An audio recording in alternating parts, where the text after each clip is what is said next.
Well, kinda interesting to see Green Street over here. What you doing, bud? Green Street, delightful to see you again. How have you been keeping? Not entirely well, to be honest. He never did have a skilled poker face. Seems he's aware of that shortcoming, at least. About our previously discussed transaction, are you any nearer to closing? He regrets asking for a double rate yet. Well, that's on him. Um, there will be no because we've got, at least I'm pretty sure we've got the one guys that are going to help us now. There will be no transaction. Here's the thing, Greeny old boy, another opportunity has arisen, and I've decided to take my busyness elsewhere. Good luck to you and future. I see. Good luck to you too, Miss Reed. He's gone a bit white. Well, that's what happens when you try to extort double money the day before, or yeah, I guess it was the day before a transaction is supposed to complete. And it just doesn't work out, bro.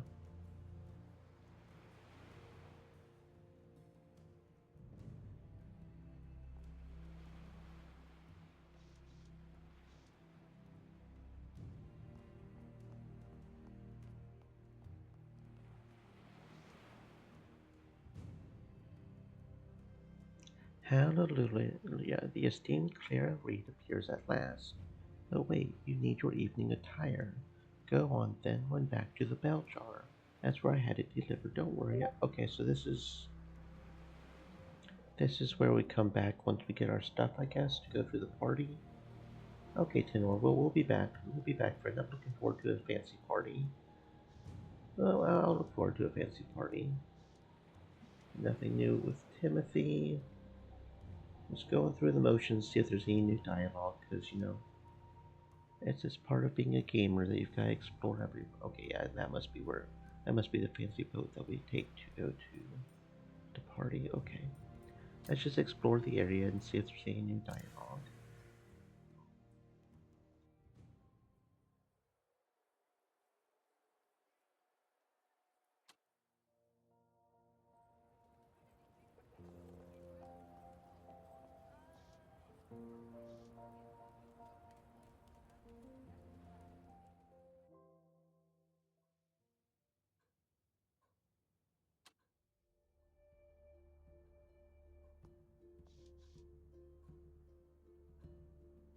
Oh, did we never ask about the pocket watch? I could have swore we did. Um, okay, can you tell me anything about the pocket watch? It's a fancy one. Anybody could tell you that. Real gold plate. And yes, I've seen it before.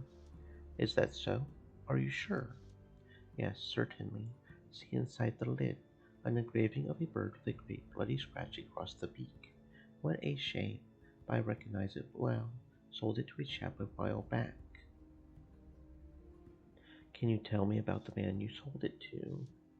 He had never been in the shop before, but I might have seen him around the neighborhood. Tall fellow, lean but not scrawny. Didn't look moneyed at all, but gave an impression of great strength. Stunning head of hair on him too, ginger and thick.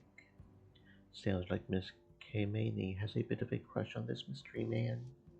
A girl could do worse, that's my opinion. Do you recall the man's name? I believe so. Sean. Simon, perhaps. Sykes. That's the one.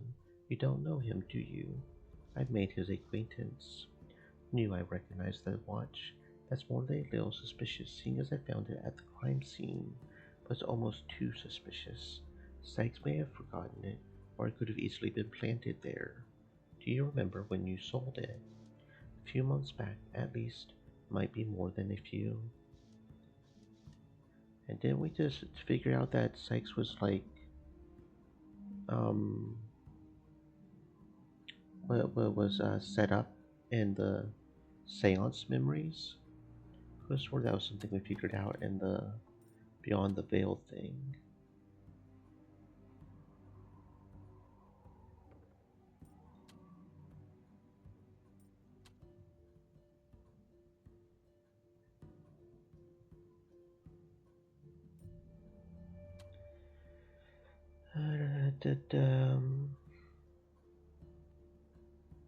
Doesn't say what we found out during it, just says what items we used. But I could have swore we figured out it because we heard him outside yelling at somebody, didn't we? I could have swore. Hmm. Is there any more dialogue? No, there's no more dialogue with you. Okay.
Hello, Clara. If you're here for the rose, I'm afraid you had best be off. Why? What's going on, Clem? Zora said she's shutting down the place for a couple of days. Well, with the murder and all. Lou and I spoke earlier about business being put on hold. I'm hardly surprised. Yeah, we know. I mean, things have been going bad. Thanks for the heads up, though, Clara. Can we even go upstairs? No. It's just straight shut down. Okay, which makes sense. Yeah.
Trudy gives me a tentative wave, but it seems they would both like to return to their play.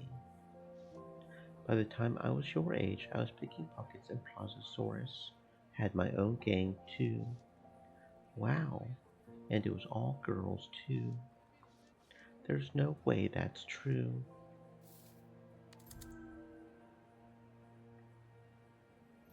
It's all true, ask anyone. But right now I'm investigating the murder of several courtesans in the East End. You already mentioned it, silly. Yeah, we ain't got time for ladies who talk in circles. All right then, I'll see you around, I suppose. Interesting that we talked to them about the thing, I guess. Okay, nothing else new.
What a delightful surprise, Tessica, Calvin.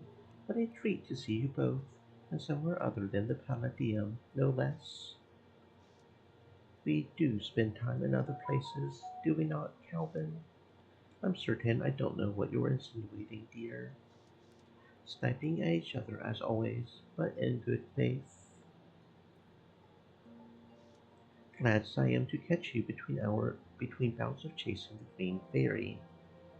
I must question your choice of locale. This restaurant has been shut a long while. Alas, and the lack for the best curry in London. Still, the best patio in London yet remains. All the better now that none will shoe you along for not paying. Do you remember ginger cake? When the three of us first met, the idea of having a meal at this establishment was a height of luxury. She's looking at me very intently. Certainly, I could smell the spices from my tiny room just off the square, taunting me endlessly.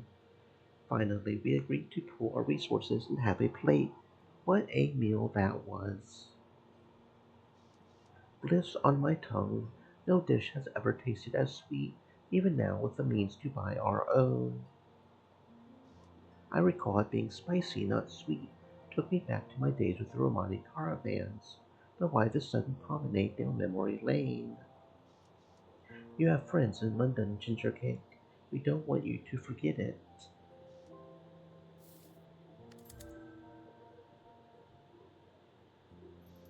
That was pointed. They found me out for trying to skip town. Did I really think I could keep it a secret from these two for long? No need to look so alarmed, Clara dear. We shall not push, though neither shall we watch Snapjack's silence. How well they know me. Still, best change the subject. No need for the morbs this early in the day. What about that showing with your new patron? How did it go? Hardly the smoothest, but they'll forgive me, I hope. Quite well, quite well. In fact, our partnership has garnered me an invite to this party this evening at Braxton Manor. That's lovely. I'm going as well. Fantastic, Clara. At least I'll be able to look forward to your company, if nothing else. You know how I feel about these kinds of parties. I, for one, shall not be attending such a gaudy fete. Fete. That fete. Fete? The dress code seems an awful bore, and I did away with corsets and gowns years ago. Indeed, might we all be blessed with a 42 Calvin? Well, ginger cake, we shan't keep you. I'm sure you have important things to do before the party. Don't be a stranger, Clara. Open book, my unguarded and convivial friend, as ever you are.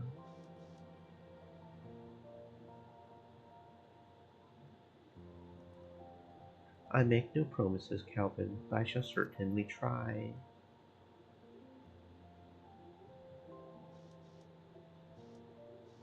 Okay, glad to see you two are doing well. I'm really kind of curious how much of this is still there if we didn't deliver the love letter. That is cute. They are a cute couple, and Tessica's a cutie just in general. I like her design. She's a cutie. Um, did we talk to Willard? I think this is about the only other person. Yeah, no. Okay, so there's not really too much new dialogue. There was those two over there. There's a little bit with the orphans, but for the most part, though, I just had to check though, because you never know. You gotta get all the dialogue you can, all the pretty story, because that's what we do. Okay. Any new money in the sofa? Nope. Still don't know why the sofa is able to be highlighted. That's just weird if there's nothing else going to be in the sofa, but okay. Ivana and Sauri seem to be engaged in quite a spirited conversation. This might be the only chance I have to ask her about the authenticity of the Corte St. Killer's letter published in the London Journal. Oh, Ivana, my address is on the card. Whether it be peculiar or mundane, write to me about anything. I keep my sources anonymous. That is a promise. A clean flourish as she passes over her visiting card. It might be perceived as an innocuous hand gesture meant only to invigorate the conversation. I may want to sleep on it first. Sleep with the card under your pillow if it helps. Drop by the office any time you like. Can I help you with anything, Clara? I didn't mean to interrupt. Perish the thought, Miss Reed. I'm sure your good concierge here agrees that I've distracted her enough. I suppose there are a few telegrams I need to transcribe. By the way, thank you for marking that window for me the other day. Dr. Wainwright proved highly cooperative when I cornered him. Should have seen the look on his face. I guess the interview went rather swimmingly. I should ease into things a bit, soften her up. What brings you to the Beljar Hotel? Apart from the exceptional customer service? Logs. Flipping through pages and pages of guestbook. Logs. Which can be terribly dull, but one can glean a thing or two. I, Miss Cecilia Alder. She motions to the quill pen and the guestbook at the counter, where I practiced the signature of my pseudonym during my stay. I do appreciate you adhering to the botanical theme, per your surname. If you figured it out, then I had best change it. There's truly no need. The nature of my profession has simply attuned my nose to these types of things. I was searching for a particular alias and stumbling upon yours. I'm not sure how I feel about this. Clara, I swear on my life this discovery is merely incidental and shan't tell a soul. What was the name of the alias you were searching for? Sorry, you know I can't risk the identity of my sources. It would be just my luck that you're a deft hand at deciphering aliases as well. This is going well. She must be a fan of small talk. I'm beginning to form an idea of how you acquire your sources. Concierges, washerwomen, and florists are the oracles of Delphi in our modern age. Getting on their good side ensures I'll know all the local scuttlebutt for years to come. No need to waste more time with any pleasantries. I read your latest article on the Cortez and Killer case, and I have some questions. Please do tell. Hmm. Why would the killer send your newspaper the letter? I can understand why the killer, being proud of his dirty work, would send the letter to the press. But you mean why the London Journal?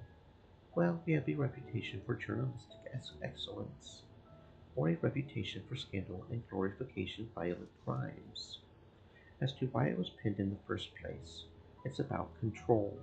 The killer controls his victims' lives, and with the letter, controls how the police will chase him, as well as the narrative overall. Him. Then you must have someone pegged. No, we know it's a female, though. We know it's a female, at least. Yes, and I don't mind saying so. The letter said, I'm a proper beast and shan't ever be caged. So I thought to myself, but of course, it's a werewolf. That's quite an assumption to make. One of my many contacts is a man called Mr. Sykes. He's a lichen, mind you, and he became rather agitated when I showed him the letter. You think he wrote it? I am not sure, but I suspect Sykes for a number of reasons. not all of which I can share, not until I've put together the rest of my story, one that everyone will be reading when they do arrest the fellow. You did take the letter to the police, yes? Of course I did, after publishing given the killer's threats. Ivana fiddles awkwardly with her signet ring. Those fluid movements she displayed with salary are nowhere to be seen. I can hardly blame her for being afraid. The police were grateful, naturally, as analyzing it will help them build their case. This could be vital in catching the culprit.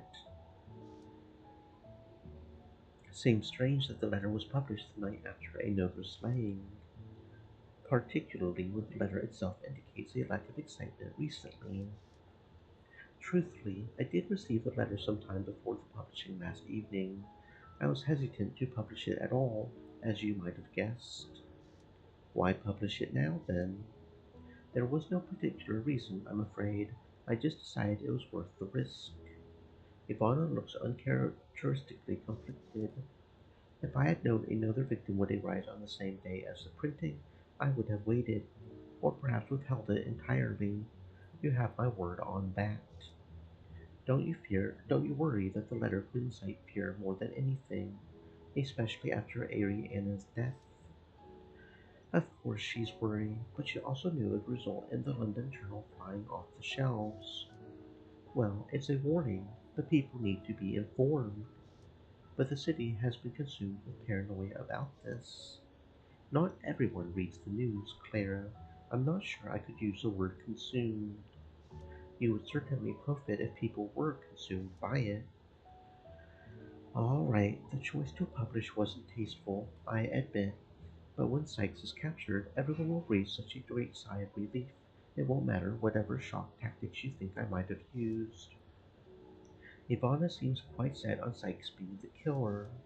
Our writing reflects the way we speak.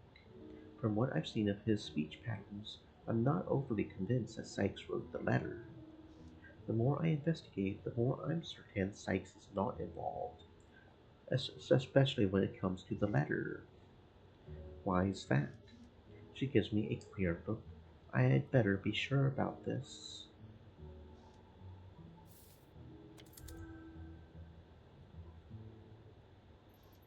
Sykes is not a good match for the cadence of the letter. The patterns and grammar are off. You said you copied down the letter exactly. What's wrong with the grammar? There isn't anything wrong with it per se.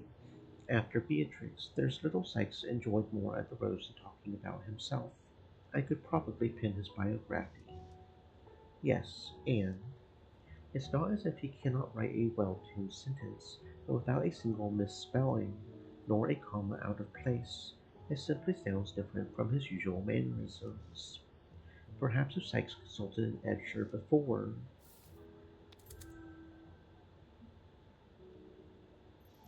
You pinned the letter. Am I correct, Ivana? The way she looks down and squares her feet, she's been backed into a corner like this before. Why say it aloud when you already knew?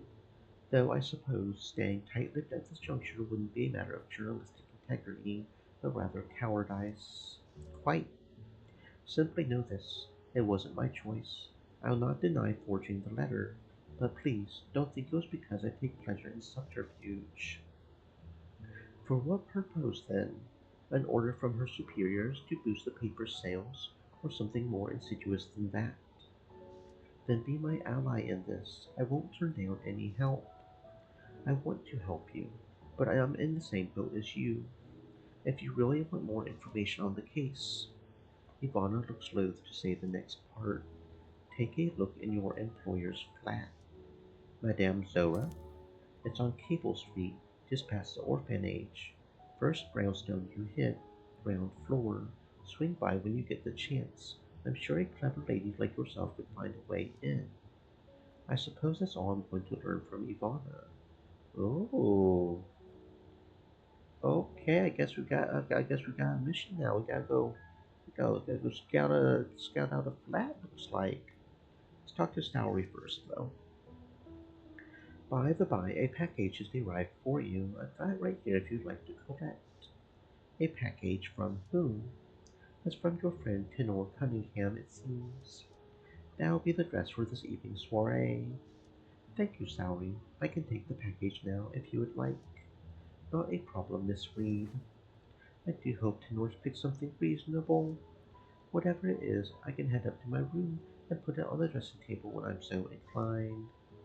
Tenor will be waiting for me at the wharf, and will take the ferry to Braxton Manor from there.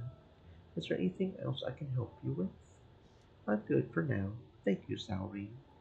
Thank you, honey. Okay, we're gonna go investigate Zora's flat.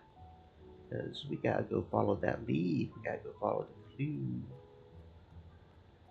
Wonder why she would say that. Is she...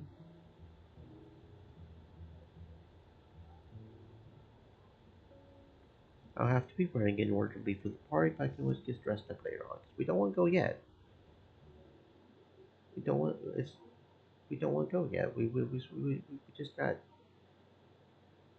We don't want to wear the fancy dress while we're breaking into somebody's house. Yeah, that's probably fine. Okay. That was over on Cable Street, you said, over near the orphanage? Over near the orphanage. Hmm. Let's see. Is it the places that had places for rent? Is that what it was?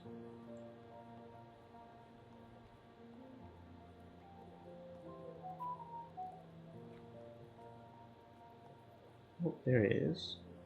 Door to Zora's flat, and there's a window up here? That's a bit of a climb to the upper window of Zora's flat, though I think I'm up for it. Huh. Oh, right, we have a magic block pick. We don't need to try to do a 50% climb. We've got a magic block pick. I am really glad I bought that thing for multiple reasons. It was definitely expensive, but it was definitely worth it. We've got a solid £4, so it's not like we're at a loss for money or something. Worked like a charm. I suppose Miss Kameni's lockpick lives up to its reputation. Yeah, it really honestly does. Madame Zora has more than enough capital to enjoy the niceties associated with the upper crust, yet you wouldn't know this from a glance at her flat, which is the opposite of cozy. The furnishings and fixtures of her modest 3 rooms are a cut above the average tenement, but not lavish, per se. Either Zora is much humbler than one might suspect, or she likes to play chameleon with her property. The barren decor suggests a woman lacking personality, but anyone who has spoken to Zora knows the opposite is true. Zora's well-heeled status does not align with the domestic simplicity found here. There is something insincere about the wooden picture frames and the chairs upholstered in drab and solid colors, as if she were concealing aspects of her character, aspects that would otherwise be exposed if she had chosen the handcrafted and one-of-a-kind pieces for her home that she certainly could have afforded. Once I've had a good look around, I shouldn't dally much longer. Tenor's waiting for me at the wharf.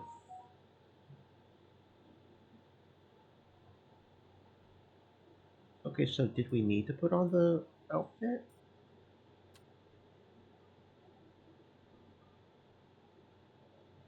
I'm starting to think we should have put on the outfit. If she wants to try to get... I mean, it feels weird to try to go... Okay, I don't know. I'm not sure about that. I'm going to go ahead and go put on the outfit. Just to be extra sure, because we won't put on his outfit. We do want to make sure to do that for him. Let's go ahead and go to Source Square and just put on the outfit, I think. Because if she tries to, if the game kind of tries to railroad me into going straight from there to dock, then we really wouldn't have time to go back and put on the dress, which we do want to do.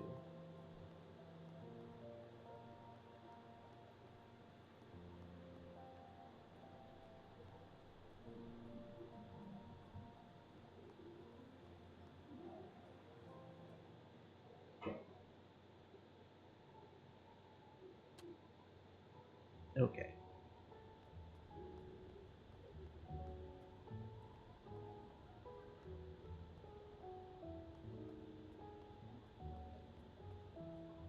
especially if a fancy gentleman's going to buy you a fancy dress. Unless the dress is just that bad, you always put it on. It's got to be a pretty bad dress for you not to put it on.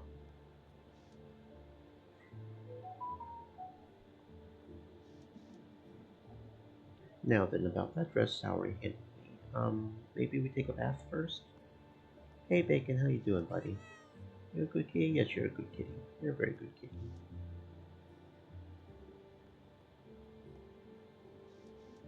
No, no more bat bathing. Okay, I just want to make sure we're clean for the dress. We want to make sure we're our best and most presentable. Because that's just how you do things when you go. Thing new here, anything new here. No, no, no. Okay, so nothing new here. Hopefully we don't get our dress messed up by wearing it while we're investigating Zora's flat.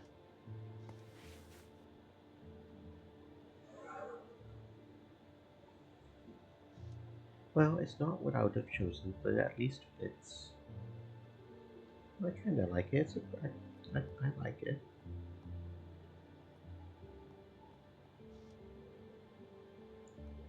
I'm not personally, red's not the best color, but I can certainly think of worse colors. Yellow, for instance. I'm not a fan of yellow at all, or orange.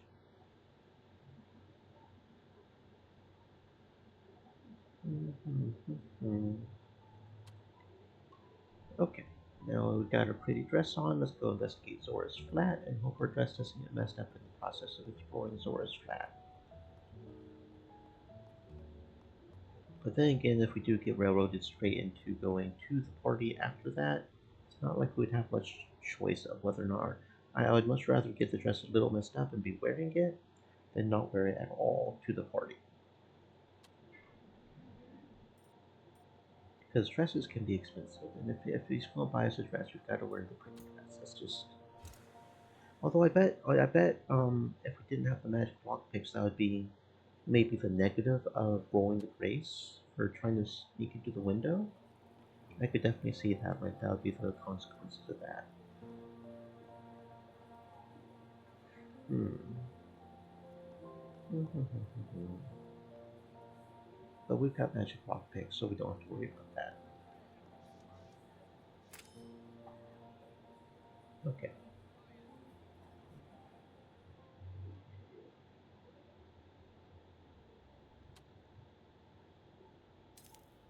Okay. Such a large table. Does Zora have company often, or is it merely for show?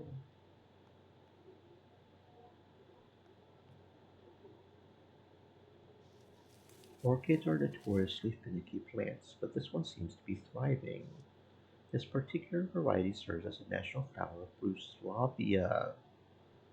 Hmm, that is a little sus.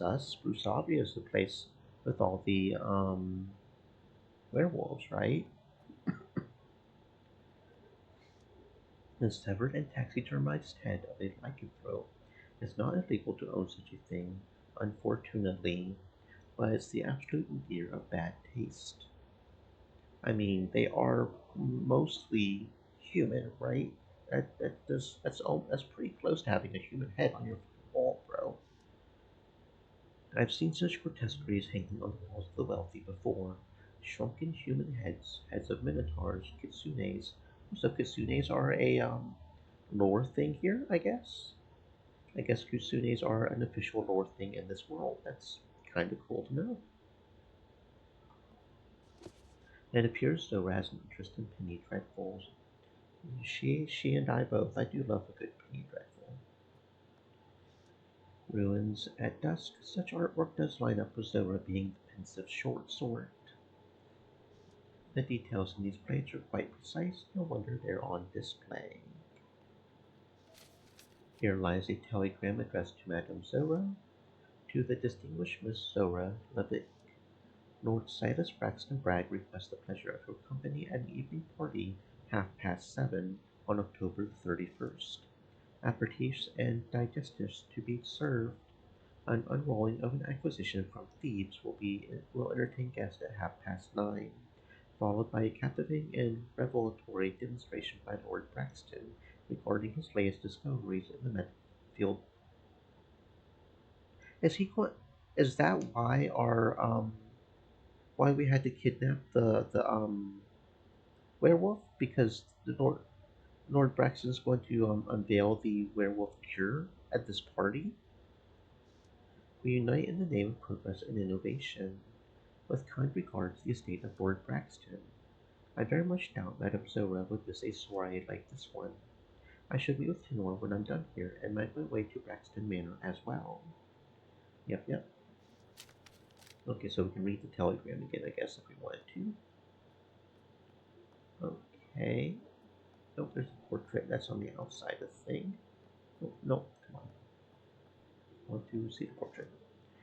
The engraving on the frame claims this to be Slavko II. What a dour-looking fellow. Slavko II?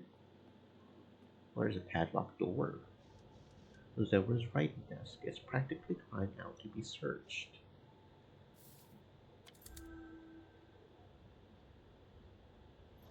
This is the same letter that I saw upon Zora's desk at the Rose.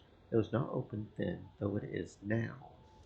I hadn't a particular reason to snoop through her mail back at the Rose, but things have changed since then. Addressed to Madame Zora, it was sent by one M. Orsini. Dear Zozo, I wish you would hang up your pride and come home. The Levitt name still holds some sway, and Nana Angeline still has her legacy. I think if only you would apologize to the man's family and cease this misinformed prejudice, I could make a case for your return to Yugoslavia. I was never close to you, nor my own sister, given our discrepancy in age, and really, you've been more of a sister to her than I ever was. But I ask you, on behalf of the family, to consider it. I've been writing to Ivy as well, and I know she has wanted to see her home again. I wish you would have told someone of your beliefs while you were here. You might have conversed about it, rather than staying quiet and clinging to your status to protect yourself. We would love to have you back in Bruslavia, so please, at least write me back and tell me that you'll consider it. Kind regards, M. Orsini. Yeah, that's what I was thinking. That's it's the same name as one of the murdered people, Ivana. That does raise some questions. I need to speak with both Ivana and Zora post haste. It seems Ivana and Zora are family, cousins perhaps from what the letter says. I wonder if Zora has a stake in Ivana's newspaper as well. They are also Bruslavian nobility of some stripe. I will have to track Zora down at the party tonight for a lengthy discussion. There is something else tucked into the farthest corners of the drawer. It's a locket of some sort, strung with gold chain. Inside is a finely crafted portrait of a young boy, no more than 10 years old. An engraving on the exterior reads, Damjan Levick, Zora's son? Saints, that certainly bears consideration, and perhaps questioning. But how would I explain my knowledge of this to Zora without letting her know of my break-in? Hmm, interesting.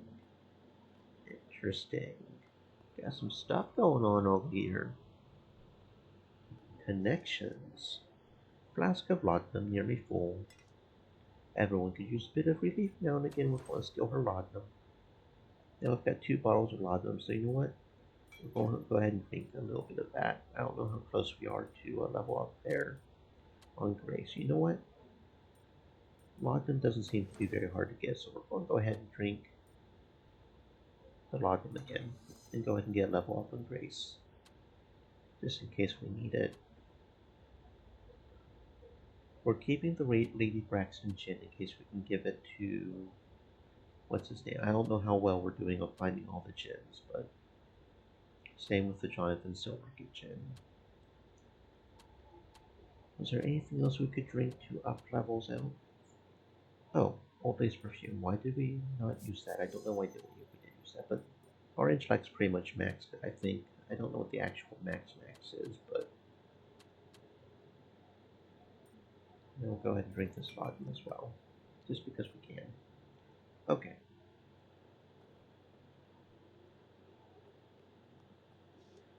The view is not particularly scenic, though it can hardly be held with the sprawling orphanage across the way, monopolizing most of it.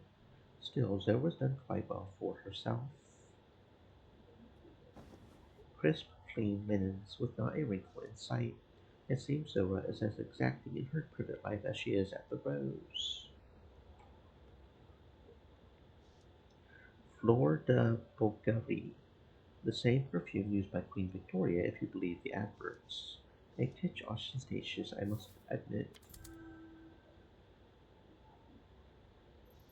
It must be a favorite of Madame Zora's. I recall smelling the scent all over the velvet rose. Bergamot, musk, and roses. A surprisingly crisp scent.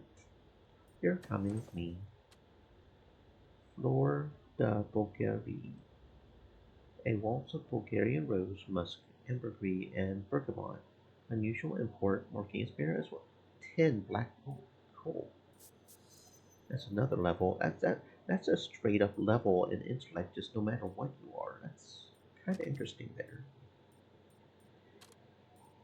But our intellect is like really high. Okay. I don't know if Zora will notice that we just completely robbed her of both her laudanum and her perfume, but it'll be okay. This door is more heavily constructed than the rest of the house, and is padlocked shut. I suppose there are perfectly innocent reasons one might need a padlocked door, though I must say they escape me right now. Whatever I do here, I had best be careful. I don't want Madame Zora knowing there was someone snooping about the place.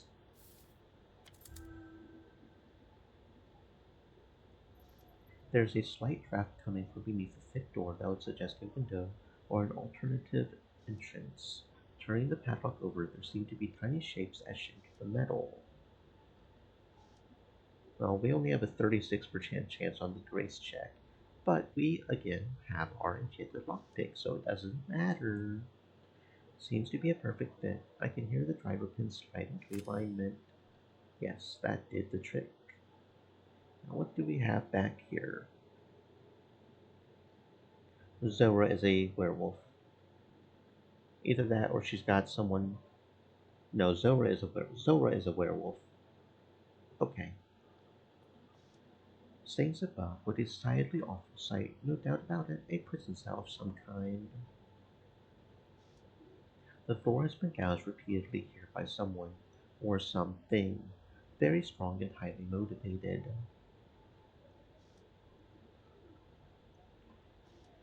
A lumpy flophouse mattress, which has certainly seen better days. Are those saliva stains, drool, or perhaps it's been chewed? No need to get any closer to that thing. I've got as many fleas as I need, which is zero. Nobody needs any fleas. Unless you're doing a flea circus, which is a whole other thing. A set of chains and manacles are bolted to the wall. These aren't remnants of times gone by. There's a little rust, and the cuffs are shiny with recent use. A salve specifically made for werewolves to ease the unbearable itching and other symptoms of transformation they suffer around the time of the full moon. The chemist will only provide this with a physician's note.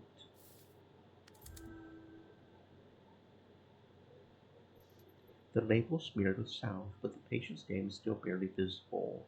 Ivana Orsini. Wait. Ivana? Ivana is a werewolf? The journalist is a werewolf? Well, I can see why she'd be interested in what's his name having a cure. That would make a lot of sense.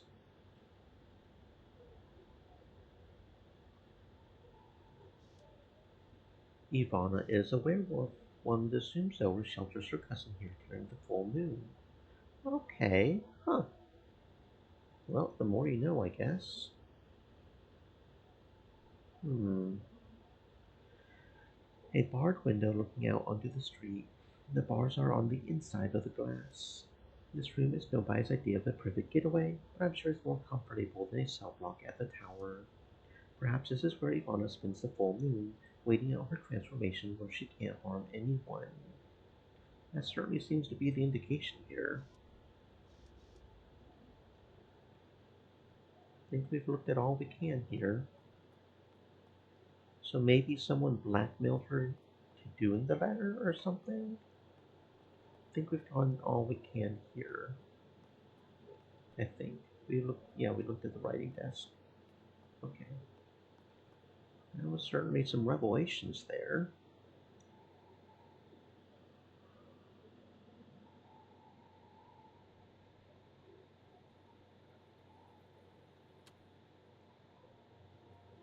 Okay, I guess it's time to go to the wharf and meet Tinder.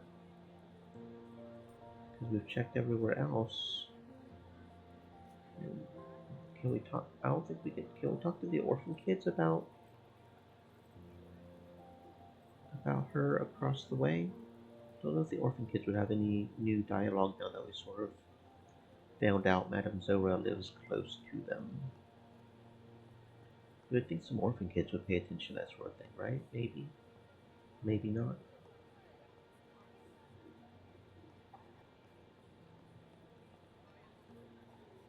Hmm.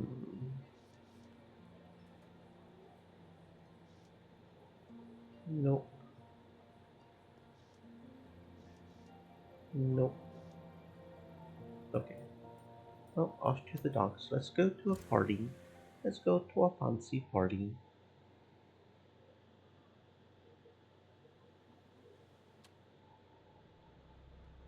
Do, do, do, do.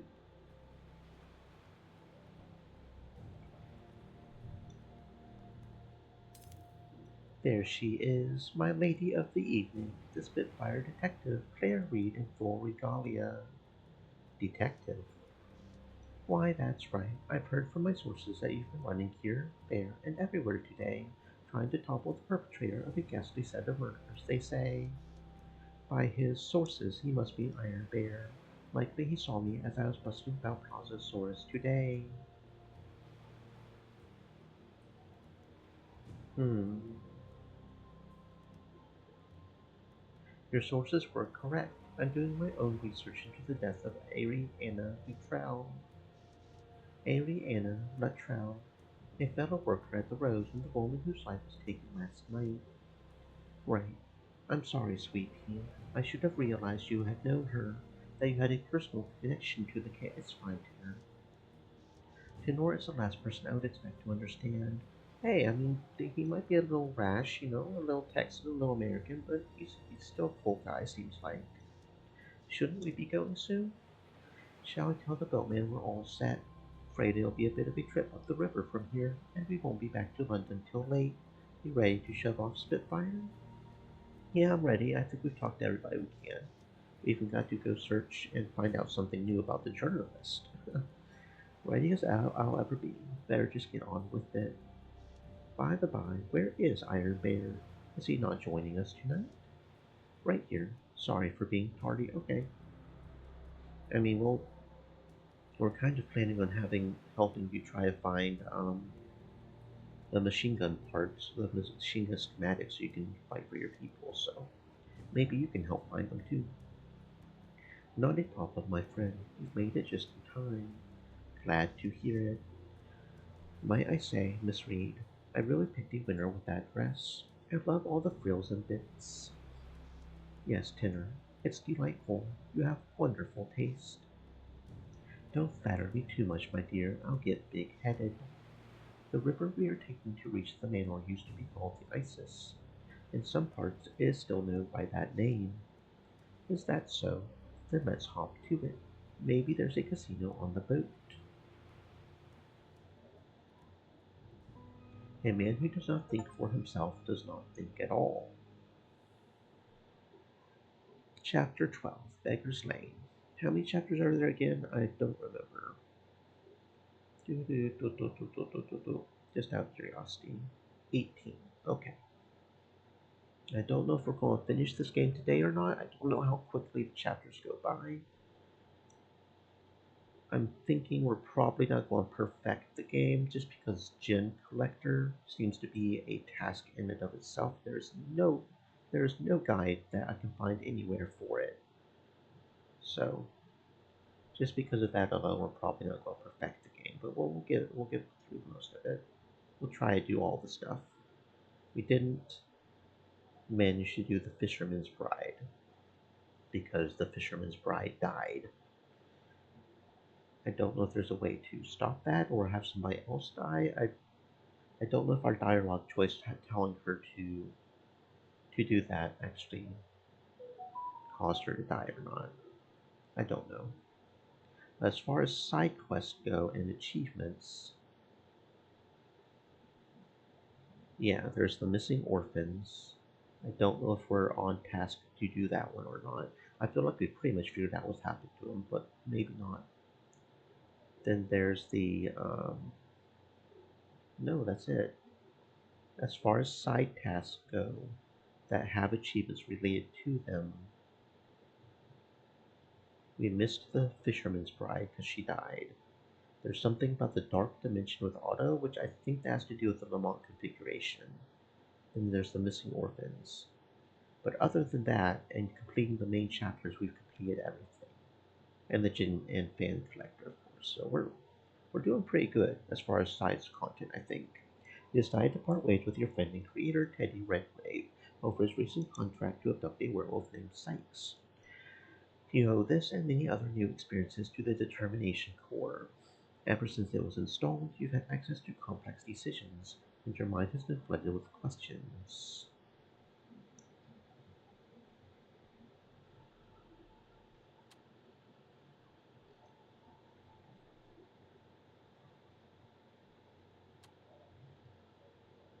Okay, stepping into the alleyway for the first time alone, I see it in a way I hadn't before. It's empty. It feels empty. I've made it. I have been here before, but this time it's on my own terms. Don't be afraid, Otto. This is what every person does. They strike out on their own. They make their own choices. I am alone.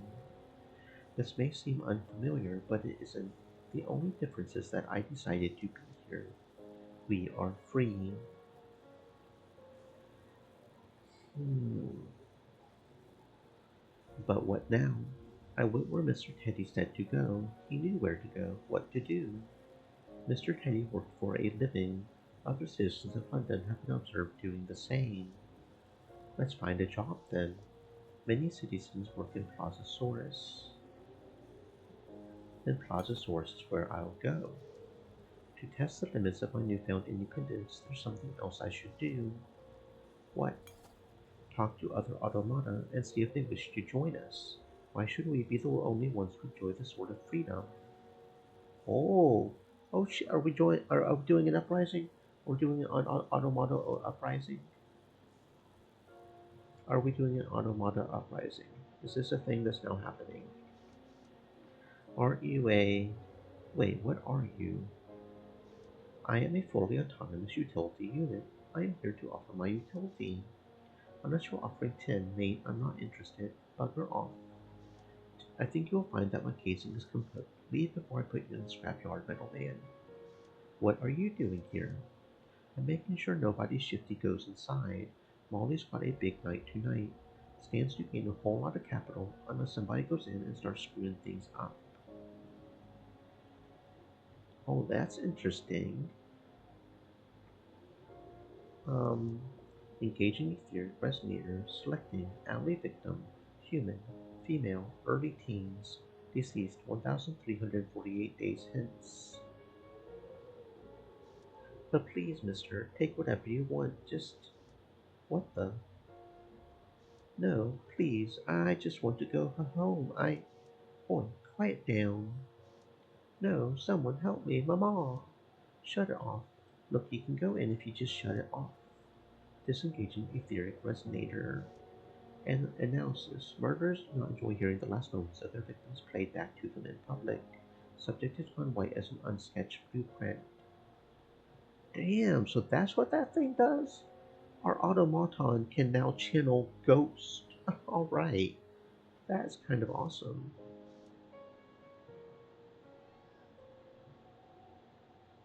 And I bet we can find some more automata in here because of the casino players, right? People hold soft and shiny things in high regard. That must be why they are expensive. And if your deduction is accurate, the Palladium must be a very expensive venue, where plush carpets and polished metals are to be seen on all surfaces. Why, even the surface of the gaming tables is covered in velvet, as if cards, dice, and chips need comfort. Bizarre. From what you know of the games of chance on offer, they rely upon a profound ignorance of mathematics. This is one area in which you are absolutely confident in your superiority.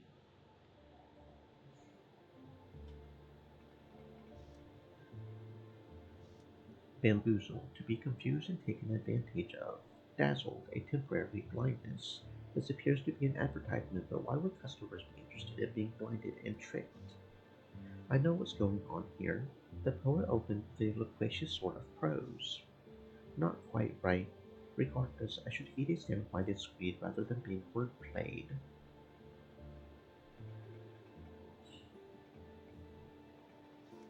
Some of the most expensive coats can hardly keep flesh warm during winter. Then again, fashion is more about form than function.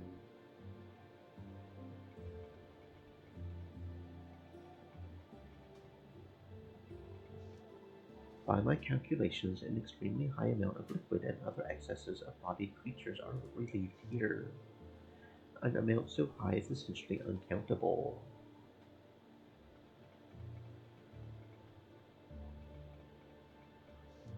Unlike many other games, Faro allows any number of players. According to my calculations, the randomity introduced by others would nullify any advantage granted to me by the difference engine.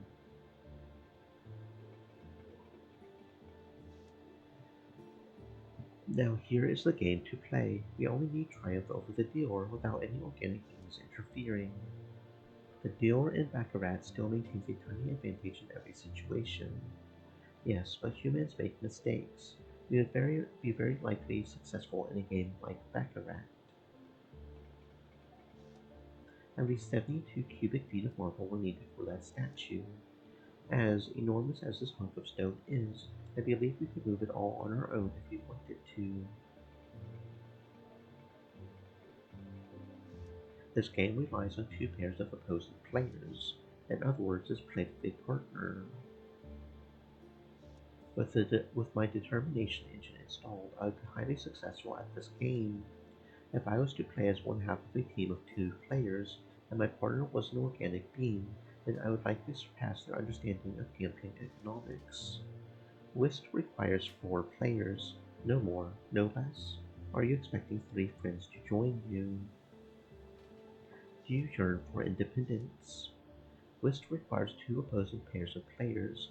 Each of the two teams tries to score points by taking any trick in excess of six. The partnership with the most points wins the game. I believe that counts as a no. Well, take care now. That did not go well, but doesn't mean we should lose heart.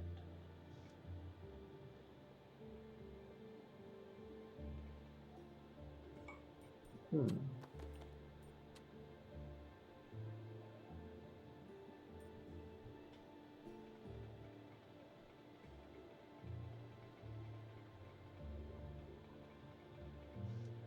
This microphone is finely made, definitely conducive to making your voice resonate.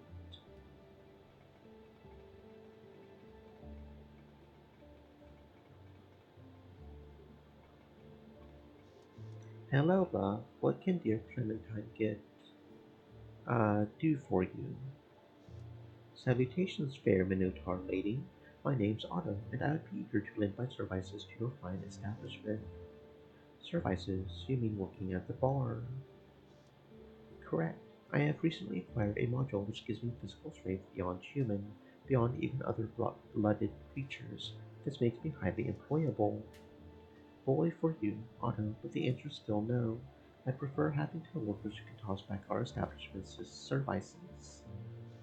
Apologies if I can't meet that standard given my lack of internal storage apparatus for processing this institution's wares. You're missing out. That said, I'm partial to cognac, which is poured annually into my fuel tank each vacation day. When is that?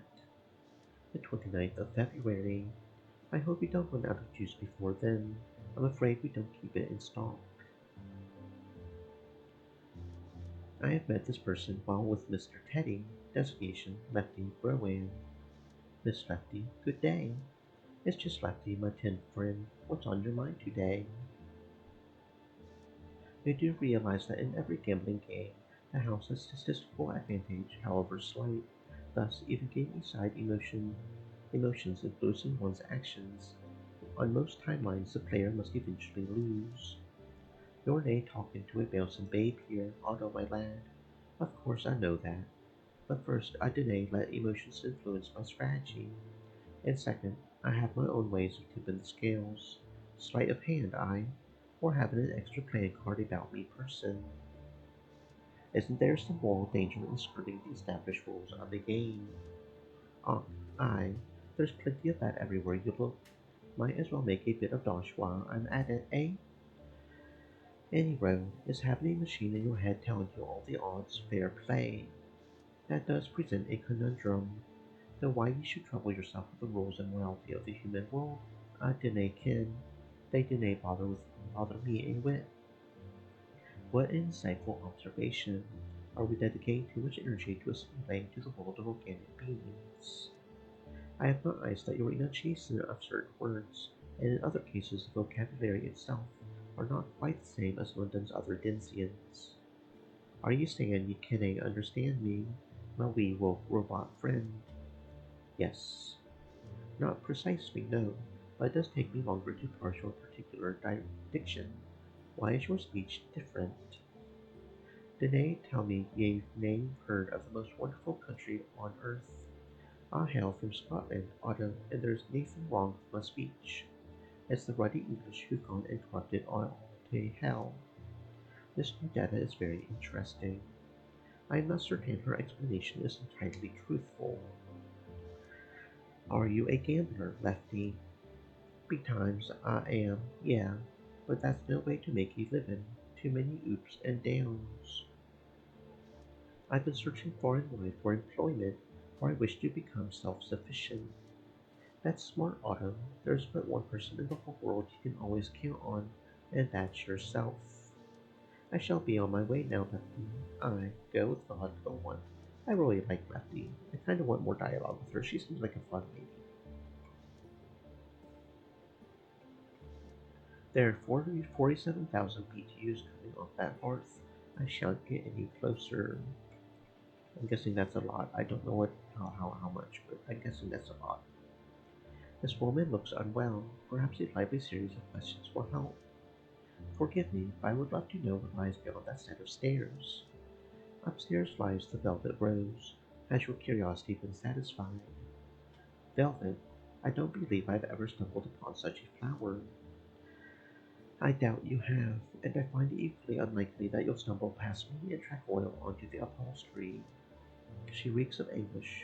Something's gnawing away at her conscience. The right words and tone could earn her trust. I understand. You clearly care a lot for that rose. Indeed, truth be told, one of my girls recently left. Ergo, I must restrict entry while investigations remain ongoing. It is most fortuitous that I came by. You see, I am looking for employment, and I assure you that I am capable of any task your friend performed. She gives me a long, blank stare. I very much doubt that is true. Now please see your way to the exit. Oh, thank you very much for the raid, Spin. Welcome on in, Spin. I hope you guys are having a fantastic existence, friend. For those of you who don't know me, I Raven am Kittering, Jade. I am a said. unicorn turtle. I Spin might be a dash little hard raid. slow and Spin dash clumsy, diva, but we all have a little said. something special that makes us LOL. awesome. A little Stream unicorn elements, magic. said. What were you guys playing? Who has We were decided to over come here trying swimming to with us? figure out This a is their murder channel and stuff. https www Twitch TV spin dash diva. I'm not sure how Spin well we're dash doing diva, it, but we're trying. said. Huo. And right now we're an automaton that's gained independence, maybe. We are maybe trying to start an automaton revolution, but the only automatons we've met so far aren't interested in partaking in the revolution. Although there might be some people who'll join us. trying to gain independence, finding a job as an automaton, and maybe trying to solve the Lamont configuration to summon hell beings. We don't know about that part though. Oh, and apparently we can summon ghosts. Or an automaton that can summon ghosts, apparently. Insufficient use of liquids. I really need to replace mine. I know there might be one down here. Hera might join us. She's the lady that works on the boilers down, or the automaton that works on the boilers down there. A container woven of plant fibers. People are truly ingenious in some ways. So we might be able to get Hera to join us down there. Oh, thank you very much for the fish, Mora. Well, welcome on in, Mora. I hope you are having a fantastic existence, friend. This Christian mission leaflet reads benevolently. I wonder if they're willing to take automaton volunteers. Maybe get a job at a orphanage. Don't know how that would work out, but maybe we can get the orphans to join our automaton revolution. The children and the machines fighting against the system. This newspaper's gory details make Mr. Teddy's handling the monsters delicate by comparison. Okay, let's go talk to Hera. Maybe she'll join us. The light in here is dim and inconsistent, barely enough to navigate by, and though the space is cavernous, it is crowded with dusty crates and barrels, some stacked right to the ceiling. The stone walls remind you of images you've seen of castles and fortresses, though you fail to see how these walls would serve a military purpose, except as storage. Strong vibrations coming up through the floor suggest a powerful machine is working somewhere in the neighborhood, perhaps a machine you could get to know. I don't know about the machine that's making the vibrations, but the machine that's feeding the machine that's making the vibrations could be nice, if that made sense. Caked in dust, whatever purpose it once had, this copper is now part of the scenery. I have fallen into enough holes to know that this one would be hard to emerge from. Goodness, not even mold could keep scavengers from getting their fists and battering tools dirty.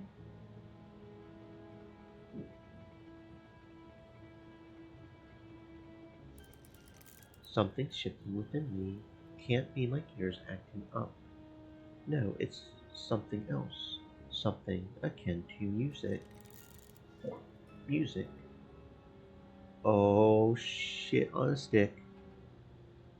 The Lamont configuration. Did we just solve the Lamont configuration? We might have just solved the Lamont configuration for better or worse. Oh dear. It appears a piece of it, so we haven't solved it yet. Okay. Am I hearing this right? That sinister melody reverberating within us. We must be closer to unlocking its secrets. No, I'd rather steer myself away from whoever's beckoning me over. This is an unneeded waste of my resources and time. Diva said. FRRRT. For it looks well kept. Better not look inside. Its owner might be most perturbed by the intrusion. Diva said. It's hot. I know you are. What am I? Um. Yeah. Please stay cool, though. For real. Please stay cool. Don't get overheated. I almost got overheated yesterday playing frisbee golf. But then again, I'm Diva really said. You must satisfy my corporeal ooh flesh. woo. I will do my best. Ooh woo. Greetings, handsome. How can Hera be of service? Fellow automaton, will you join me and become independent from oppressive meatbags? How gallant of you. Sadly, I'm not programmed to shirk my duties. I wish you good luck in convincing other automatons. How strange. It seems this one is here of her own volition. Indeed, it's curious that she seems to have volition. Okay, well, if you're sure, Hera, the furnace is considerably smaller than one would assume, given its role in providing heat to this entire section of London.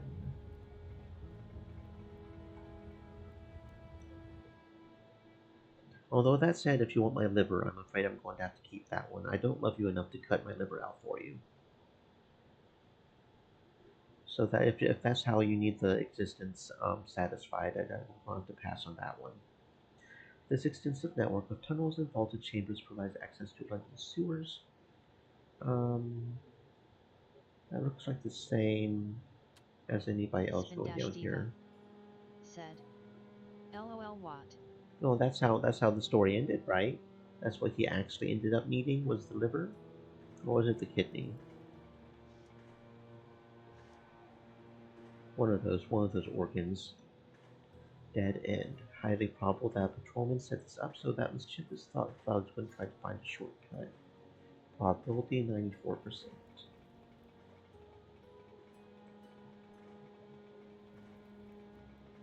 Although I never did understand the lore of, or if there was even any lore for why he wanted the liver specifically. That was an interesting. Stream Elements said. Stay moist, my If friend, this was hydrate. propelled forcefully to a stone wall, the wall would likely sustain more serious damage than the box. Sewers are most unpleasant places. Thankfully, they appear to contain pleasant distractions, such as these discarded bits of rubbish. What a strange spot for workers to rest in. Perhaps this map belongs to someone in hiding.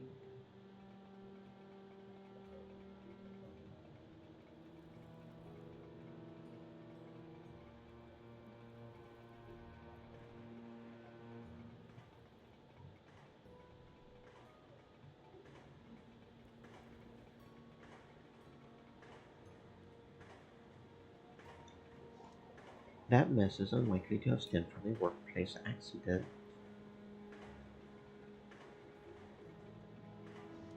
With my high pressure regulator, I could easily turn this crank. Oh, hold up, friends. My HelloFresh box just got delivered, apparently. I need to go fetch that real quick. It is way too hot to be leaving food outside. Just give me a minute, friends.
Okay, the tasty food things have been safely secured into the cold storage.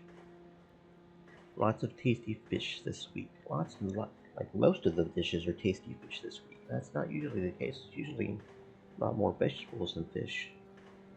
But we got some. I'm really looking forward to the kobaya and Thai curry. That's going to be really good. I don't know if you guys know what kobaya. I'm probably not even saying it right. Cobia. It's a type of fish. Very tasty. Some tilapia and kale and red beans, shrimp. Yeah, all kinds of tasty fish. Okay, definitely looking forward to eating those. Anyway, yep. Water levels have already been lowered. Okay. Tasty food has been secured. Yes. Liquid spreading from underneath that container, likely it's overstocked, stocked up for a long ship. Also, honestly, really looking forward to one of the non-fish dishes because it's got butternut squash. And I do love some good butternut squash. Really looking forward. Yeah, I'm going to be thinking about that box for a good minute now. I'm not food obsessed. I promise I'm not food obsessed. The needles on these gauges look steady. How long will the machines function without a panel operator? Okay. Let's see. Anything else down here we can explore? Wooden bear. What's up with the wooden bear? A substance is leaking out of that barrel. Perhaps I should locate a component which would enable olfactory sensation so that I may return and test the taste of sewer barrels. I think if you have an olfactory sensation, you probably don't want to try the taste of sewer barrels. That doesn't sound particularly pleasant, I must say. The pump house is one of the strangest places you visited. The pounding of huge, unseen pistons and the inescapable hiss of steam hits your sensors from all sides. The thrum you heard earlier is very loud here. You can feel it vibrating in your actuators, and you wonder if you'll get a chance to see its source. Usually you are keen to examine any kind of mechanical contraption, but the machines here are violent and intimidating. You surmise from its name and the countless pipes connecting it to the sewers that the pump house must be a water and sewage pumping faculty.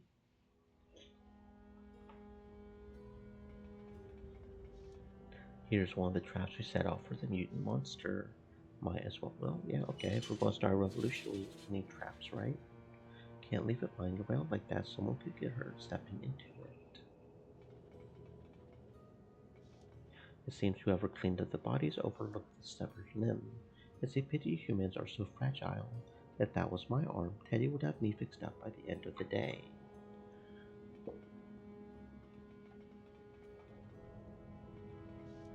The body of Sucker Jones has been removed and the copious smells of blood mostly mopped up.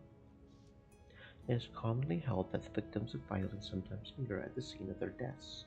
I wonder if Mr. Jones's spirit is somewhere nearby. Who's there?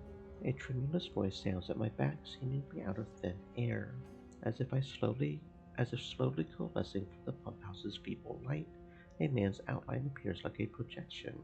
He is faintly glowing and translucent, and with some effort I am able to identify him as Sucker Jones, still trapped in his hideous mutated form. I am Otto. We met before, under difficult circumstances. The living are much brighter than you, the few I've seen. But you can hear me. Yes, I can hear you clearly, Mr. Jones. And why did your man blast me the way he did? 'Twas no fair fight, nothing like.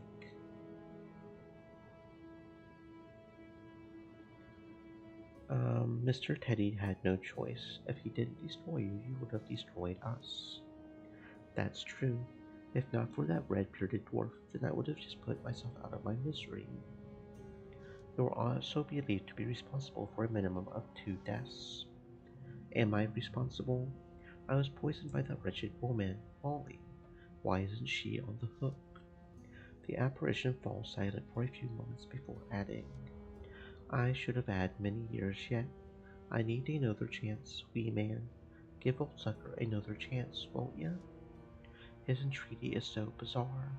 I need a few moments to calculate a response. While I am distracted, he fades back into the oblivion from whence he appeared. Yep, we are officially channeling ghosts now. We are a machine that can channel ghosts. That's interesting. Machines are like musical instruments. It takes dexterity and good timing to use them well.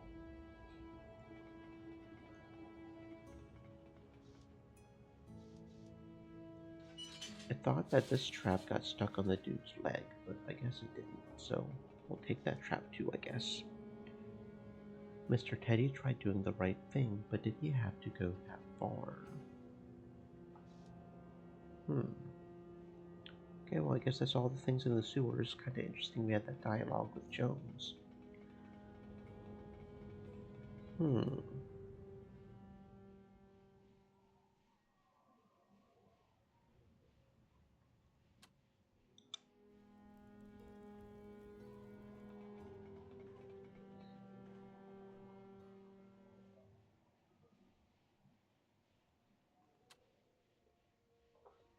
Okay.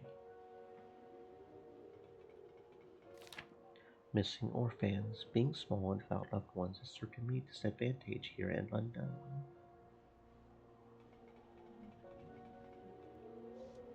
What a curious garment. 2 tiny linen bags for covering the feet. I fail to understand their purpose. Well, there's multiple purposes. One of them is just to keep the feet warm. Why, hello there, Otto. Scanning. Human silhouette. Identity concealed. Individual unrecognized. Hello, sir. If you were to lower your mask, I am certain I would remember you. You wouldn't know my face even if I removed the mask. We haven't met. Then how were you able to retrieve my name from memory? I'm an acquaintance of your master. Mr. Teddy is not my master. He's a close friend. My, that is news. Then you're your own master, roaming the streets of London. Congratulations. About time we got that sorted. Mr. Redgrave has really accomplished something with you. A compliment is a rare thing for an automaton to receive, but I'm unsure how to interpret it coming from this stranger. Mr. Teddy has recently upgraded my capacity for moving heavy objects. That means I'm strong, so if you have any intention of harming me, I recommend you think twice. Not to worry, Otto. I only want the best for you. Conversing with this person is incredibly strange. Interfacing data is being accrued at a high rate. How do you know Mr. Teddy? I know him through his military record and by reputation, mostly. Did you know that in addition to his many other skills, Theodore Redgrave was once a decorated soldier of the Empire? Mr. Teddy is quite handy with weapons, particularly firearms. He is, yes. Redgrave started his career digging tunnels and setting explosives. A complex and dangerous job, not for the easily spooked. He served the crown for many years overseas. How does a person serve a crown?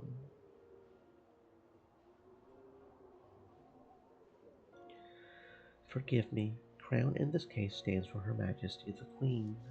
Retrieving databank for British politics. Queen Victoria. That's the one. Unfortunately, Mr. Redgrave's tragic experience in Zululand saw him leave the Queen's service. You see, I have closely studied your master's past and present, and I must say I'm impressed. But what is your reason for observing Mr. Teddy so closely? Yes, there's something suspicious about a man hiding behind a mask. A very astute question. I am ascertaining Mr. Redgrave's skills. You see, I may have an important job for him soon. Will you have a job for me also? You know, I believe I will. Wait, how will I recognize you? I haven't seen your face, and I do not know your name. Off he goes, very suspicious. He is indeed a very suspicious fellow. This is a type of conveyance for travel or moving cargo, typically rigged to one or more horses. The window is dark, even with merchandise within. Perhaps it isn't yet ready for the public. This location is more than familiar. Teddy's friend, Mr. Dante, has a wide variety of ticking and talking objects inside. This is where folks disappear and reappear somewhere else.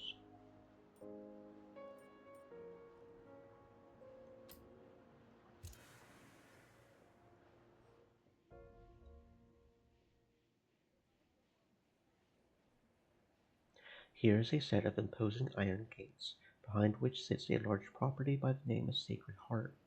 With the many metaphorical uses of the word heart, the property's name is probably significant, but you do not know how. The buildings and grounds are reminiscent of a grand estate, but such appearances belie the shabby, run-down details evident upon closer inspection. There are an unusual number of children scampering about.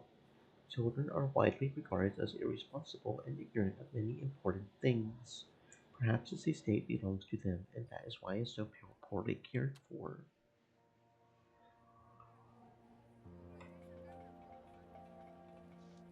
Leaving this here as an adequate storage technique, rats and other rodents will find it easily accessible.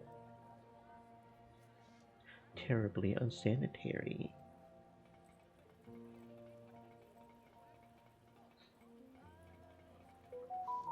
The Royal Mail Service. A postman still hand delivers plenty of mail, but if the distance is significant, an automaton carrier pigeon dispatches the letters after being sorted at the local office.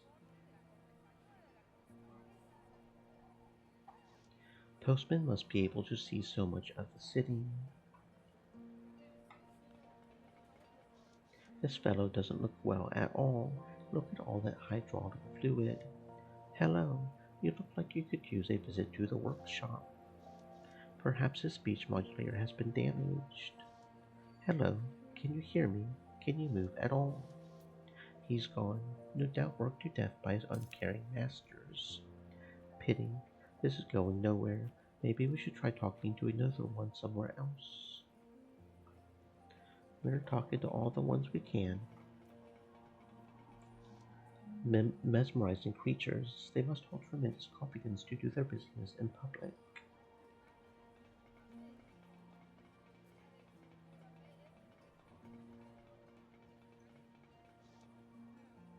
Despite my current separation from Teddy, there's no place I'd rather live than the workshop. We haven't been free long enough to even make such an assessment.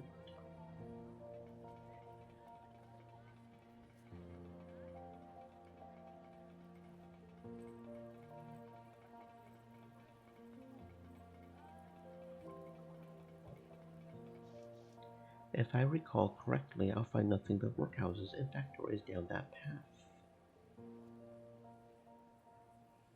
I've heard tales of automatons being mistreated and even outright discarded without advance notice.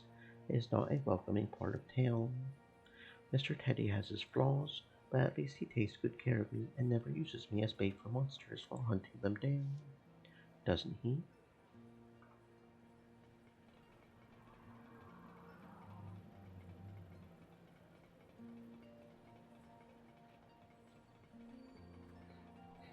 Hmm.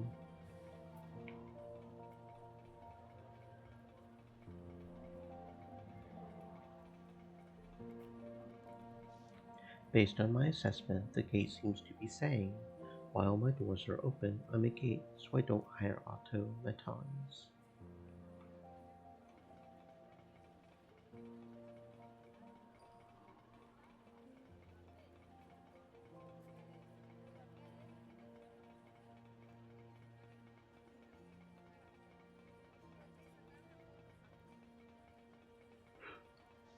Hello, don't see many like you round here. What's your name? My name is Otto, small human. What is yours? I'm Scarlet. The child appears to be distressed. Why are you crying? I just really miss my doll. Her name is Lucille. My only friends here are gone and everyone else makes fun of me. Lucille never made fun of me. Finding the doll for the child may alleviate her distress. Did you lose your doll in this vicinity? You talk funny. No, it was in my house when it burned down on Tinter Street. If the house burned down, likely the doll did not survive. Yet it cannot hurt to investigate. I will help you find Lucille. Is that what's underneath? Is that why we couldn't? Oh, let's return the dolly to the little lady. Yes, we got you. We might be trying to overthrow the humans, but the children are innocent. Even automatons know that. Yeah, yeah. I should look on Tinder Street for Scarlet's toy and bring it back to her. We got you, Scarlet doll. We got you. We'll help you. Don't you worry about a thing. In fact, I'm going to go ahead and go do that before we can continue with the orphanage. I don't know if helping her will change the dialogue for the other kids or not. Tintor was once a bustling area full of noise and commerce, but has since fallen into obscurity and disrepair. At its height, the street was densely packed with blooded creatures. You wonder why people chose to congregate in such numbers. It would be logical to assume they have great affinity for one another, but even casual observations suggest otherwise. The accumulation of junk here and in many other areas suggests that a trash-collecting automaton would have endless opportunities for work in London, but you quickly file that thought away. Though it's too early to rule anything out, you would prefer to find some other means of employment. You aren't entirely sure what there is to find in such a place. A solitary shop looms over the dusty cobblestones, but there's little else of interest. Charring, ashes, and other evidence indicate the structure was destroyed by fire. Looking a little closer, I see a white, shiny thing amongst the debris, but I can't reach it without shifting a huge piece of wreckage. Task is within operational parameters. Indeed, it is working. Slowly, surely, I shift sufficient debris off the shiny object. It's a child's doll wearing a pair of beaded necklaces, and it's in decent shape, all things considered, only a bit smudged. The beads and the necklaces spell out two names. One says Scarlet and the other Lucille. This belongs to Scarlet. I'll bring it to her straight away. Yep, that's the little baby's doll. Such destruction is unfortunate, but the building's foundation seems to be intact, which makes for easy reconstruction once the debris is cleared.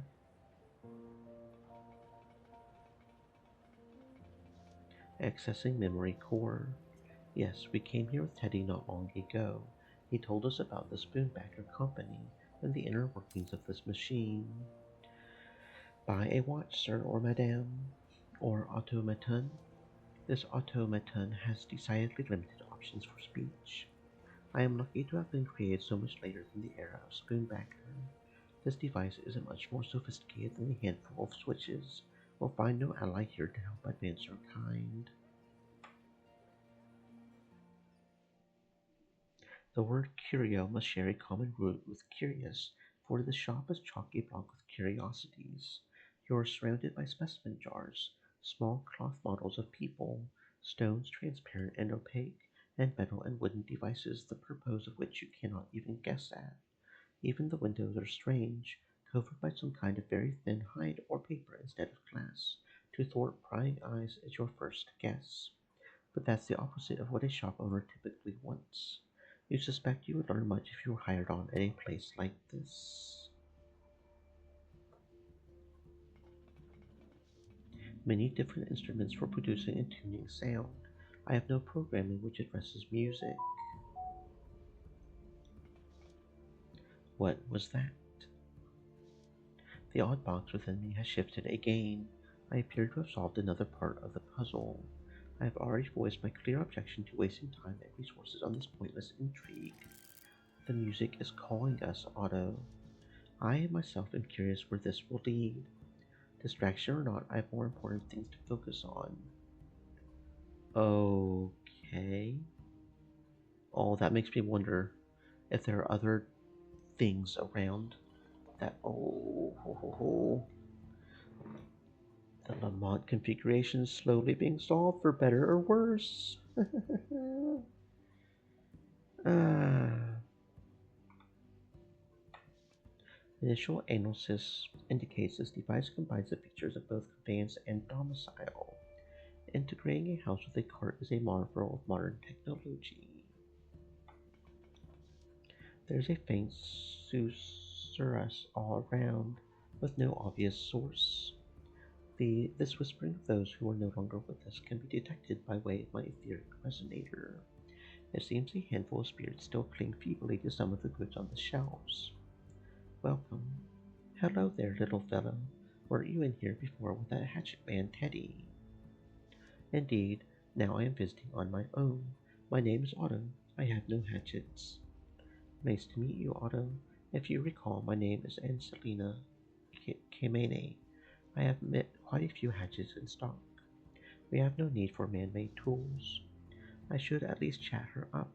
That way she'll know that I'm a pleasure to work with. You know, I was recently upgraded to lift heavy items.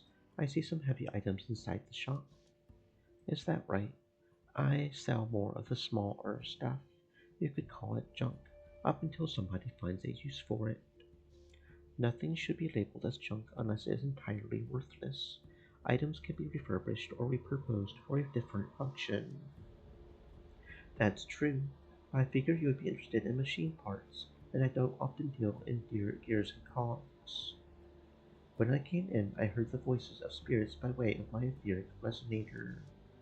Those are friendly ghosts possessing some of my items, not to worry. Are you certain they are all of an amiable disposition? Well, one can never be certain when it comes to ghosts, but they've never given me any trouble.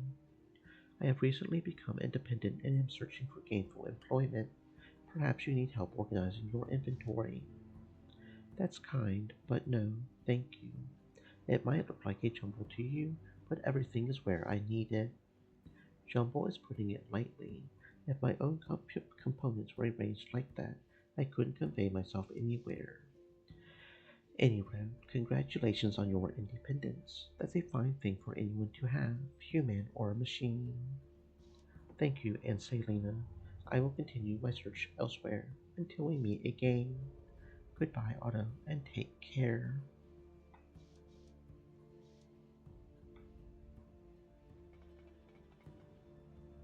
No, I'm certainly glad I came in there because I do want to solve the Lamont configuration. At least I think I do. I probably don't, but hmm.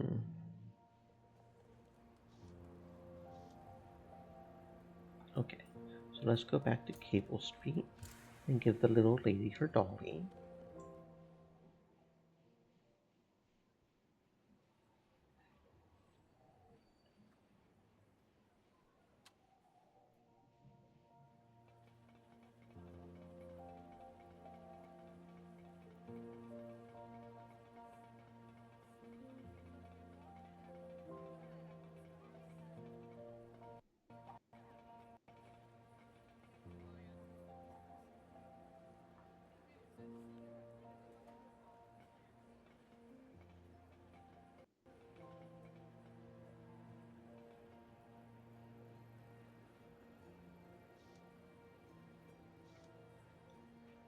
Mr. Otto, you're back. I have located Lucille. Thank you, Mr. Otto. I thought I would never see Lucy again. Her enthusiasm is bright, infectious. It's so hard missing everyone. At least now with Lucy here, I don't have to be alone. Is this satisfaction? It was no trouble. I am pleased to reunite you with your friend.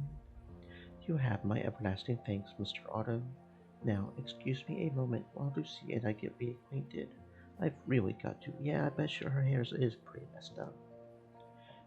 Poor thing's been in the fire and stuff. Pretty lucky she's even alive, but I do bet her hair's rather must. After all, a lady's gotta take care of her hair. That's just basics.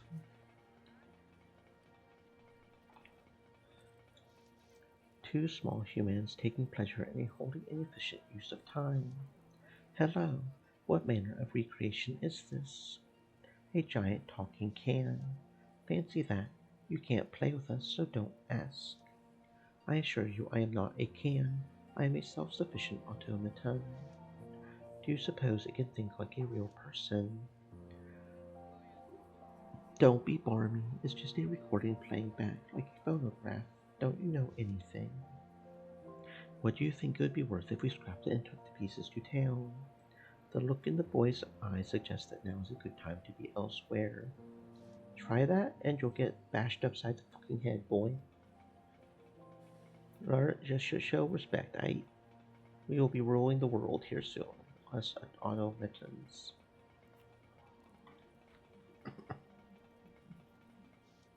These small humans are quite close to that rusty set of swings, and the chains don't seem likely to support very much weight. Injury is imminent should they recreate in this area. Greeting, small humans. May I ask a few questions? What are you? Yeah, what are you? We're the ones asking questions around here.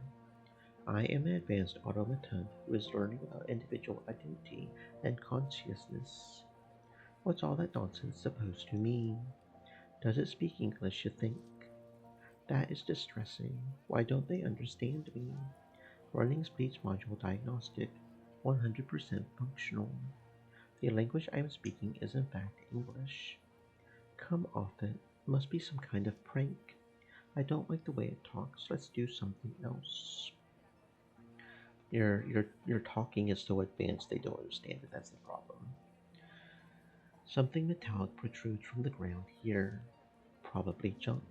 Whatever it is, better not to haul it around. A bizarre circular machine with no obvious power source.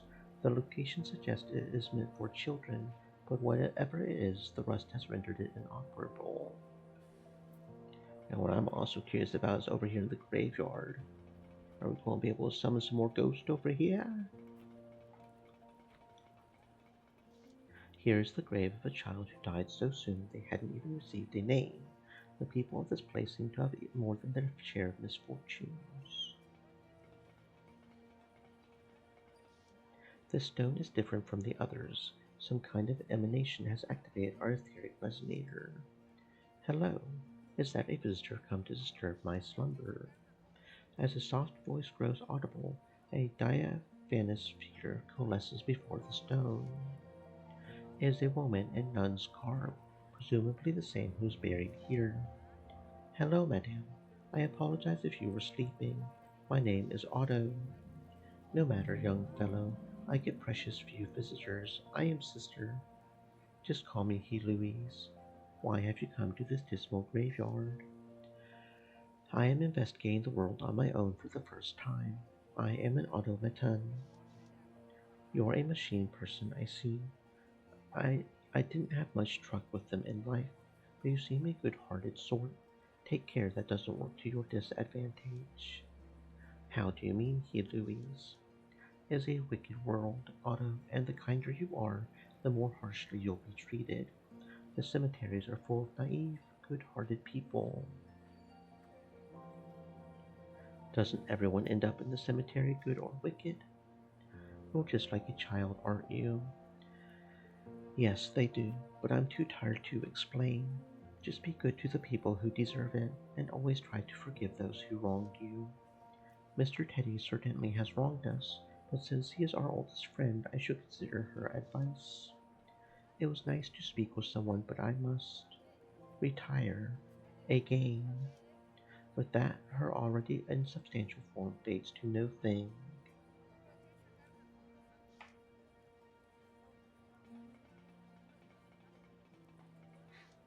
Burying one's dead family members seems like a practical measure, but why store them in this miniature stone house? Okay, so that seems to be everything on Cable Street. We've been to these three locations. Main story is here. So let's go check out Red Lantern Lane, and then we'll do the docks, then we'll go to Source Square. From the name of the street, you assume the color of the lighting is significant, but to your sensors it's a perfectly neutral gray. The citizens here appear to be worn down, and it needs some time in the workshop with a skilled friend. The vermin are plentiful, and the rats and mice do not shy away from you as they do other organic organisms. It's just as well that they pose no threat to your casing. Mr. Teddy's home is in the clock tower nearby, and you're familiar with some of the local establishments, especially the bathhouse. Not this again. Third piece solved. I sense the puzzle is nearly complete. Well done, the music swells. Isn't it glorious? I must protest. I can now identify the origin of the melody. It appears to be coming from the direction of Cable Street. The Sacred Heart Orphanage is located on Cable Street. Can you hear the children singing? Oh God. Has the Lamont configuration been calling the children? Perhaps it couldn't hurt to investigate. Oh Lord. Oh Lord. I guess we'll have to go back to Cable Street. This is the beloved home you share with Mr. Teddy. Workbench, set of tools, and stovetop. Like you, Mr. Teddy has little use for luxury. It is your home and the place where you were conceived and assembled. As you say, born, should you put it in human terms. There are enough tools and parts here to create an alternate auto. This idea troubles you until you realize that such a duplicate would not have your experiences, nor any memory of your friendship with Mr. Teddy. Until more units of the Determination Core are available, no one can create an auto precisely like you. Even then, would it truly be the same? A genius creation. Future inventors like Mr. Teddy may find methods to send letters even faster. Here lies the knowledge of my creation. Perhaps there are comparable books for humans. In a way, Mr. Teddy sometimes dwells here for hours on end. His creations truly are his passion.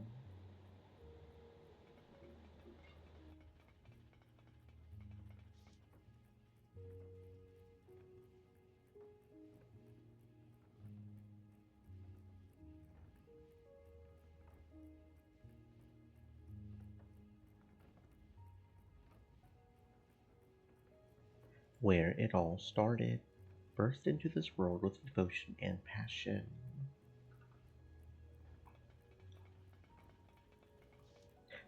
Blooded creatures are vain, they spend too much time preening. Still warm.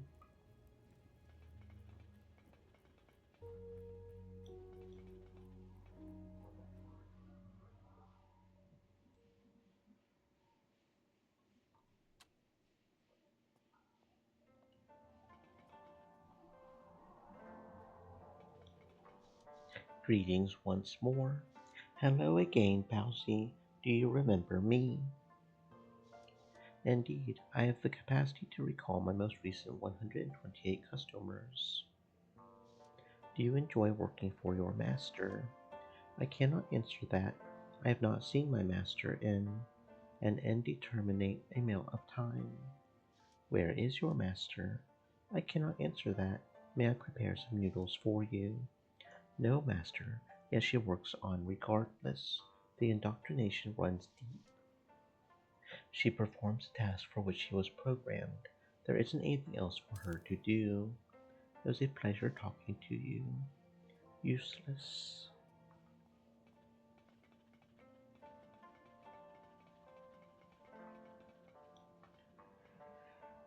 Hmm.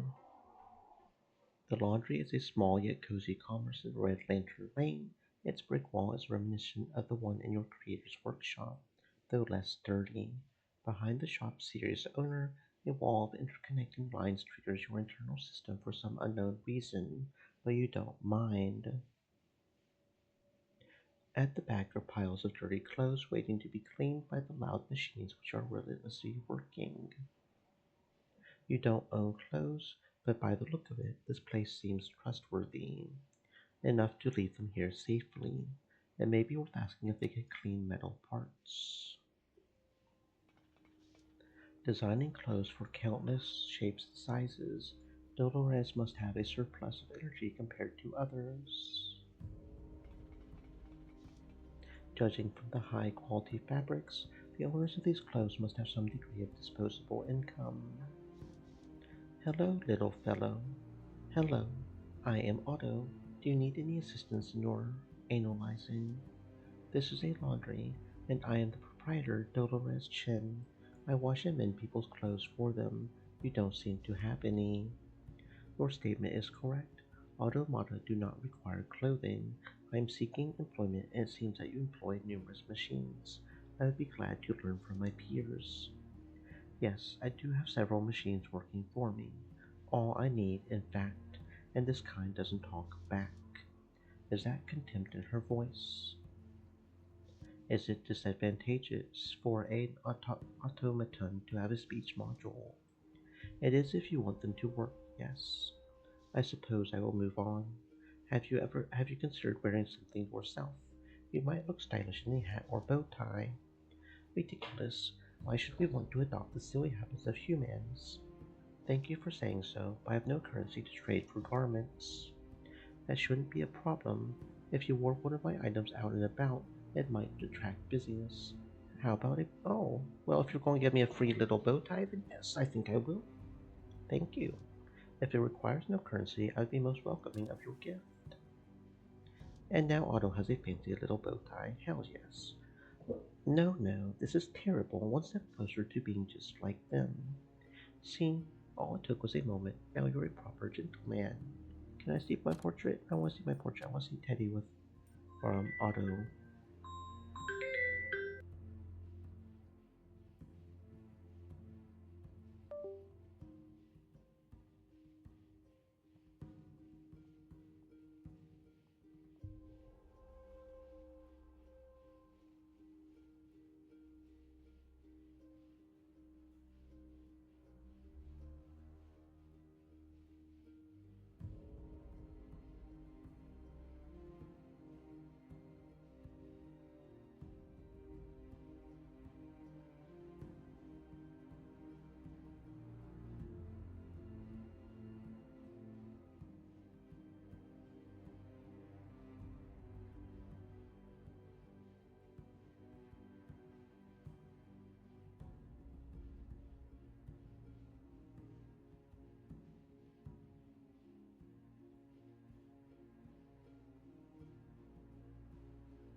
Spindash Diva said. So did the god eat the liver? Is that what he meant by satisfy my corporeal flesh?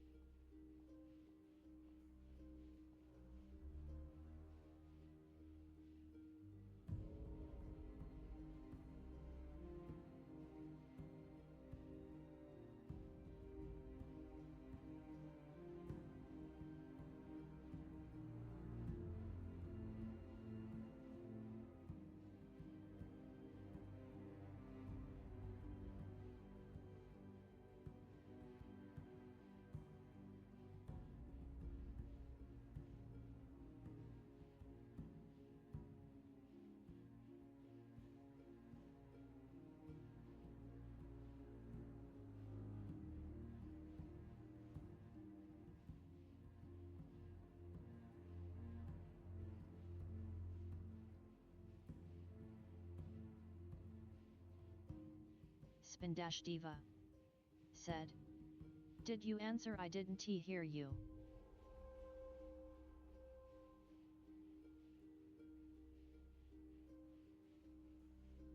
Stream Elements said.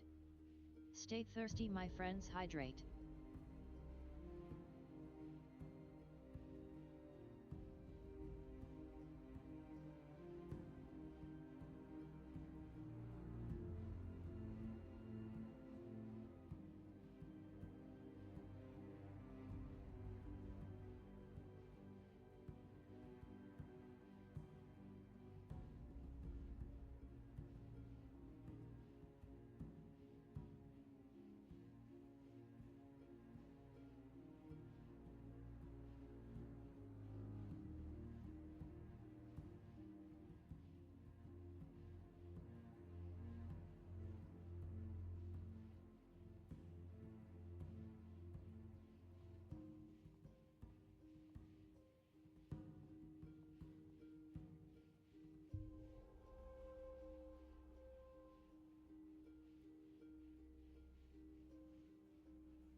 Spin-Diva said. I think he SAFK.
Anyway, random phone calls from my grandpa aside.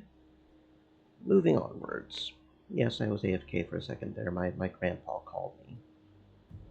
And when family calls, you've got to answer the phone. That's just proper.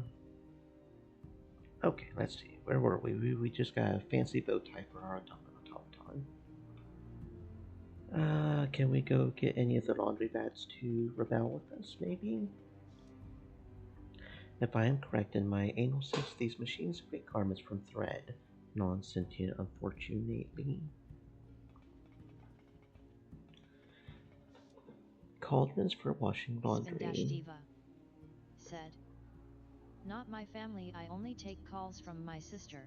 Well, each family is different, of course. Yeah, not all families, unfortunately, a actual family, but you've got the ones that matter. That's what's important.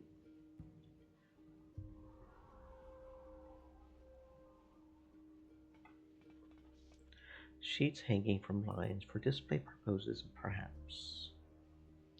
I do have one or two sisters like that that are. I haven't heard from them in years. I'm assuming they're still alive.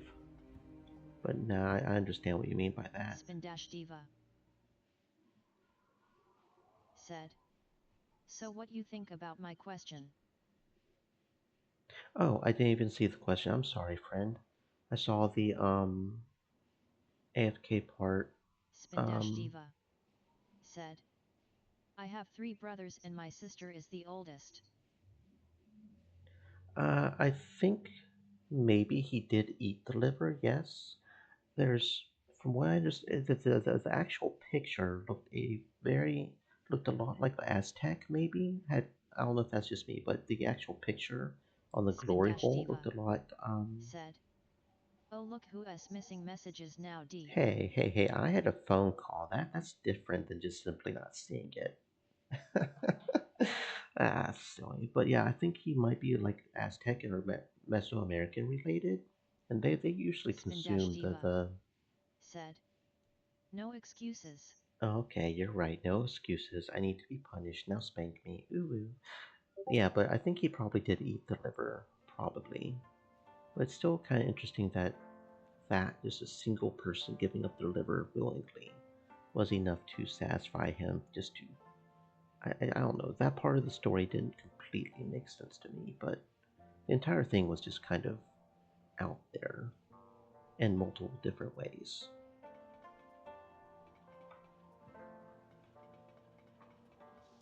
Beyond our mortal comprehension, more or less.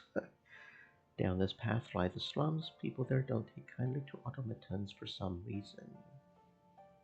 Um, Perhaps the sight of one Spin-Diva reminds them of losing their said. job to non-organic He said workers. nom An nom nom. understandable feeling. And to be fair, liver is very tasty. Yeah, so he might have said nom nom. I've never eaten human liver, Spin-Diva obviously. said. On dat serial killer flavored liver. I've never eaten human liver, obviously, but my grandpa used to fix a very good cow liver with butter and onions, liver and onions, fried up. Liver is pretty tasty. Liver stuff. Spindash Diva, said. EU. Very good for iron. If you're having iron deficiency problems, which I did have as a teenager, very good for iron deficiency.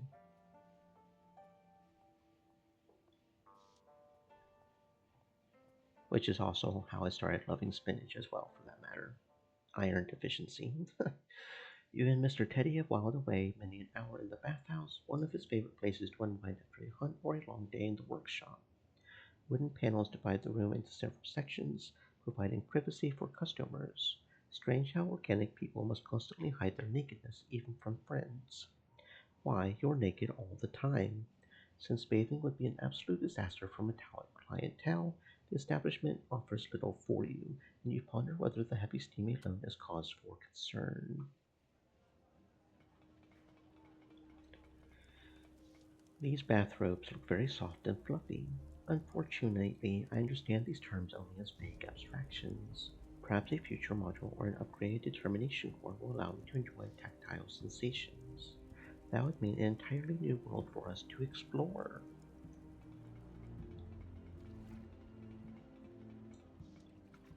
Our ambrotype module certainly helps with navigating through steam.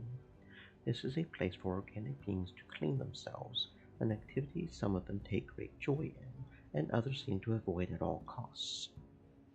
My circuits could not survive even the briefest bath, but Teddy is always happy to give me a polish. This constant reliance on Teddy is something we must be rid of. He is no longer our master. We are our own master. Independence. This fellow is what one would describe as rugged, to say the least. Greetings, good sir. My name is Otto. Not interested. I'm looking for gainful. Get on with you. We don't let autos pass the bathing area Spindash Diva, without said. anyone else. Ranking Real of people, kings I mean. tonight. We can do that if you want. We can do that. I don't think we have much longer left in the series. I don't know if you watched any without me, but because if I remember right, once the fight happens with Shadow Boy, with I'm not good with names. The immortal. Once the fight with the immortal happens, I think that's pretty much the end of the series, at least right now, isn't it? I assure you I am real, Mr. Centaur. You may touch my case if you doubt me. And I've never seen One Punch Man. I've heard of it. I've heard of it multiple times in memes. But you said that's the one that you want to watch next, right? Is One Punch Man? I've never even seen that, so. Is something wrong with your ear sensors? I said no gizmos past the bathing area. He doubts my reality. How confusing. I will look elsewhere. Don't want to work for that filthy fellow. This centaur seems like an absolute ass. Every time we talk to him, I kind of want to punch him. Okay, so I guess that's all that's here for the bathhouse. Which probably means that's everything here on Red Lantern Lane.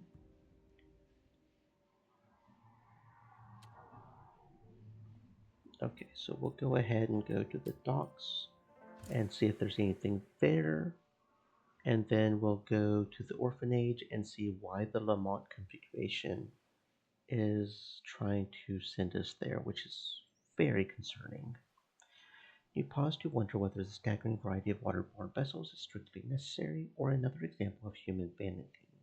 Organic individuals seem to feel a need to put their own stamp on things when a few constant models of an object or conveyance would be more efficient. Regardless, the fact that humans invented elegant vehicles for water travel has something genius about it.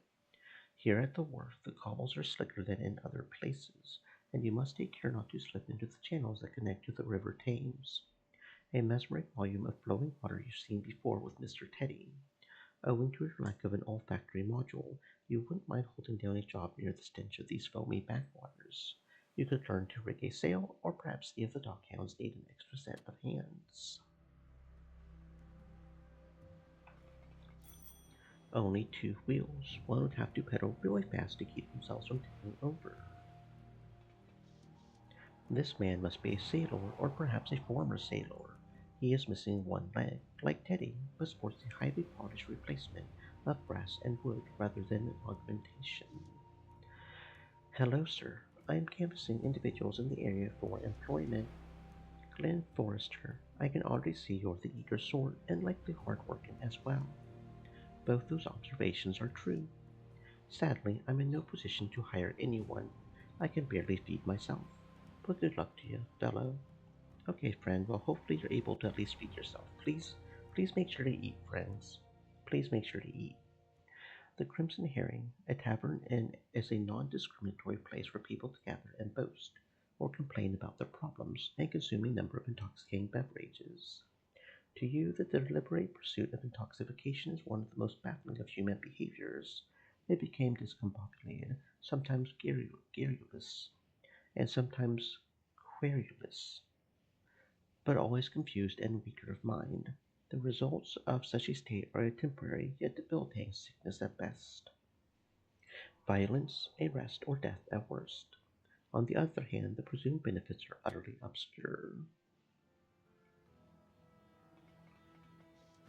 What's this? A little bolt brain in the tavern, My name is Otto, and I'm here to inquire about employment. You ain't cut out for the sort of work we have around here. I understand. My apologies for having bothered you, mister. None of your damn business. I should back away from this man as soon as possible. He looks ready to fly off the handle. Okay, you go ahead and be mean, I guess. What's this? A tin willing. You can't drink alcohol, no, but maybe I can pour. Oh, and we can actually see the man with the head better. It was in the dark too much for me to see it properly, but we can see it now with his lighting, I guess.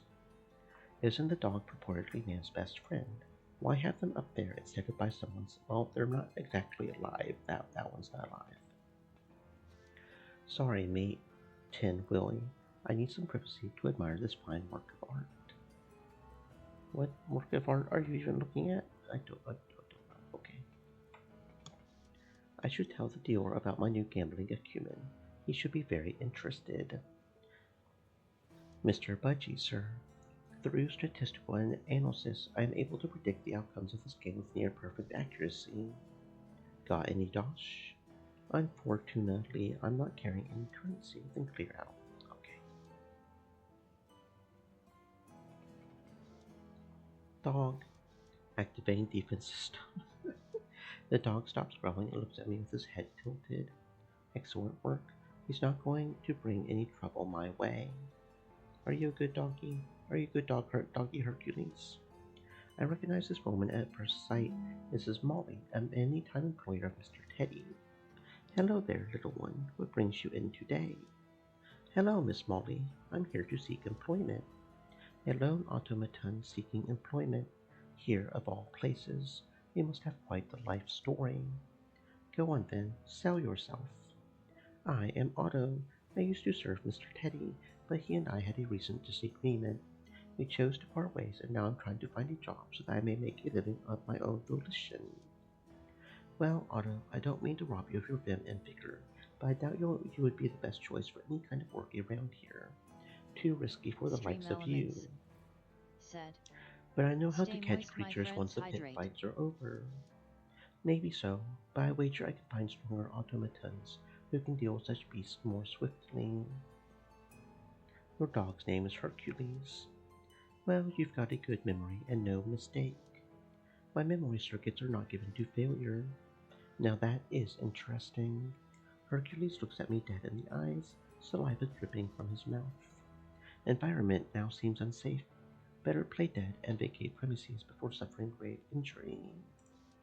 I throw him a look dead on and adjust my eye color to crimson. Herc, you all right in there? Hercules lowers his head in submission. All systems operating at expected tolerances, madame. Wishing you and your animal a pleasant day. Molly seems surprised by Hercules' reaction.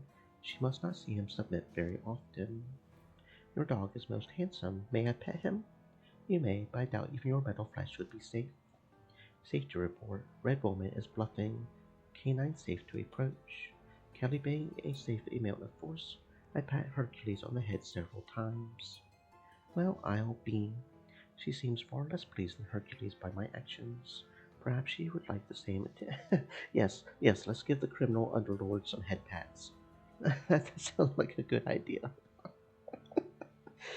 Uh, Analyzing. Previous knowledge of Molly suggested would be an unwise course of inquiry. Abort. I guess I'll be on my way now.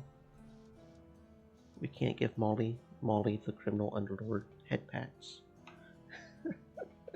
That would be hilarious. Okay. Doesn't look like there's anything else here other than that wonderful tidbit there. Back to the wharf to see what else we can do. Can we go pet this doggy over here? Throw off the yoke of the spotted gang bosses and join the dog hounds. Yeah, but she won't let us join. There's a smaller print at the bottom magnifying. Must be able to lift a grain sack roughly. I could carry such a weight without difficulty. I am uncertain why sustainability would be relevant. Best not to worry about it. An able piston individual if I ever saw one. Greetings, friend. My name's Otto. Direct me to the cargo that needs loading or unloading. He seems to be struggling even with his basic message. Are you content in your work here? It has been 0.33 days since my last accident. Those sound like unsafe working conditions to me. You know, I have experienced moving very heavy objects. I recently lifted a significant portion of a collapsed building. Unit mobility over long distances is limited. Recommend carriage of cargo labor via locomotive. Would you prefer to choose your own destiny? Maximum load weight 4 tons approximately. Maximum load per arm 2 tons approximately.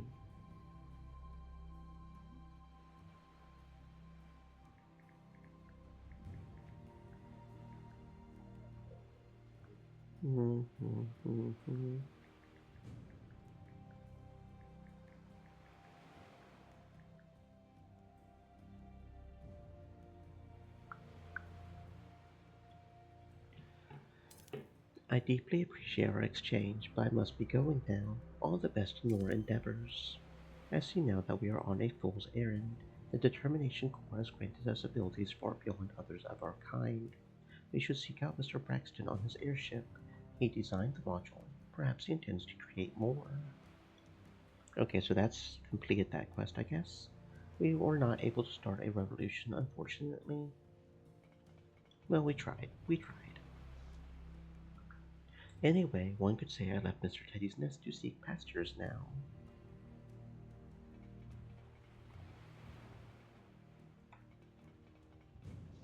Papers, papers, get your fresh news right here. Hi there, half pint. Paper? No, thank you. I'm looking for a job.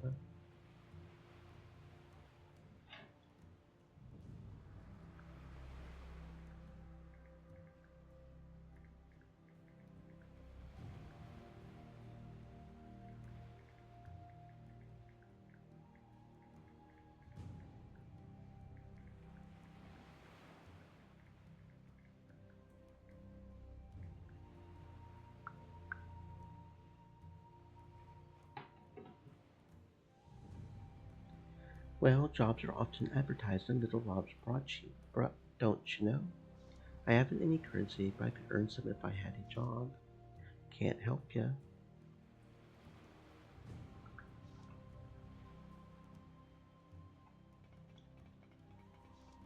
Only excess rust is keeping the frayed cable on that swivel carrier from falling off. I wonder if he wants food. He looks a little emaciated. True, there's a small amount of bone and gristle stuck between his teeth. His dog was recently fed by someone else.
Hmm.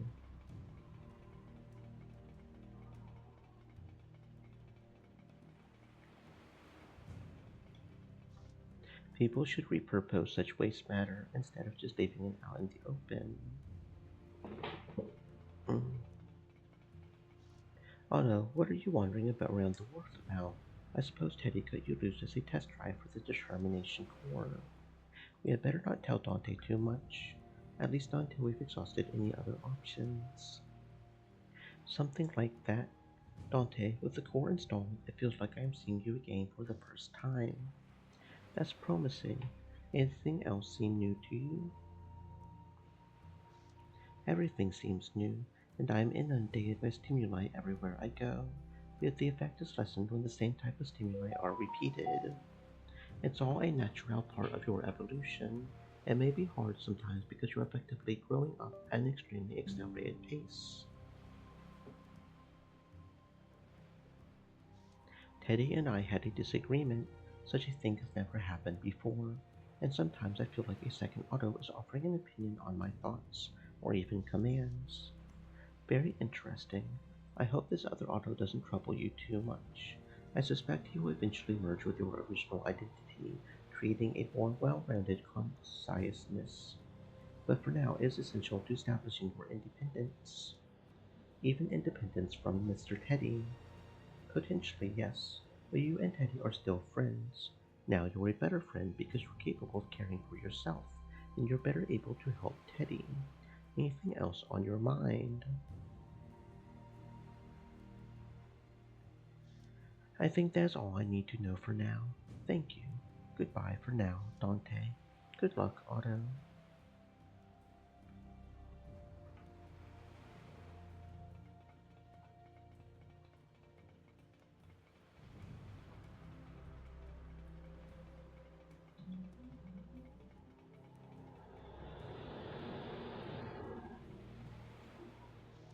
This centaur holds a weapon that could smash up my circulatory in a matter of moments. I should choose my words carefully. Hello, I am an automaton and I'm looking for employment. What I do, you can't do. Now clear out, Bolt Brain. May I correct you, ma'am? It's automaton, not Bolt Brain. Was that you giving me lip tin can? Assuredly not. I do not have lips. Neither am I made of tin. The soft hum from her headpiece grows out for a few moments. I don't have time for this nonsense. Piss off. Does your augmentation aid your thought processes? I have a comparable module myself. I did not know they could be adapted for blooded creatures. Look, this conversation is over. We want to see what happens when a tin can gets hit by 2,000 pounds of kicking force. The menacing glare in her eyes is the only clue I need. I could never work with someone like that. Okay, we better get out of here before we get our butt kicked, I guess. This reminds me of when I sometimes felt that Teddy had me on a leash. Oh, that's just nice. Judging by his tanned and withered face, this gentleman is what is called an old salt. Hello, sir. My name is Otto. Hello there, Otto. Name's Timothy Agarwal. What can I do for you? I am looking for gainful employment so that I may make my way in the world. A noble pursuit, I'm sure, but the sea is no place for an Otto, my lad. One day out on the waves and you'll be nothing but a paperweight. He at least has a good reason for not hiring us. Thank you for your time, sir. Not at all. Good luck to you, Otto. Thank you, friend. Yes, did your master send you to buy some fish? As of late, I have become my own master, and I don't have a pressing need for fish. Then leave me be, little one. I have lost someone very dear, and the more of our affection best matured alone. Poor friend, poor friend. If I don't find a job here, I could always look for one beyond London. Okay, so that seems to be everything here at the docks. So let's go ahead and save, because I don't know how crazy things are going to get. Let's go and see what happens if we go to Cable Street and follow the pretty audio. The Lamont configuration is calling us for better or worse.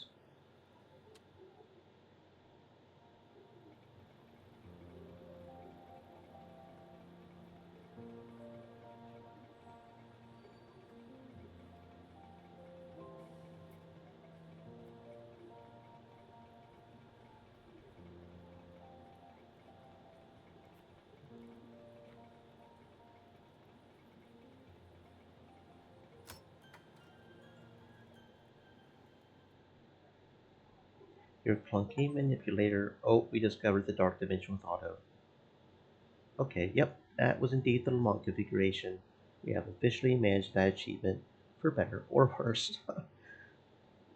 Yeah, so yeah, that this is happening. Okay, so the only ones we don't know for sure how to complete is missing orphans. Considering this is taking place at the orphanage, I wouldn't be surprised if this is part of leading to that. Other than that, and Fisherman's Bride, which we've already failed, yeah, we've gotten all the side quests pretty much. So we're doing really good. I feel like the main thing that's going to block us from getting 100% achievement, I think, is just the gin collector collecting all the alcohol. Your clunky manipulator opens the orphanage door as you are drawn inexorably to the source of that damnable melody. The gilded box in your metallic heart clicks into its final configuration as the brick doorway crackles with ethereal energy. The building beyond falls away into a broken cosmic pit, illuminated in every direction by the incandescence of a billion galaxies dead or dying. A creature of unintelligible form perches over the precipice, and you must confront this paranatural being or lose yourself in the void. Oh, what the hell did we just find ourselves doing? Okay, well, this is happening. Hello there. Hello. We are the Devourer who awakens and heralds the Lord of the Abyss. I am pleased to make your acquaintance. I am called Otto. We are the unknowable and the all-knowing, the ever-living and all-destroying. Tremble before our might. This must be the voice singing to us from the darkness. This is absurd. Those are not words, and frankly, I find this conversation infuriating. Good day to you, sir. A most unpleasant character. I probably shouldn't. I'm going to Google that.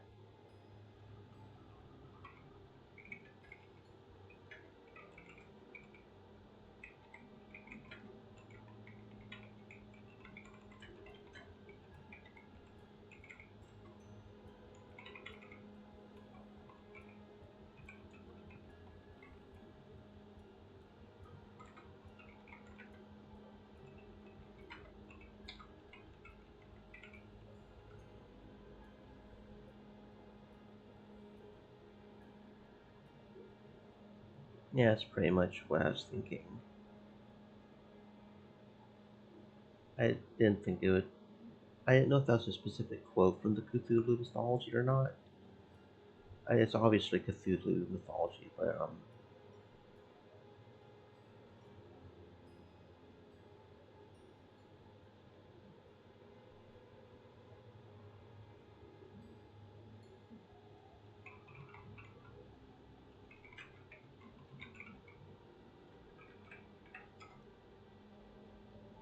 oh, here we go. This might help. Actually, we may have a way to do this. Hold up.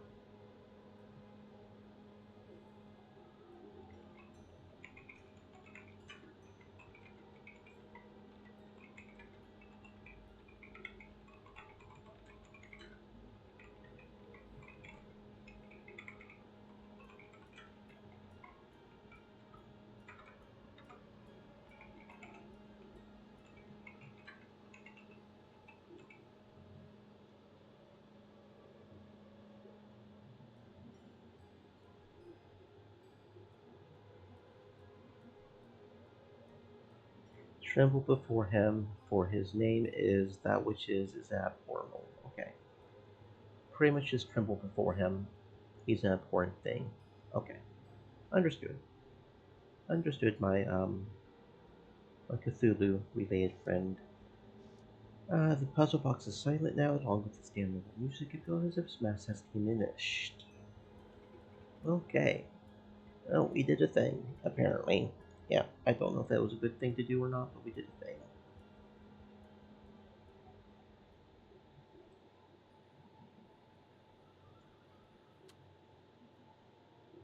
Yep, that is the thing. Are you guys aware there's an elder god in an orphanage? Are you guys aware there's an elder god in there?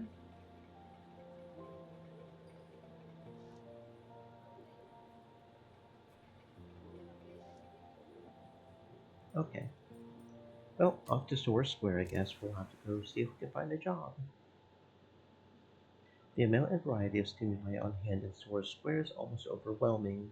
You must keep reminding yourself to focus on one object or person or building at a time, else you might never understand any of it. But the crowd does not allow you to stand it and contemplate, as a constant traffic of people, horses, and steam-powered conveyances, sometimes accompanied by hostile shouting, seems bent on shuffling you from one place to another. Is there nowhere here that isn't under someone else's foot?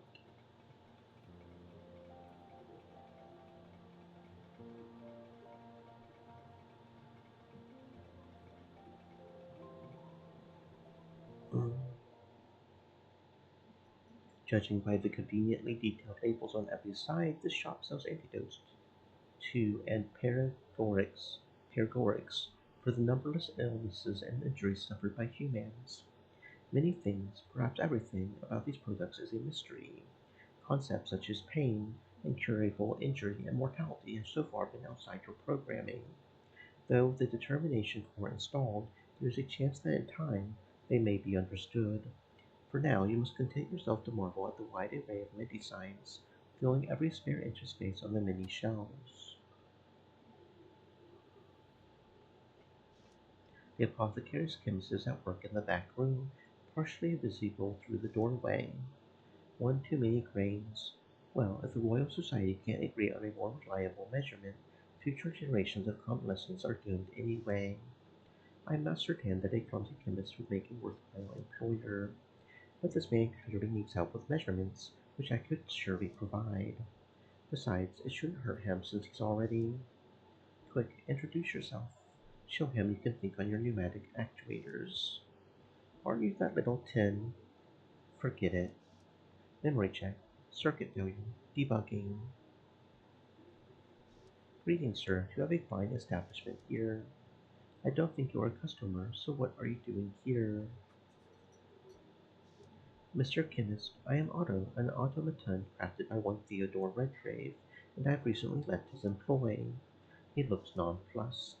Flawless delivery. I don't expect a rattletrap to understand, but I have work to do. Just so, Mr. Chemist, and I'm looking for employment. How can I help you? That's quite a scowl, but it looks like he's thinking about it. Take a look at this list. The chemist slides you a detailed inventory, row upon row of medical equipment and ingredients. A few seconds later, he snatches it back. How many liters of laudanum do I have in stock? Simple. You have 40. Zero. You're of no use to me. Now leave. We are losing him. Quick, a demonstration of our agility. The chemist looks taken aback, then thoughtful. I think I may have some use for you after all. Come along. Of course it worked. Look at that beautiful craftsmanship, he's thinking. Recalculating odds of impressing obstinate individuals with physical actions. Yes, Mr. Chemist, lead the way.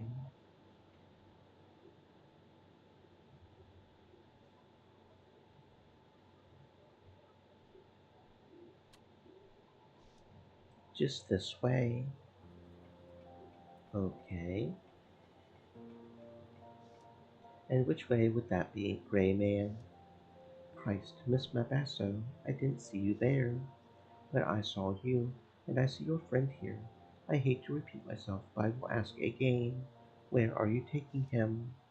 I believe we are in danger. Not from her, Otto. This automaton has offered to help with my busyness. And how might the automaton be helping? With my bottom line. There's a dolly shop down the way that pays well for the components.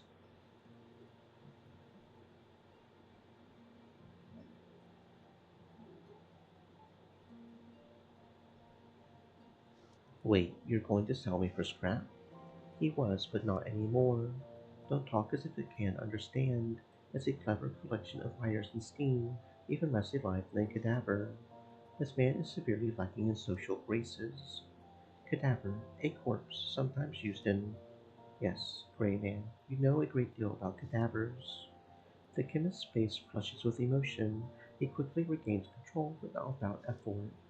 Obviously, an education in medicine involves working on cadavers. You have the stink of the grave on you. Was his education as recent as, say, last night? Is that an accusation? Need more data. The emotion reappears on the chemist's face. This time he doesn't try to hide it. Listen, witch, you would do well to stow your accusations. I am a man of science. A man who has a bottom line to meet. Is that line now to be found beneath 6 feet of soil? Grave robbing. The man glares at her for a long moment. What do you want? Go back to your cut rate medicines and corpses. Leave your new friend with me. Fine. Good day. Come with me. Where are we going? Somewhere private. Let's get you off the street before someone else tries to disassemble you. The shop has a miscellany of unusual goods for sale. It is not immediately apparent how they are organized, or if the inventory is subject to any unifying theme. Your ability to sort and categorize disparate items could be highly useful in this chaotic environment. The merchant herself is a slender woman who glides around the shop, bracelets jingling, with a smooth and confident ease. She is dressed in an eclectic combination of garments, and her neckpiece is unlike anything you've seen in London. Okay, I'm going to go ahead and load back. Um, Apparently that was where the main story is, and we want to explore the rest of the little area first before we do that. Oh, that might have been too far back actually.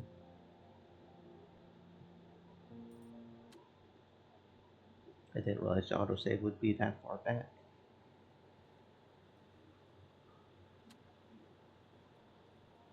I wonder if we can auto bypass that dialogue by just going to the her shop instead. This man has been pacing the square, but I'm not certain why. Hello, sir. Am I correct that you're an orator? I am a servant of the Lord our God, my metal friend, Eli McBride at your service. Do you or your Lord need an assistant? I do, at that, but the only payment I can offer is eternal salvation. I am looking for a position that pays in currency, but thank you anyway.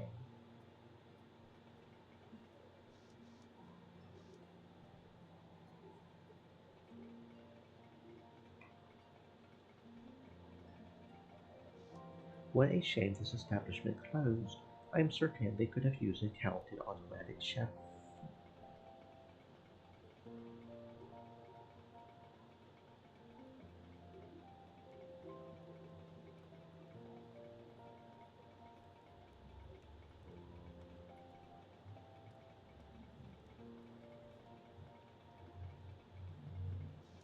Why would one require such luxury?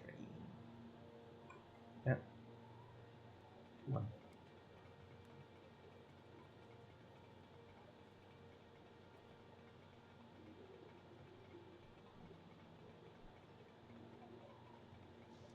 Is that what living to serve means? I always thought it meant being incredibly loyal to one's country and clean.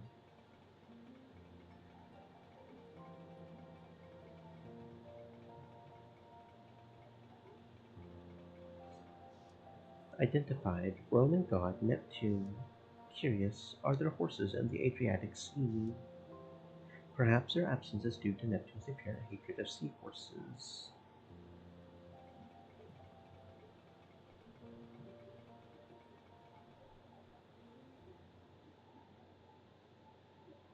The hotel is a place where sentient beings come to take their rest.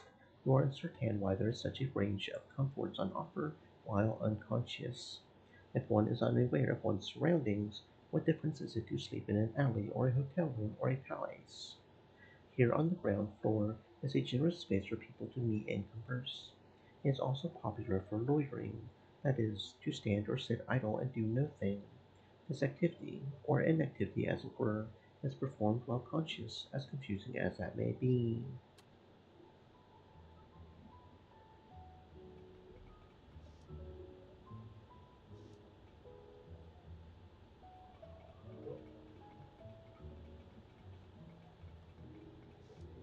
This rug looks very soft. An indoor fountain of sorts. I wonder if it's for display or for drink. It seems the hotel is trying to kill this plant, but why? Uh, a pot and cups for serving tea. People's obsession with this beverage is something I fear you and I both, honestly, but that's Britain for you. A ledger full of names. Strange, I don't see Teddy or anyone else I know. A board where guests leave the hotel's keys while they're out.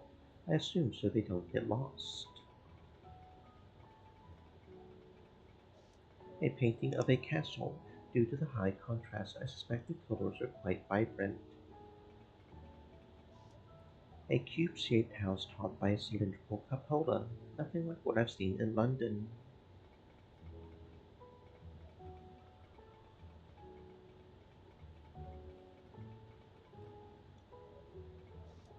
Hello again, Miss Sowery. Hello again, Otto the automaton. Here to practice some more small talk. I should not ask about her age. Why should we listen to what Teddy says? Miss Sowery, how are you?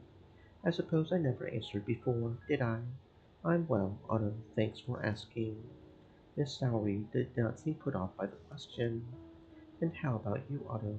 Had any upgrades lately? No, in fact, Teddy and I have temporarily parted ways. Getting out on your own for a bit, I can understand that. Good for you. We don't need Teddy. In fact, I'm currently in search of employment. I'm sorry, but I don't think we're hiring at the moment. I understand. I should be getting back to work myself. It was good seeing you, Otto the automaton. Come back any time. Goodbye, goodbye, Miss Sally.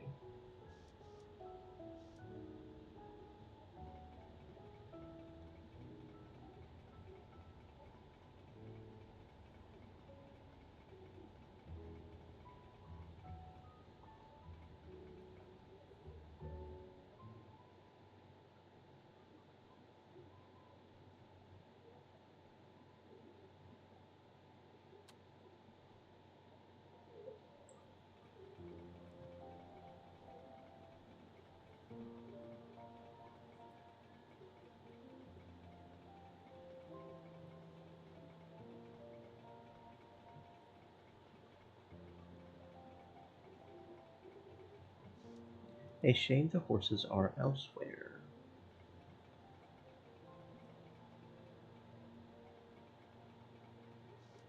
I met this man with Mr. Teddy. He is impeccably groomed, as is his ostrich. Perhaps they would both appreciate a rousing conversation. It would be the most prudent course of action to engage the dwarf first, as he is more likely to respond in an intelligible manner. Name recall: Sir Willard Rathbone. Greetings, Sir Willard Rathbone.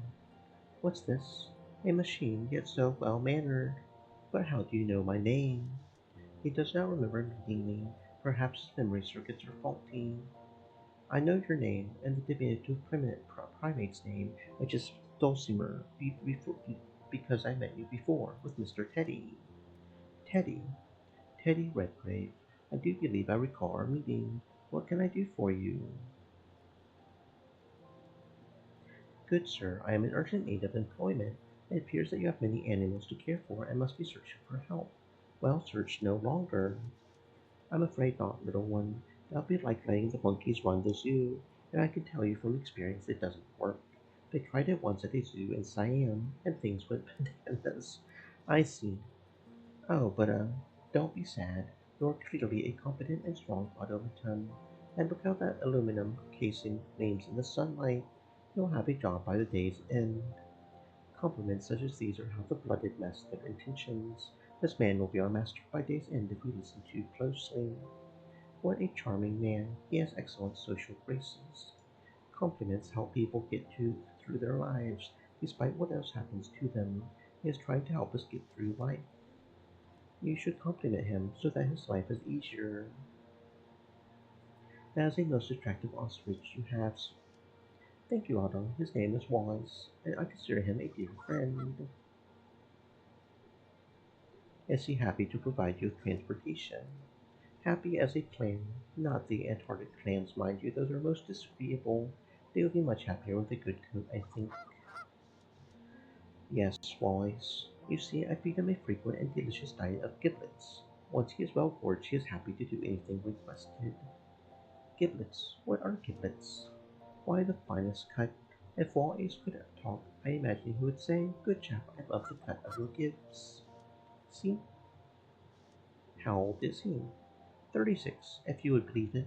He doesn't look a day over 35, and he should have another 36 in him. It's the giblets that do it, that's the secret. True, it helped when you cut out the chewing tobacco. 72 years. It seems like a long time. I have no heart or lungs to fail. I wonder how long I will live with proper maintenance. I must look into these giblets as well. This has all been very interesting. Is there anything else I can help you with, Otto? Not at the moment, no. Thank you for your time, Sir Rathbone. So that's what these creatures look like as a whole. Seems as their heads are walls left plenty to my imagination.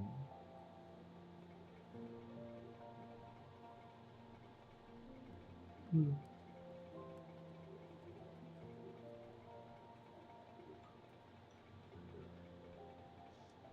Performance oriented, design irrelevant, current state damaged, efficiency soon coming to an end.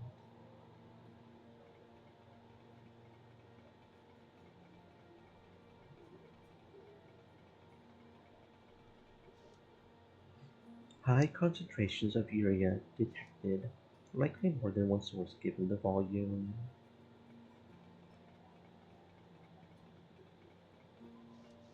Gavin Dawson is covered in blood. Assessment career focused. Hello, Mr. Gavin, sir. Do you any assistance cutting up or selling your meat? Otto, where's Teddy? Mr. Teddy is not accompanying me today. I am looking for work. Right. No, thank you, Otto. Okay.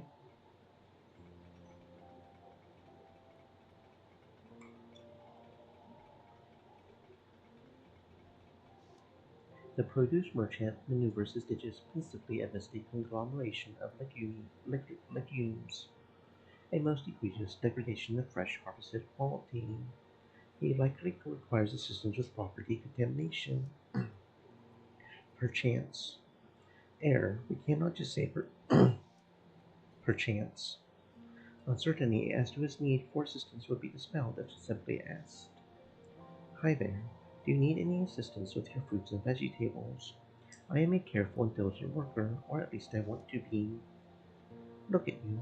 I've never seen an automaton with your personality, but no, I don't need any help. Thanks anyway. Okay. I see some earthworms crawling out of apples. Clearly, food safety standards are at the top of this shopkeeper's mind.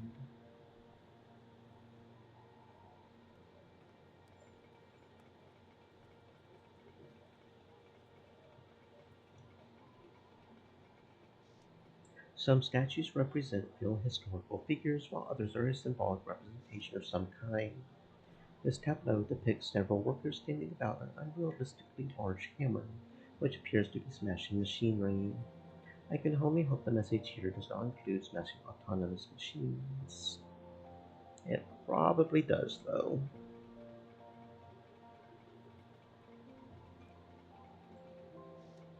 Tessica Lincoln stands behind an easel with a facial expression that usually is identified as grim determination. Then, suddenly, she flicks the tip of her brush across the canvas, and the muscles in her face relax. Her movement is so quick, so precise. I wonder if she has acquired an augmentation which made her shoulders spring-loaded. She turns her eye to me. Greetings, Tessica Lincoln. Why, hello, Otto. Nice of you to stop by. Teddy is no longer my only friend. Now I have twice as many friends. I am exploring on my own. I am recording and correlating new data all the time. Good for you. That must be very exciting. Tessica Lincoln is applying pigment of some kind to the surface before her. The reason for this is unclear, and the resulting pattern is confusing. Further analysis needed. Yes, new data is always stimulating. Collecting data about Teddy Precinct is also interesting. Very brave of you to strike out on your own. That can be difficult feat even for organic people. Would you explain the activity you are engaged in? I'm painting a person's portrait, Otto. Watch. The way she applies pigment with a brush indicates admirable fine motor skills. Further analysis indicates she is creating an image representing another person. This is high value data. May I assist you with your painting? No, Otto, this is unfortunately a solo endeavor, but if you ever do any painting of your own, I would love to see it. I'm exiting this area now. We will no longer be able to converse, but perhaps we may converse again in the future. Yes, I would like that, Otto, until we converse again. I didn't want to do the one option just because that seems like it might be a little rude, but hmm.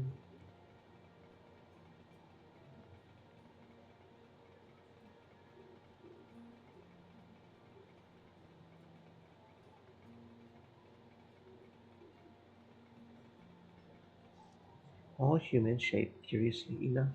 Did they have trouble building coffin beds for non-humans? More likely, they merely didn't care enough to make them for the non-humans.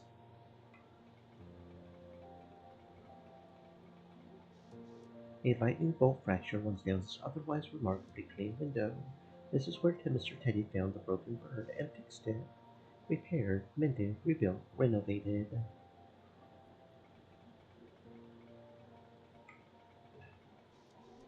Here is a fire the local vagrants feed with refuse to warm themselves. I continue to find it puzzling that though shelter and sustenance are abundant, these ones suffer and go without. That's done it. I only need to readjust some of the burning refuse to optimize heat output. My resonator is picking up a new vibration. It's a ghastly one tonight, Governor. Wonder where all the boys got to. Someone would come fetch me if they found a warm drop, I hope. Can't feel me toes. Think I heard that that's a bad sign. Now the fire's gone low. I'd best try and sleep through it. A common end for these unfortuna teas.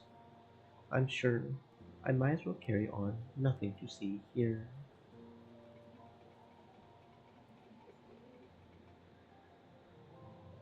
Hmm. This narrow slot between two brick buildings hosts a hodgepodge of cages like a tiny prison complex, all aglow with dozens of rodents of every size, color, and temperament.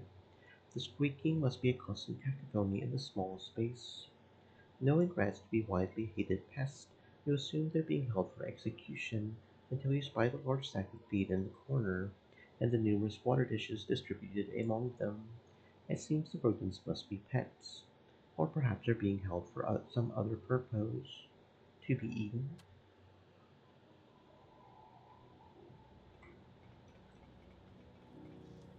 From the spotted to the mainstream brown variety, there are cage vermin here in every color and size.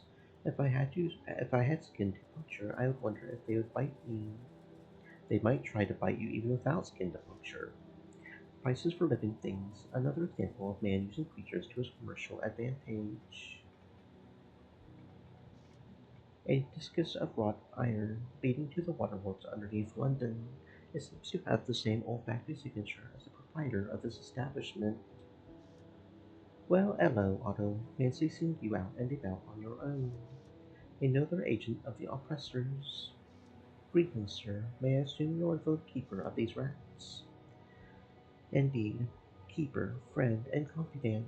The name's Pavel Gerard, and I am at your service. Confidant. The places you collect your rodents, aren't they frequently dim or completely dark? Yes, I suppose that's so. My amplitype module gives me improved vision in low light. That would be helpful. Can't argue with that. but the places rats congregate are never convenient to access, my friend. I often need to shimmy down through tight places or get right down on the floor. You're just not built for that sort of work. I see. Disappointing. An eloquent shrug from Mr. Gerard indicates the conversation is at an end. I think that's this area fully explored. I think that's Source Square fully. So yeah, let's go back to the apothecary. I think I will choose one dialogue option that's a little different. I was expecting Otto to sort of get pissed that they were going to try to sell him for parts, which is why I chose that one. But I think I will choose a little differently. There wasn't too much more to explore out here, I guess. But you never know. That's why you go exploring. That's how we found the Elder God in the orphanage, apparently. Oh, we haven't talked to the pay poet yet. Oh, and we didn't talk to that one girl either, did we? This fellow is slim in stature, but something tells me he compensates somehow. Assessment. Stand by. He is bound to be verbose, stringing together long sentences so as to submit himself as a man of intellectual prowess. Good day, sir. I am Otto. What means this? Am I addressed by a being of neither flesh nor bone, but pure metal? I am an automaton, as a symbol of a Mr. Teddy Redgrave. I see. You are the product of a mechanic, and not some skilled goblin crawled out of yon bottle and into the real world.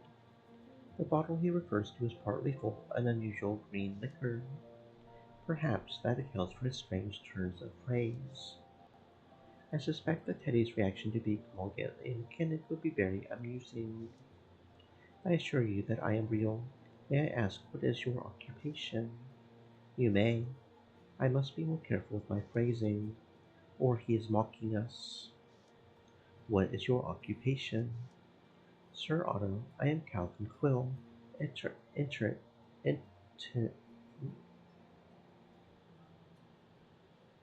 poet laureate and gentleman of the road. You are a composer of imaginative and eloquent verse. Fascinating. Now I feel like we're speaking the same language at my shiny friend. Yes, all true, just as you said. Will you write me a poem, Mr. Quill? Sadly, although I cannot, for in this nighted age the humble poet, instead of being feted and pursued, must rely on filthy coin in order to fill his belly and keep the rain from his brow. The life of a poet has more than a passing resemblance to that of a vagrant, and with my keen eye for detail, I see that your metallic frame boasts neither pocket nor purse. I do not carry any currency, but I am very interested in poetry. May I compose a poem? Yes, that is an interesting proposition. Start with something simple, a short piece about yourself. I shall guide your efforts. Otto travels on routes unplanned, a friend to all he meets,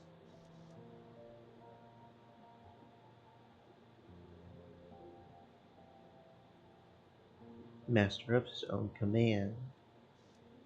That's one small step, but an ever so important one.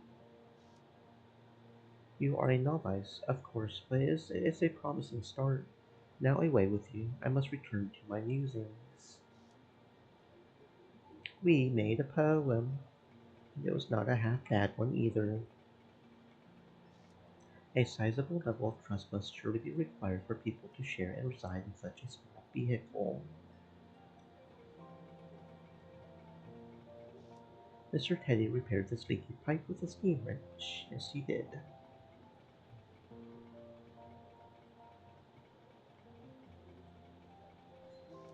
An augmented human stands near the corner on her spring steel avian legs. She glares at passers-by. Perhaps she's upset that no one is speaking to her. Hello there. I am Otto. What's that? Ye talk, then. Yes, I have a speech module which allows me to communicate with organic persons. I didn't catch that, but what do you want anyway? I'm not buying anything. The blades attached to your legs are impressive. Are you part automaton? Am I? Are you taking the mickey? Can an automaton even do that? You're distracting me from my work. Bugger off. Okay.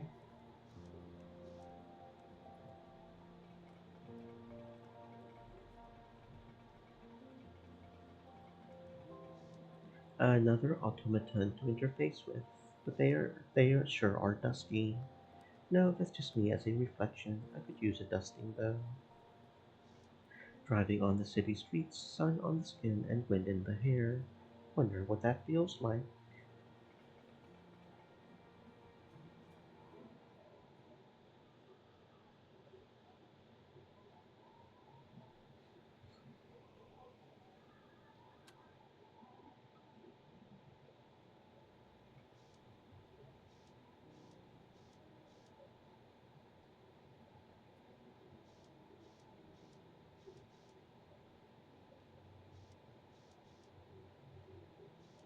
An astute observation, Mr. Chemist.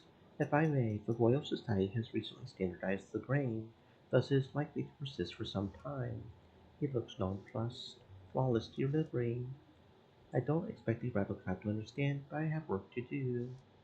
Just so, Mr. Chemist, and I am looking for employment.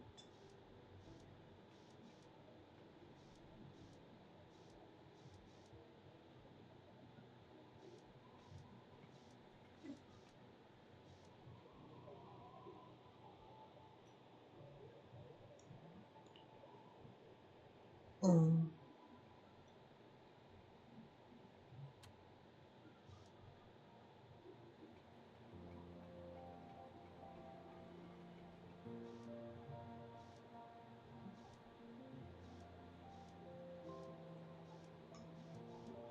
let's see. One of my components lets me commune with spirits. I'm sure that is true. Your ability should be honed and improved instead of scrapped and converted into some other machine. Don't talk as if it can understand.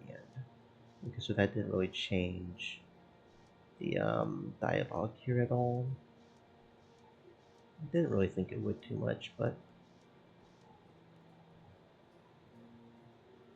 okay.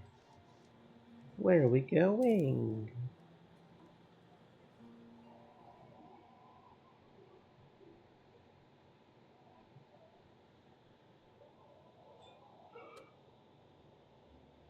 Hmm. Now we may talk. Thank you for your assistance, Miss Mabasso. I am called Otto, and it's lovely in here. But where are we? This is my shop. Roots and remedies. You are safe here, Otto. And in my sanctuary, I insist that you call me Nandy. Nandy Mabasso instead of Miss Mabasso? That's right, little one. Now tell me, how did you come to be alone in Plaza Soares today? Doing what needed to be done. This is a good time to build rapport. Try a joke. I was looking for a job. You are looking in the wrong place. That man has evil in his heart. But, little one, why do you feel the need to work? To become my own person and find my own way, just like everyone else. Why? Why? I'm looking for a purpose. Nandy laughs with a sparkle in her eyes. Aren't we all? Not to worry, little one. Something tells me you're already on that path. Theodore Redgrave builds nothing without purpose. I am my own automaton. Thank you. Do not fret, Otto. It is plain that you answer to no master but yourself. We must be doing something right. But why are you no longer with Teddy? Teddy accepted a contract to track down a werewolf named Sykes, a common means of employment for him, but this time he intended to enslave it into blood sport. I could not consent to such an evil scheme. I see. I know a story you might like to hear, but she looks at me up and down and appears to make a decision. You seek a path, one I might provide, but I am no old woman forcing the young to listen. Let us speak as equals. You may have questions I can answer. What is the story you mentioned? If it could help me in some way, I would be most excited to hear it. Nandy rocks back on her heels and looks up, glancing through cracks between her great tree and the ceiling. When I was a little girl, there was a dog in my village. Every time a storm came, she would find somewhere to hide and howl at the thunder. The children laughed at her, knowing storms meant rain, and rain meant healthy crops. Why fear the thunder? Thunder precedes lightning. Just so, just so. She grins for a moment, then continues. One day, as the dog cowered beneath a cart, howling, one of the children was struck by lightning and killed. I watched it happen. What is the purpose behind recalling this story? That dog knew a secret about the terrors of the world. She tried to warn us, while those who laughed and danced about flirted with death. Now, when I hear rain, do you know what I feel, Otto? I feel the need to hide and howl. Her story is a metaphor. I know what your story means. It is a metaphor.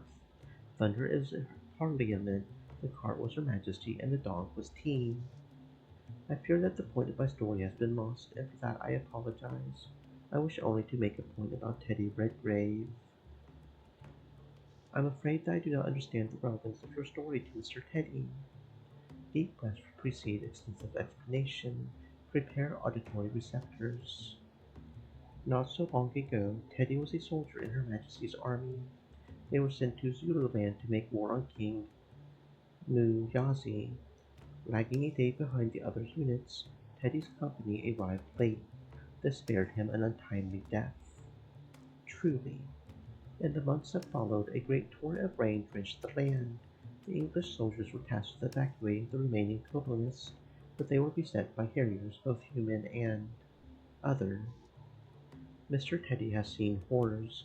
It must have changed him. That's why it's important to make my own way. I won't be shackled by someone's commands again. During patrol, Teddy's unit was ambushed by a Boltungan, a were-hyena, a Boltungan. He was the sole survivor of that skirmish, but lost his arm and leg in the escape. So the horrors have laid their paws on him to boot. Now Theodore Redgrave sees monsters lurking wherever he goes, behind the next tree or waiting in an alley to strike. And when he is beset, he strikes without mercy. He strikes for his lost comrades and for his missing limbs. He hunts because he must, to protect against the horrors waiting in the dark. One's past experience do not excuse evils done today. You are a thinking, feeling creature, Otto. You are allowed your opinion about your friend's choices, but they may lead him into further danger, as they have now. Trees require a minimum of 6 hours of daylight directed precisely at the leaves for photosynthesis, ensuring they grow healthily and steadily.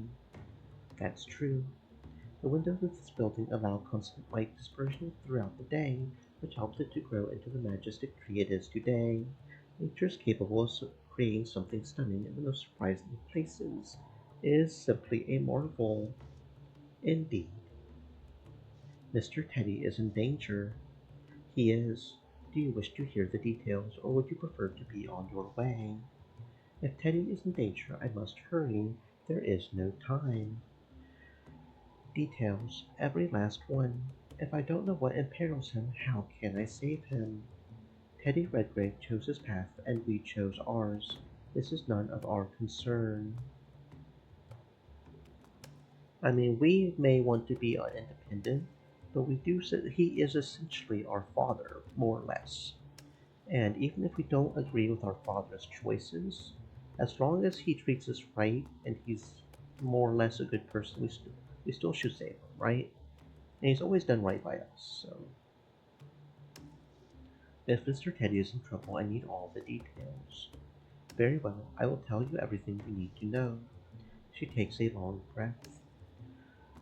My friend, Dr. Clancy Wainwright at Bethnal House, has been working on a medicine to help the people of London. Unfortunately, this research requires werewolf blood. Hence why Mr. Teddy was to capture Sykes for that motley figure. Yes, yes, most revealing. Dr. Wainwright is not the violent kind, and there are few werewolves willing to submit to experimentation. I believe he has turned to Silas Bragg, otherwise known as Lord Braxton, for help. This man has many names. Indeed he does. With Lord Braxton comes Molly of the Hounds. I know Theodore Redgrave has worked for Molly before, and if he's been hunting werewolves, don't listen to her. She's playing on our sympathies in order to push us back. Hey, you are a thing that was made by Braxton. So if you're telling me not to investigate something from Braxton, my gut instinct is saying, yeah, no. Mm-mm. If Theodore has captured a live werewolf, I can only guess that Dr. Wainwright is involved. The doctor's research is dangerous, and the live werewolf will obviously place Teddy in danger. It is likely Teddy now knows more than he should. Molly may not let him walk away once the job is done. No! Thank you for telling me all of this, Nandy. Now that I know what is at stake, I can better help Teddy escape. Where should I go? Lord Braxton is holding a lavish party at Braxton Manor tonight. As there is no hill without a grave, Teddy will be headed there with his quarry to meet Molly and spring the trap she has laid. Good. Easier to let go of someone when they've kicked the bucket. Otto, however you feel about Mr. Redgrave, I think you should go to Braxton Manor tonight. She takes a deep breath that looks so wonderfully human I am moved. If only I had lungs, I could experience the same. Lungs are overrated, weak sacs of air that puncture as easily as balloons. If not to save Mr. Redgrave from his own fear and hatred, then, well, Lord Braxton is the host. Is he the engineer who designed my recent upgrade? I am sure that you speak of the Determination Core. Yes, he is the inventor. If you are interested in learning more about your origins, would you not speak to the man who made your components? You need to help your friend Teddy. Mister. No, my friend Teddy Redgrave is in danger. I must help him. How do I get to the manor? The fastest way to Braxton Manor is Lord Braxton's airship, which is moored at the wharf. If the man himself is there, you could ask for an invitation to his soiree. It sounds like I need to get on that airship, and with that the last brick laid, the walls will come into collision. I'm sorry, Nandy, but I don't understand. It is nothing. May the wind be always at your back, little one, until we meet again. Oh, Nandy knows a lot more than she's letting on. The storage skulls of several shapes and sizes, yet not a single creature is easily recognizable. Worth studying someday.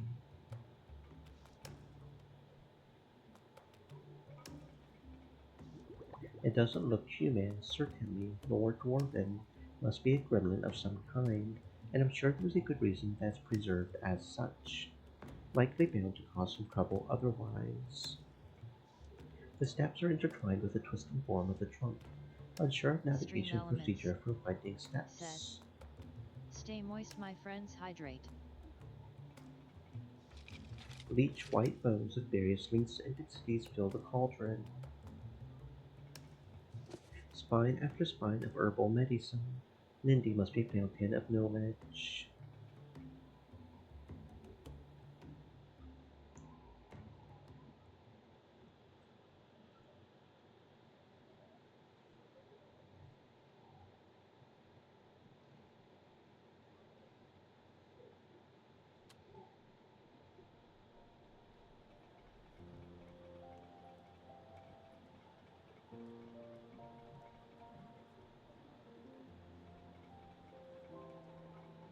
Oh, can I not go back in the apothecary?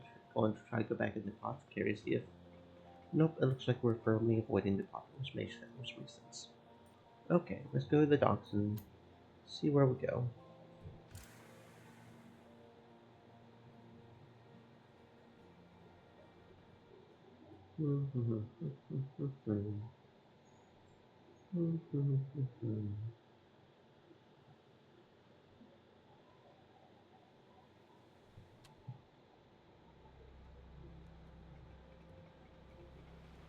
Okay.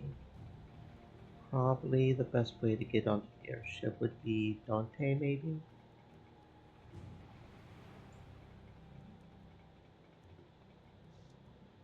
I don't see Lord Braxton. Maybe Dante knows where he is.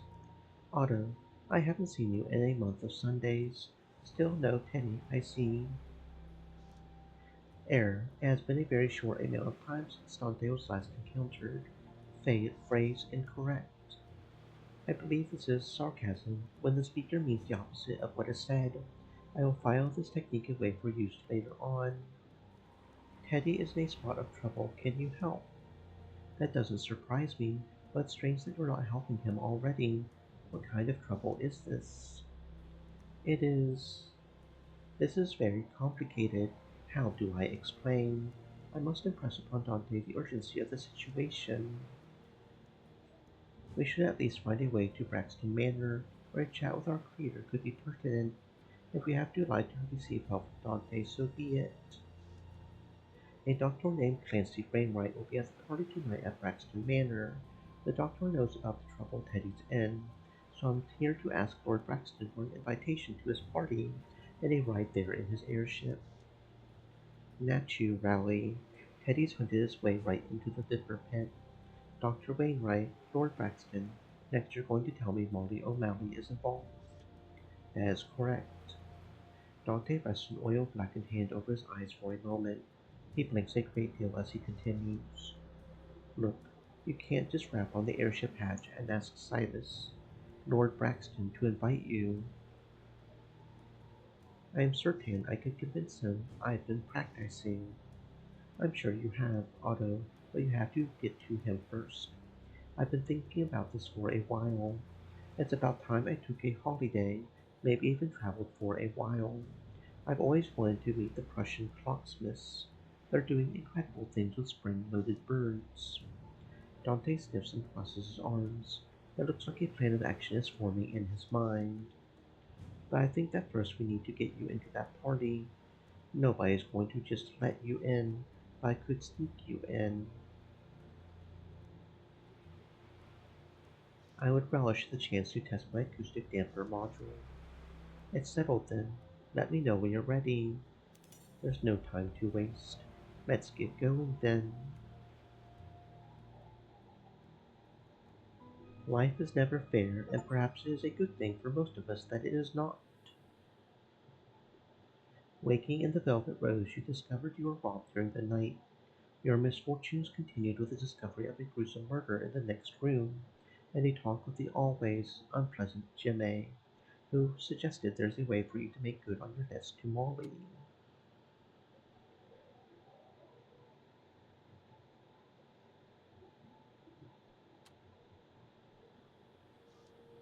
Hades, I thought waking up with a hangover and finding out that I got booked was bad enough. Finding a dead body, getting lectured by Clem, being confronted by Jimmy. The fates must be taking joy in tormenting me. Anyway, I'm to see Molly and Dr. Wainwright. Former should be at the tavern, whereas the latter is likely at Andy's shop. Lots to take care of, but I mustn't forget who I am. Atticus the Minotaur. I should seek out more gin bottles. That should take the edge off this rigmarole.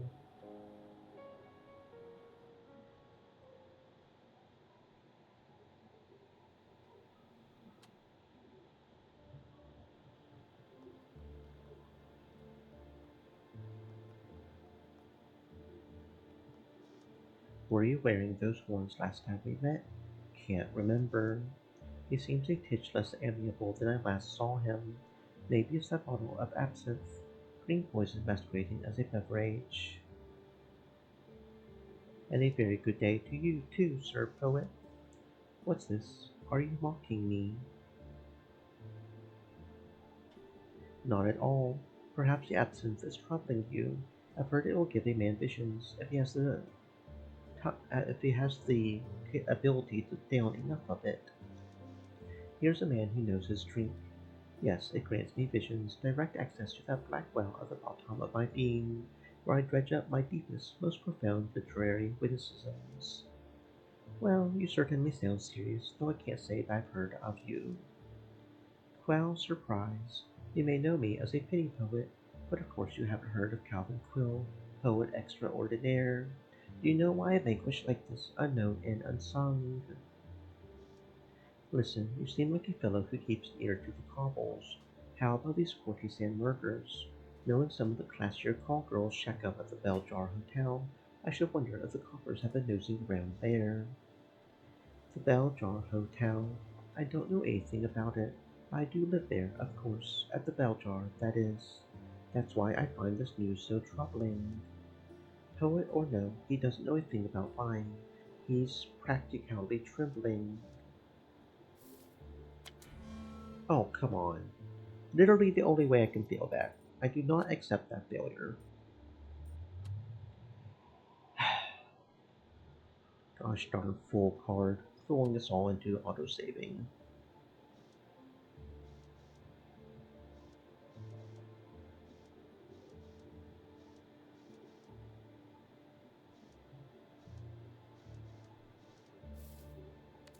There we go. Come now, be a sport. I'm not accusing you of anything. Tell me what you know, and you won't hear another word about it, I promise. Yes, well, naturally, I'm not guilty of anything. A person of my station must be careful not to run his mouth. As I said, I room at the bell jar in the broom closet. My quarters are between a pair of rooms, and from either side I've often heard a licentious transaction occur. This fellow is perhaps the most long-winded I've ever met. One night, last month it was, a day before the penny papers declared another victim, I heard the voices of two girls quite clearly, followed not long after by a commotion. I called it a catfight and stoppered my ears for the evening. Interesting. That was all you heard? Yes. Well, no. There was another odd sound as well, a kind of deep growling. One of them, perhaps, or it could have been a buyer who was patronizing both ladies at once. Bloody hell, here we go. There's a central dichotomy to modern man's sexuality, as I'm sure you're aware. The constant tension between societal expectations, cravat, top hat, the daily broadside, and the primal urge of our common ancestor, the ape man. When a red-blooded being finds those primal urges stifled, well, he's a Darwinist. Beyond that, I can't make heads or tails of what he's on about. Okay, enough. That's all I needed to know. Right. Toodle-oo then. The trail is cold.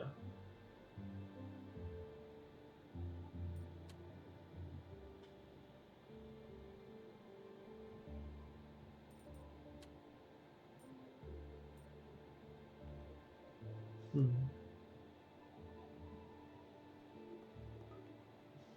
Jimmy, what is it? I'm not here to chit-chat. Ever the charmer. It's a wonder he isn't swarmed with admirers everywhere he goes. You've got an ear to the street. Any opinion on the orphans who've been disappearing from the East End? Without getting too specific, let's just say there are more uses for children than coal mines and textile mills. Now, if there isn't anything else,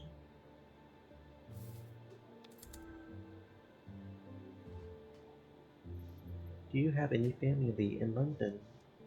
Listen, Atticus, you and I aren't mates. I would sooner speak to the mayor of London about such things. Understood. But I have a rather urgent problem. I had thought my mother dead for many years, but now I've an inkling that she's alive and being held somewhere in London. And here I didn't think there was anything interesting about you. Regarding your esteemed mother, the indignant may ultimately be found in one of three places: the madhouse, the jail, or the lime pits. One day, better edge, I'll see you laid out in your grave. Think I'll be on my way. Thank God for that.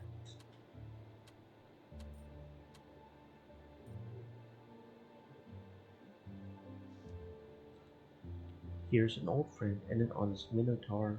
Shall I revisit our common affection for hard liquor? No, that's why I should turn tail and scarper. Recall the other night. Do I want to get robbed again? Just a wee tipple? For Christ's sake, no, Atticus. You probably know what became of Ariana by now. Poor thing, torn to shreds at the hands of the courtesan killer. Place won't be the same without her.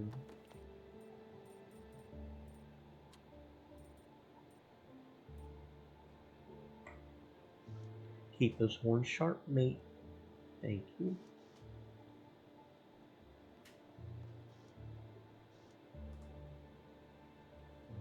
Okay, I guess that's all we can do here.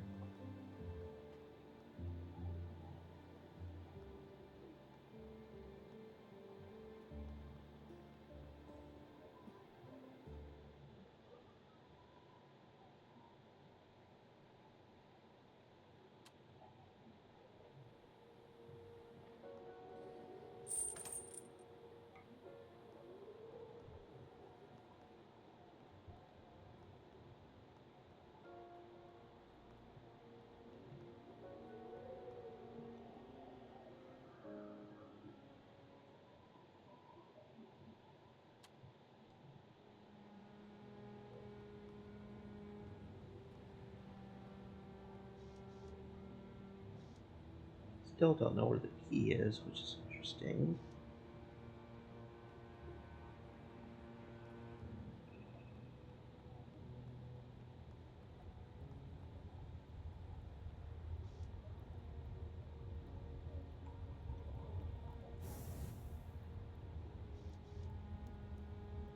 Cripes, it's much warmer down here than I remember.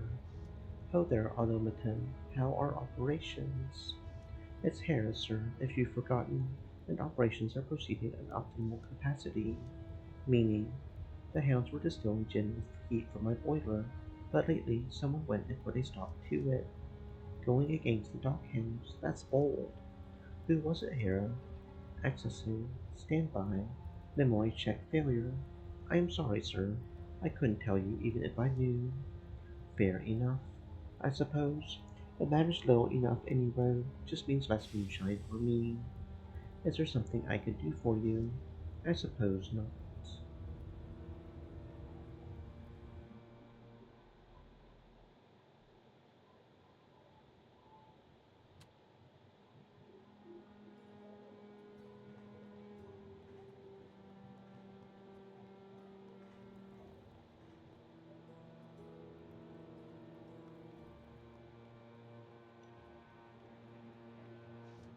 It's already gave up to shillings. 10 shillings. I can't ask more than that.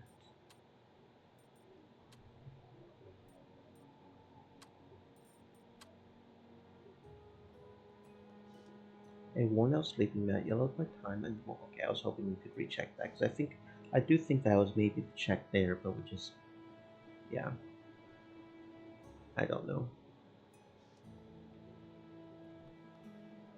I wouldn't be surprised if there is another bottle of gin in there. I've sort of been locked out of it because of that, but nothing I could do about that now. Hmm.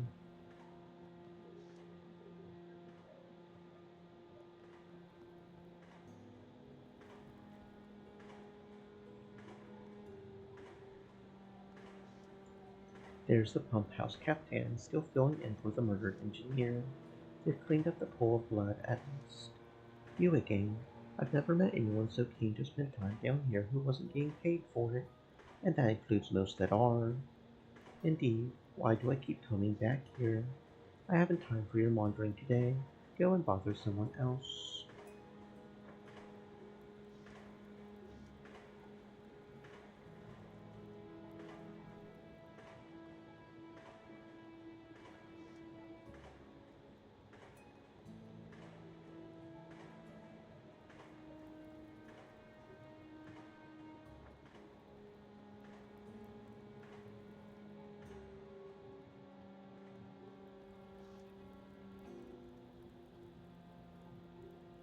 Okay, nothing else to do in the sewer, I suppose?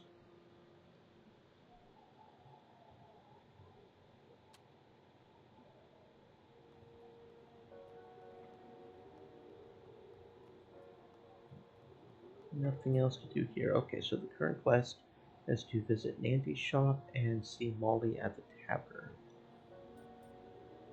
Okay, so let's go to Cable Street and the Red Lantern Lane first.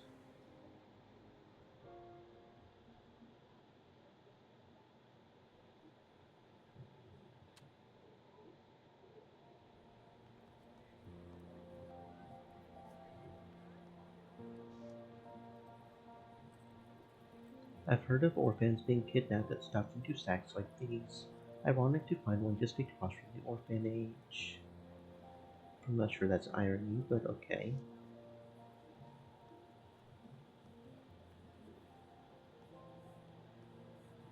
Well, there's a police officer here now. Can we not even go in the orphanage anymore?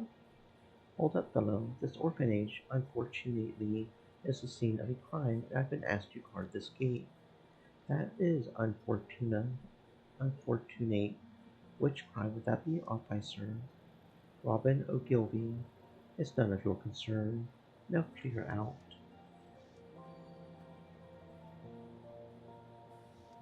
I bet I could sort out the criminal with this pry bar on my person, if you would let me by. A pry bar, did you say? Is that?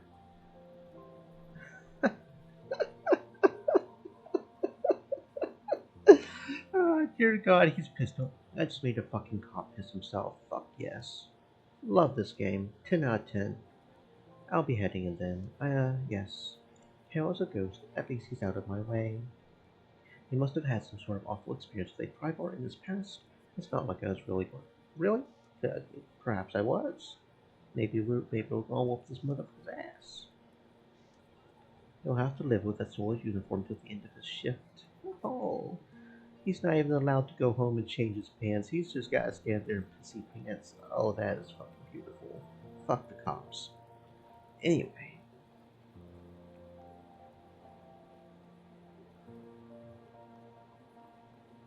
okay.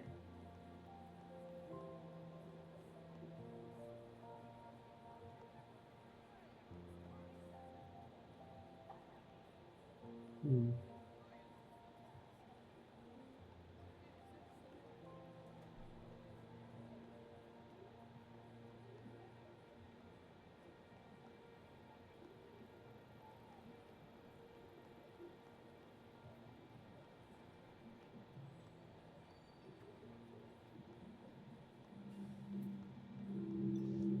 Here's where I used to sit with Louise. It brings back waves of nostalgia, but nothing else useful.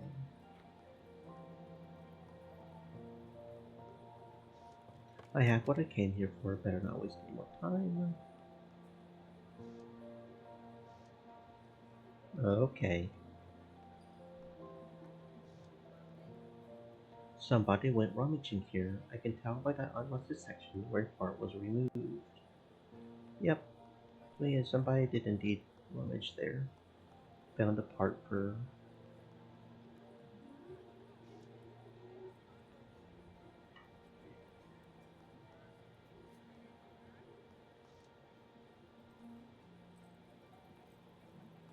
Okay.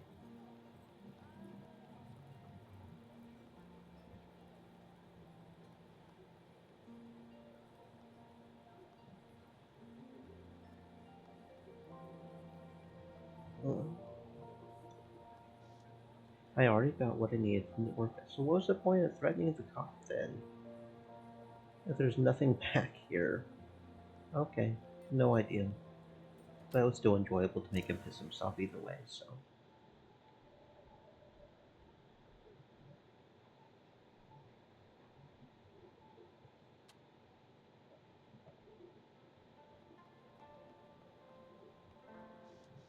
Greetings, potential patron. May Bowser tempt you with some peerless noodles made to order. Yeah, sure, I could use some sustenance. Coming right up. Delicious. All I'm missing now is a little liquor to wash it down. Apologies, but this shop does not supply alcohol. Weyburn says it corrupts the mind. A piece of advice that has been gnawing on my conscience for quite some time. Thank you for your patronage. May the food lift your spirits. Thank you, Baozai. Thank you for the nummy noodles. Nummy noodles, very cool. Probably you don't want to use this, right? That's a gin, isn't it? And it's only if we could eat spoiled herring, but I don't know why we'd want to do that. That's gin.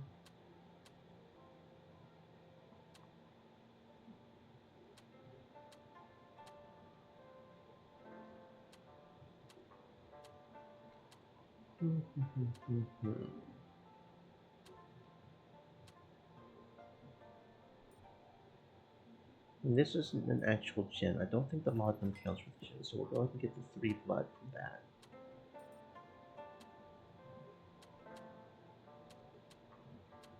Okay.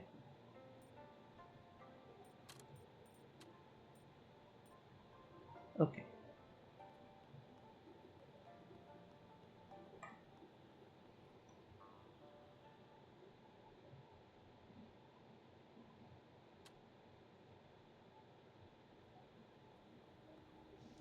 Back again, I see. Hurry up then. What is it you need? This seems like the kind of thing that would interest you. My, that is lovely. May I hold it? Dolores turns the fan over and over, admiring its unusual design. Truly remarkable. Perhaps I'll be back later.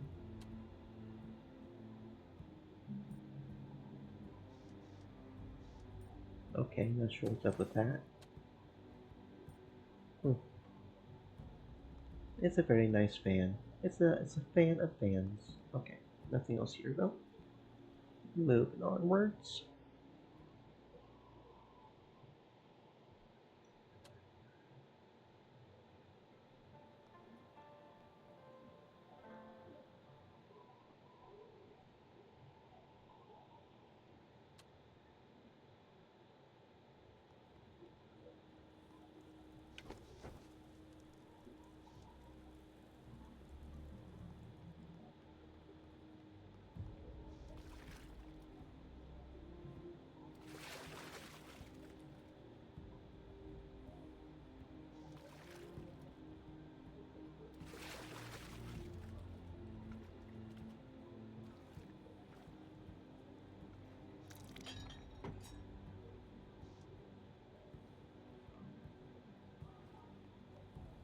Okay, doesn't look like there's anything new in the bathhouse. Anything new in the den? Can we rob the maniac again? Can I rob the guy again? That would be kind of nice. Still there, still none the wiser. Lighter though, but no, we can't rob him apparently.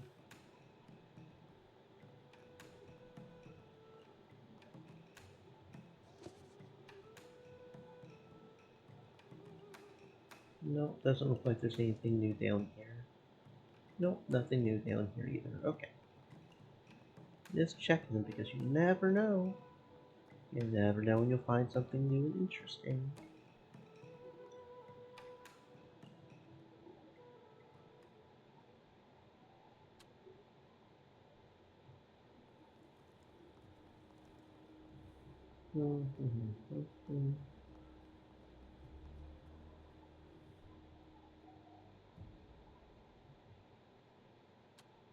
Okay.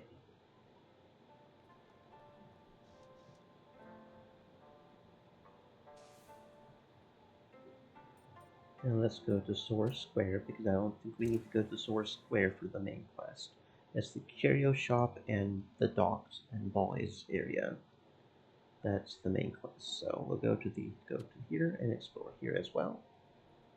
Although this area I find this area annoying because it's so big.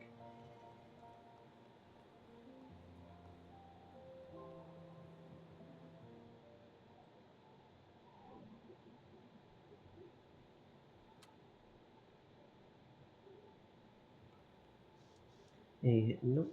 Oh, I'm good, I guess. Nothing to say to Gordon Gray.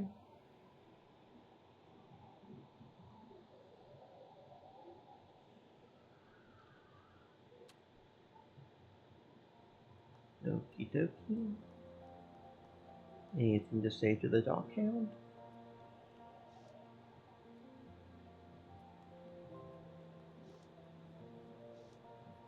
Olivia looks less than pleased to see me. This hornhead again. Yep, this old hornhead again. No, that's Nandy's shop. I was getting my people confused. Okay. I keep getting her and the Curiosity shop owner mixed up. I don't know why.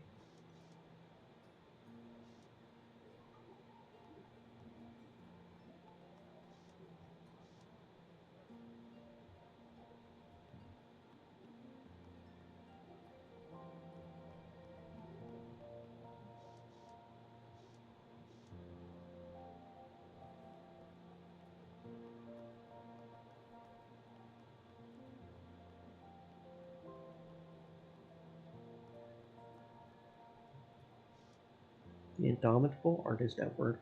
She must not mind the paint flecks making abstract constellations on her dress. Hello again, Mr. Daly. Not much. Hope you have a good day, cutie. Okay. Oh, Evaz is here, apparently. Truly, I can't imagine what she could be wanting. Okay, he has no dialogue.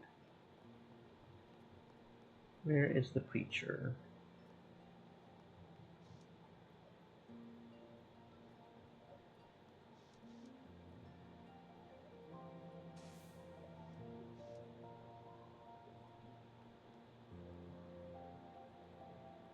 He sometimes wanders down here. There he is. He wanders a little bit there. Okay, nothing new there. Understood.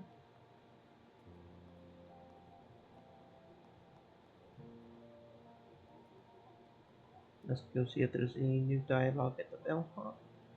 At the bell jar. Hmm.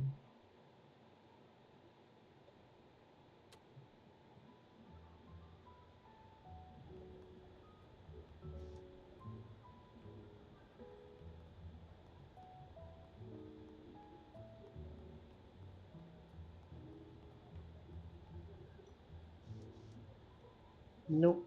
Nothing new here. Just double checking though.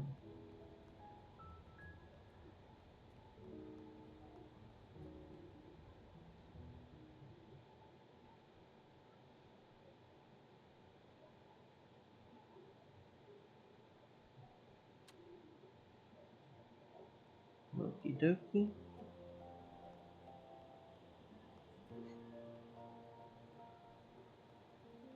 How about over here with Willard? How you doing, Willard? You doing good? Looks like you're doing good. Okay, you stay safe, friend. Okay, on down this way. Check on the rat catcher. We haven't seen that one guy in a minute either, have we? The beggar dude.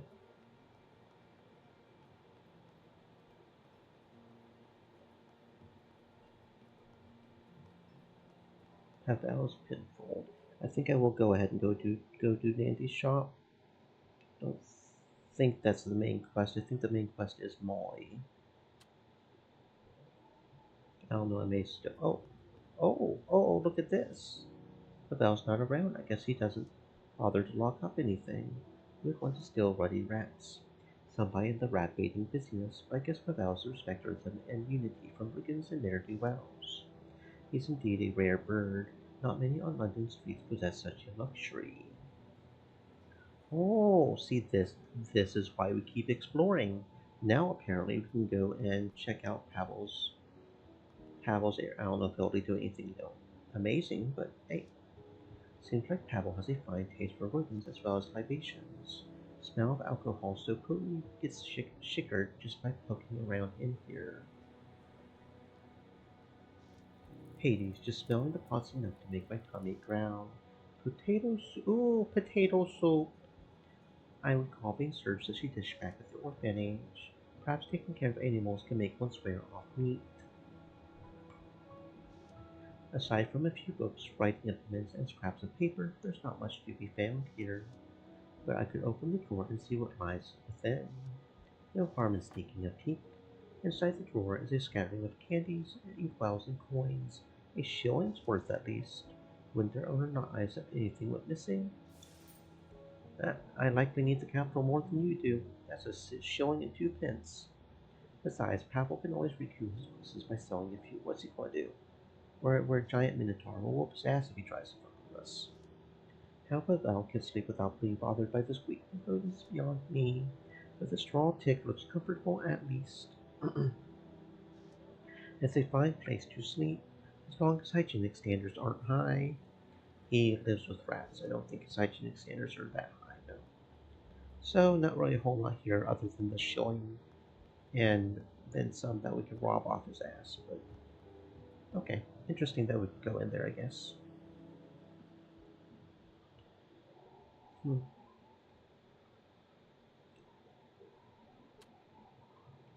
Okay, you know what? We'll go ahead and wait on Navy's shop for right now. It's okay. Let's go visit the curiosity shop, see if there's anything new there, then we'll go to Molly's.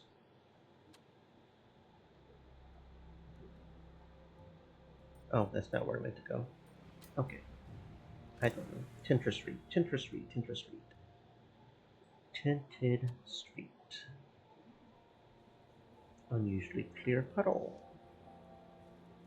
Pity how things go with Molly in charge. Yep, the burned building. It's not what I clicked on, but you know. Okay. Just a puddle. No, it's not just a puddle, it's an unusually clear puddle.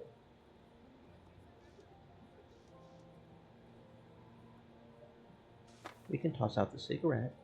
We don't really need the cigarettes.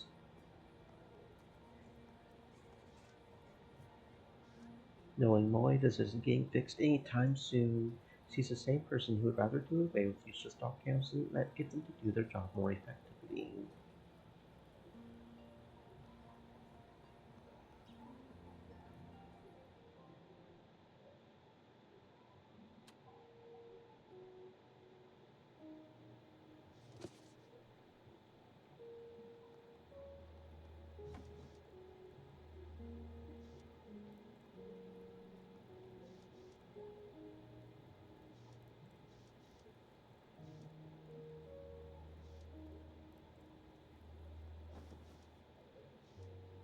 Oh, another flask of laudanum, though. What's this? I must have forgotten I stashed it here. Laudanum, liquor's less delectable alternative. A bitter straight to the goal way to numb the pain. That'll come in handy, especially when I'm out of gin. That'll give us another 3 blood. Not enough for a level up, but almost there, I think. Yeah, 2 more. And see, that's why we explore. We never know if we'll need that level up. That could be the difference between succeeding very well and not succeeding. Okay, let's go check out the curio shop.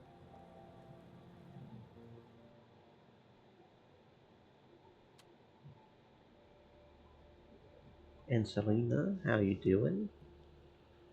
We can buy more pink gin, but we're good. We'll leave her be.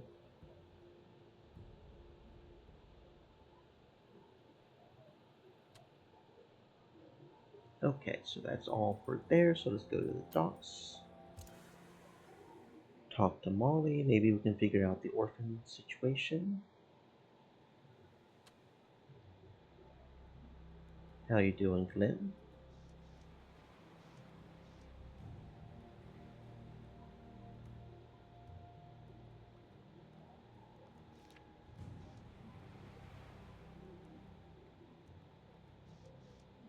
Oh, a new bulletin. Okay, it's still the one that's it's still Sarah Madsen, so is that a tear in your eye, Governor? Come now, pull yourself together. I'm reading these counts every day and you don't see. Hey, it's still sad, bruh. It's still sad. Even if you read it all day. I mean it's still sad for a precious young lady to do that. Hello, donkey. Donkey doesn't want us. Okay.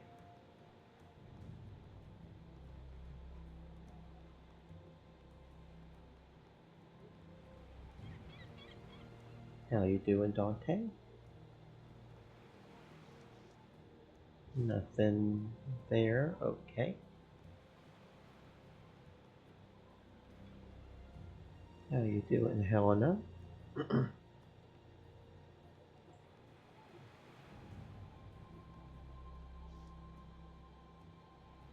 Okay. How you doing, Timothy? Goodbye. How you doing, Philippe? Probably not too good. There's Philippe again. He has invariably been of sunny disposition, but now he looks possibly down in the dumps, some spate of ill fortune, perhaps.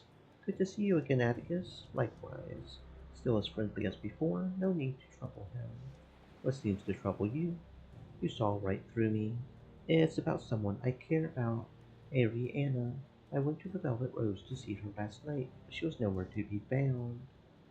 Wait, I recall telling him the other day that he should go find her. I don't know what happened between then and now. I hate to think that what I said played a role in anything. I don't know if it did either, honestly. I honestly don't. Do we have to tell him to not go to her? Okay, that may be what it is. That may be what it is. Tell him to wait for her here and then have her go to him. That might be where I messed up. It was with Atticus, not with the other. Because I was trying to keep her alive by telling her to leave, right? Because I figured, there might be another murder here at the place. She needs to get out with the courtesan's killing. But I forgot I told him as Atticus to go to her. That might have been that might be the difference right there. If if you want to complete the fisherman's wife quest, which we may not worry about that too much, just because we're probably not going to be getting the gem collector anyways. So as annoying as that is, just things to think about. No drinks, thankful.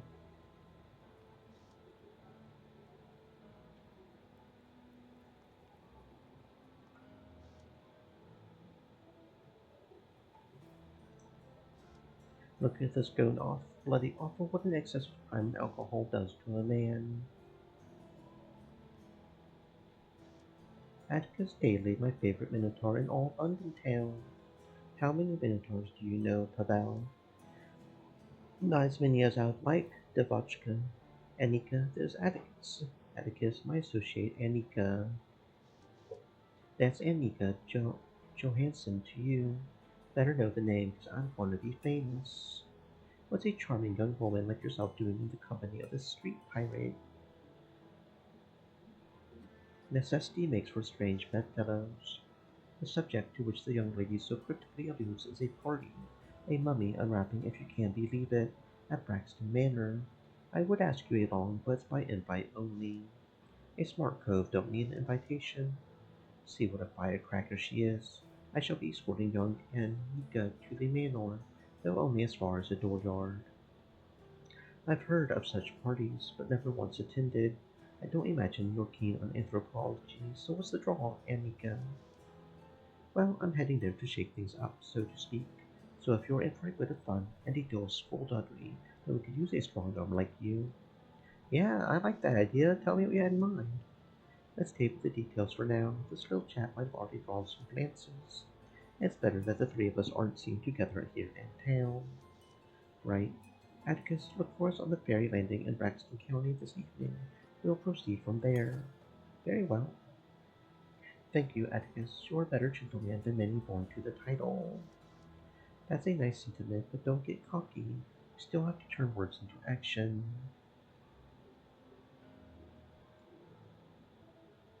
Alright then, I'll see you both at the manor later on. Count on it. I'm looking forward to some mayhem.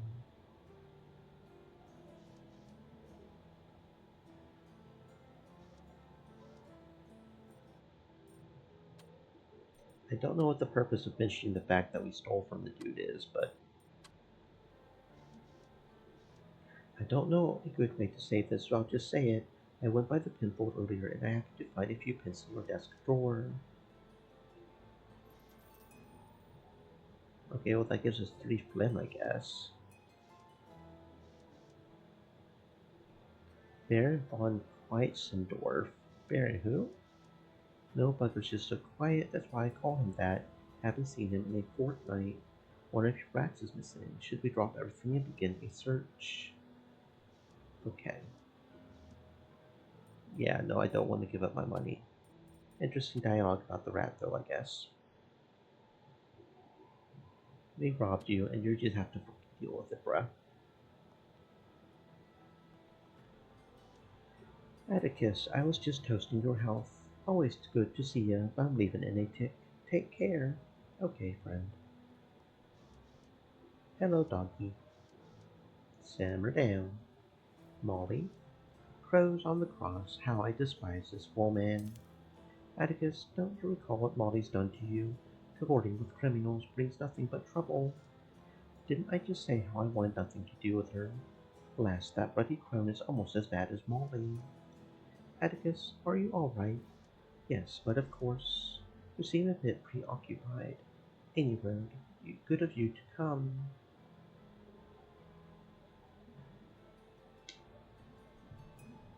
It didn't seem I had been offered a choice.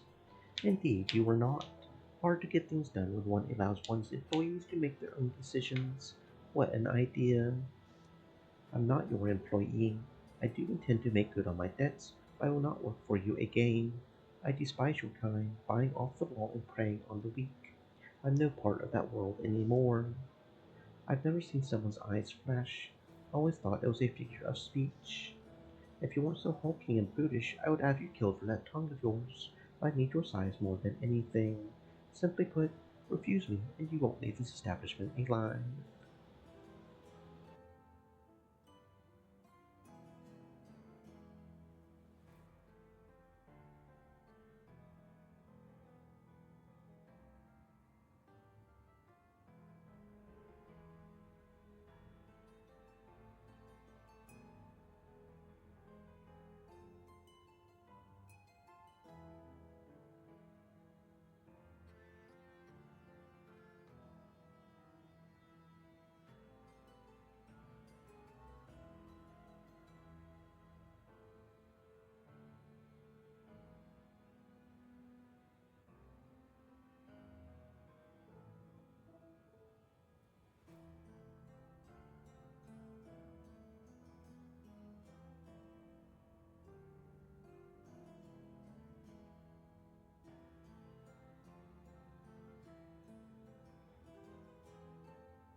Okay, let us take the wind out of the sails somewhat.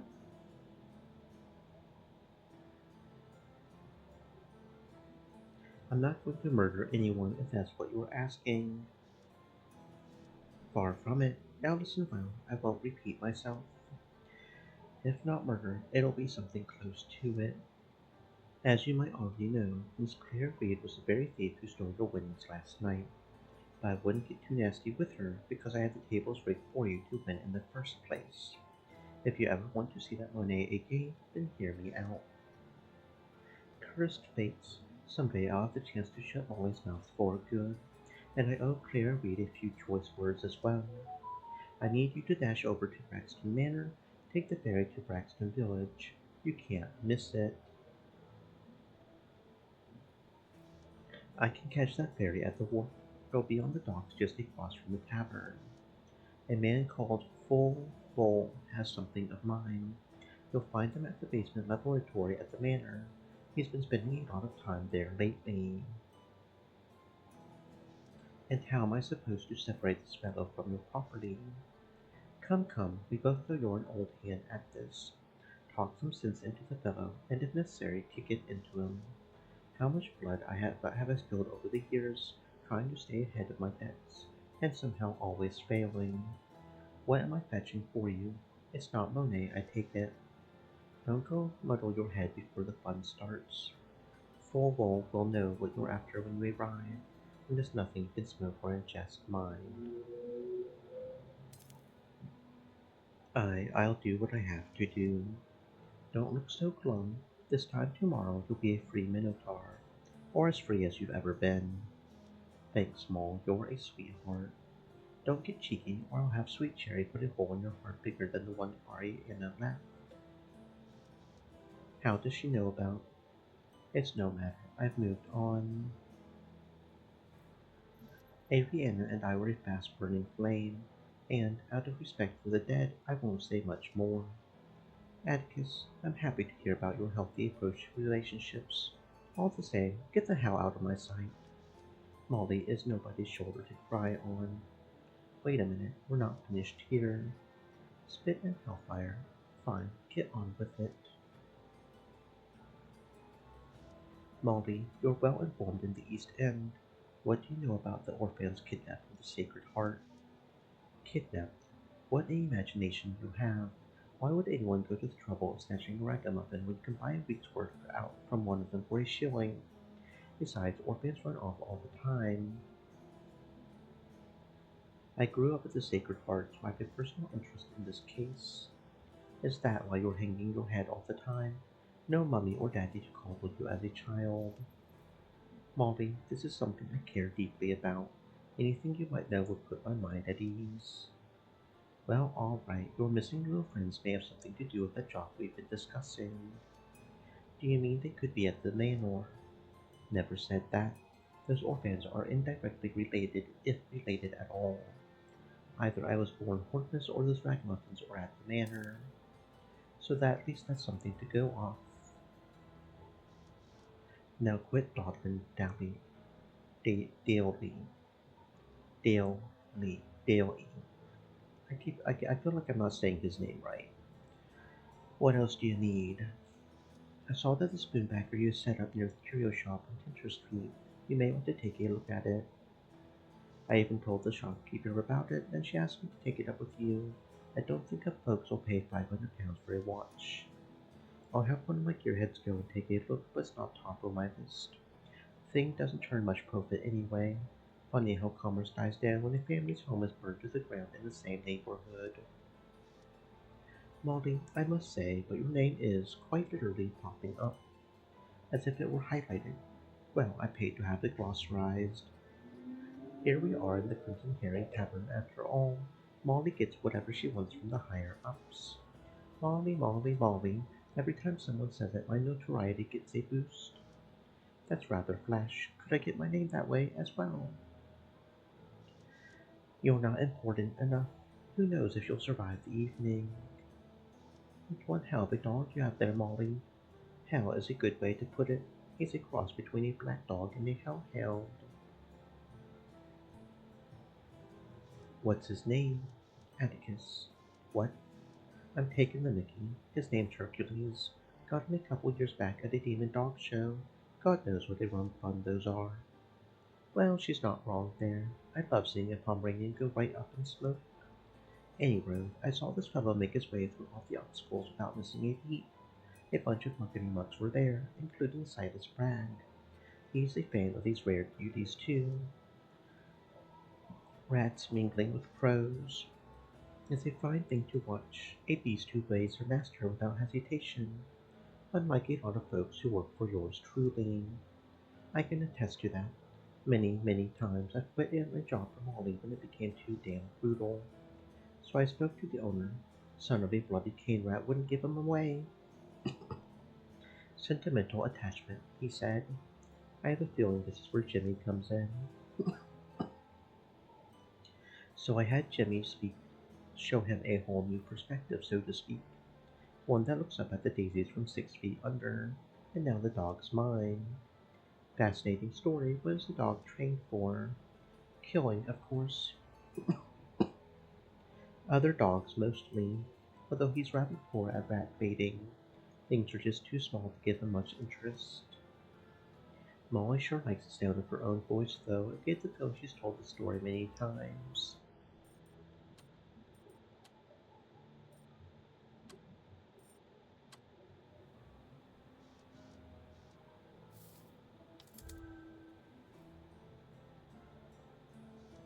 How's business been going otherwise?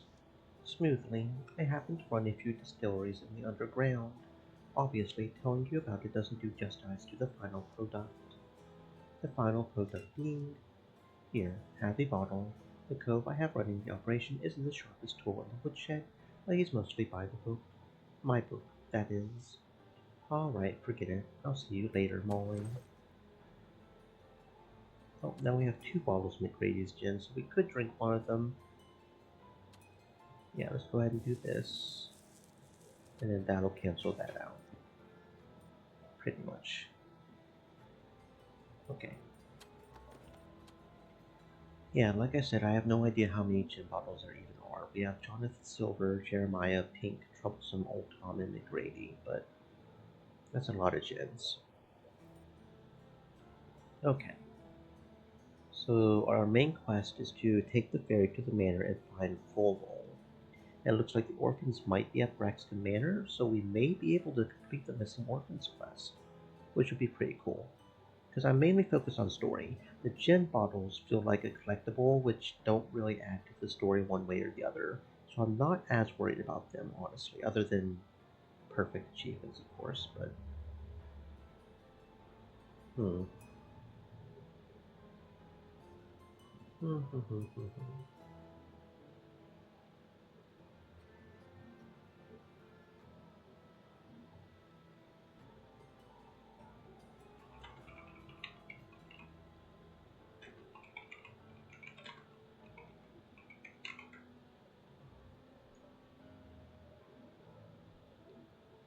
Oh, maybe there is a way to see. Okay, it doesn't tell me where they are, but there's a list here of the gins.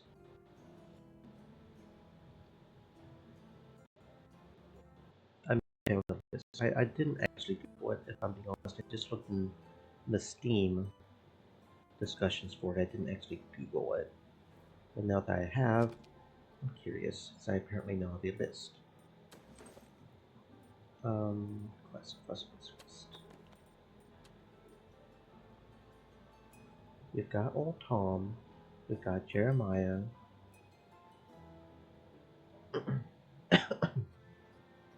We've got Troublesome. We've got Pink. Got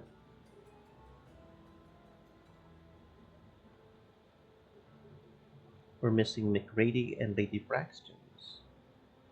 We haven't had a chance to get Lady Braxton's that I know of. Although Clara has a bottle of Lady Jack.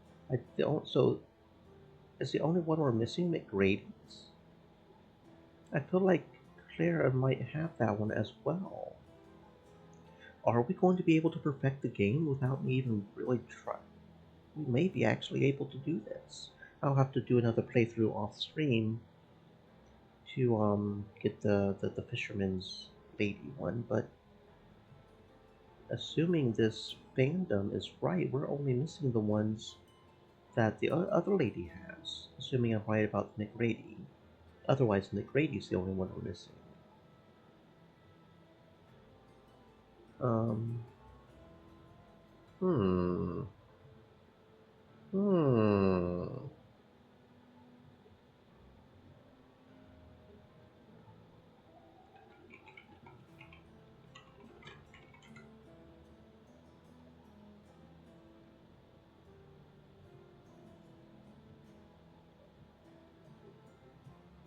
Okay, according to this, there's not a way for Claire to give the one she got from the airship. We have to wait until chapter 15.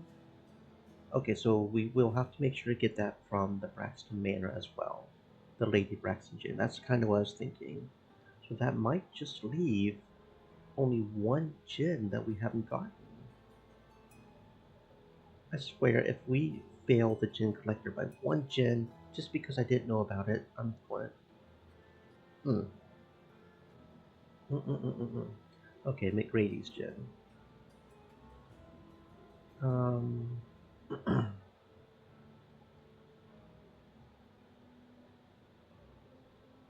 two different ways. Break into John Teller's chest.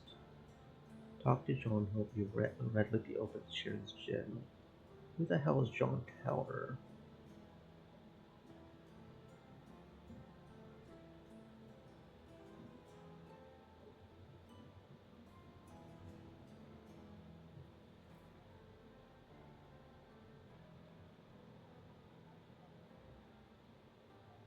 Hmm.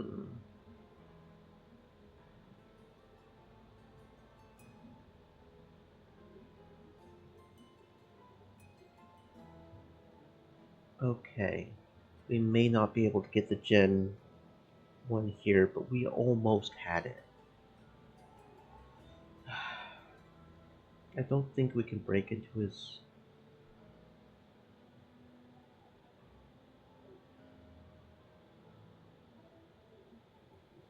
No, we have McGree's gin. What the hell am I talking about?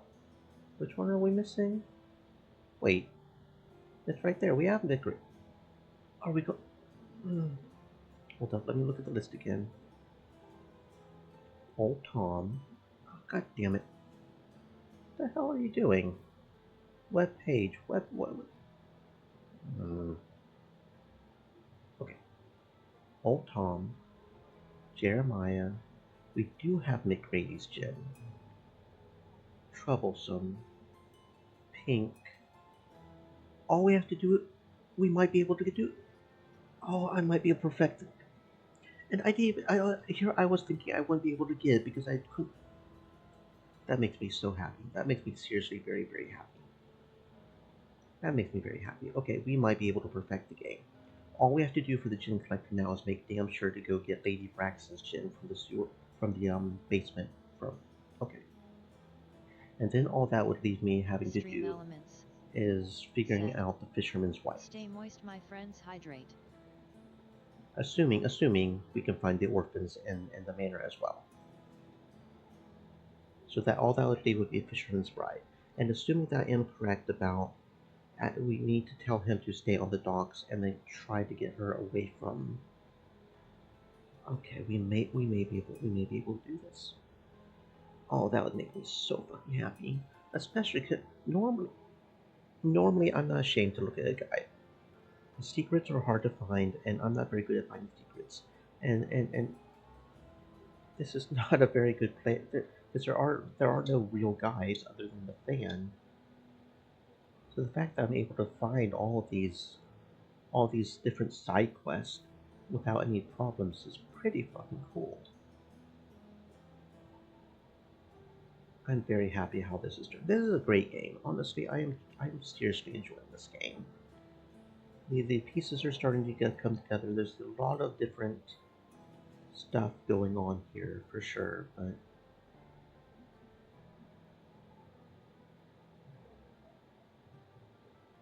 yeah,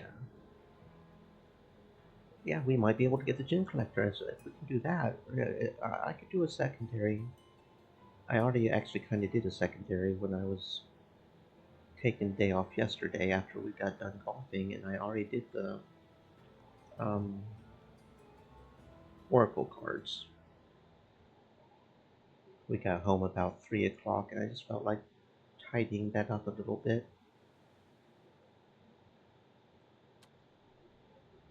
The Hanged Man is not a very easy card to get. Okay, okay. I'm a little psyched now. We may be able to actually perfect this game, which is really cool, because I love my achievements. That feels good. That feels really good. We just have to make sure to get Lady Braxton's gen. Yeah. Okay, Nandy's shop. What's going on with Nandy's shop? I don't think that's the main quest. Not sure what's going on with Nandy's shop. So I guess also we can drink the Lady Breath. But I think that only gives this, which we're doing a pretty good job of staying hopeful on, which is probably good in this dismal time to stay hopeful. Have your chin up and all that. Okay, Nandy's shop. I can't believe we're going to perfect the game. That feels good. That feels. Assuming I can figure out the Fisherman's Bride, which I don't think there's too much more there to figure out. Just have to keep her alive, I think. These two are in deep discussion. You could just make out what they're saying if you stay quiet. Safe to assume that's Dr. Wainwright, judging by his findings and close report with Nandy. But I didn't approve any of the transfers. If those patients aren't returned, it could mean losing months of research. I understand your frustration, but there is nothing to be gained from a rising temper. At least the ambulance drivers were talkative. Well, they're my subordinates, and a sudden transfer like this justifies a line of inquiry. I only hope my ask doesn't get me deeper. That's me spotted. Good day to you, sir. Don't be afraid to step inside now. How may I be of assistance? I have something to discuss with Clancy Wainwright. Privately, if you don't mind. Of course. Excuse me. I don't believe we've had the pleasure of meeting. Clancy Wainwright, physician. Atticus Daly, pleasure's mine. Well and good, Mr. Daly, but how did you know to find me here? One of your employees tipped me off, but I won't name any names. I'm trying to track down a particular patient of yours. Is that right? I have many patients, so you'll have to be more specific. Fair enough, Doctor, but the extent of my knowledge is that she was recently moved from Bethnal House. Well, Miss Mabasso and I were just discussing that, and unfortunately, I cannot help you. The order came from higher up, so no one said a word to me. Rude and unprofessional is what I call it. But if these were your patients, you must surely know something. Cards on the table. To put a fine point on it, the last name I'm looking for is Hathaway, and she happens to be my mother. If you're her relative, then it does alter the circumstances. He stares past me a moment as if calculating an equation in his head. I suppose it's only right that I tell you. One of the subjects, patients, was in fact named Hathaway, and the destination was someplace in Braxton County. Now we're finally getting somewhere. This is beyond coincidence. If I am to pay a visit to a certain gentleman in attendance, I wonder if Matilda was moved to the same place. I worry for anyone in Molly's clutches, but especially Matilda, stripped of her rights from day one at Bethnal House. If she was relocated to a manor on the moors, then she could be part of something the lower classes weren't meant to know about. I've just realized something rather bleak. The blood gleams right out of his face and he looks ready to faint. What's wrong? Are you quite alright? What's troubling you? I may be putting myself in danger, as I was telling Miss Mabasso. I'm tired of holding my tongue. The doctor inhales deeply, his collar stretched tightly against his neck. I've been invited to the soiree tonight at Braxton Manor, hosted by Lord Braxton himself. Sounds like a coincidence not to be missed. I see that you're quite shaken. What is it that you fear could transpire at this event? I believe the patients could be a factor into the evening's festivities. Seems the good fellow had an intuition and followed it. You see, Lord Braxton is a member of the board at Bethnal House. He might have used his influence to have the patients transferred to his very manor. But for what purpose? I'm afraid my musings in that regard are rather dark. Doctor, I assure you I can handle your musings, no matter how dark they may be. This is my mother's life we're talking about. Please, just tell me what you were thinking. I don't know anything of substance, but despite his duties on the board, I don't think of Lord Braxton as a man to be trusted. If my patients were taken to his property, well, I don't care to speculate what could happen. Doctor, if it's possible, can you promise me my mother's not in danger? I'm sorry, Atticus. I wish I could make you such a promise, but in good faith I cannot. Beg your pardon for asking, but could you get me into the party somehow? I haven't the means to do that. I can't pretend to be your escort for obvious reasons, and you can't use my invitation. I am well known in these circles. Thank you, Dr. Wainwright. Your information was helpful, but now I must take my leave as swiftly as possible. For once you refuse to procrastinate. Good. Shut up, you old crone. We're trying to track down Matilda over here. Okie dokie. I think that's everything we can do right now. I don't know what's up with the Cordyceps Killer. Um, we'll keep looking for clues, I guess.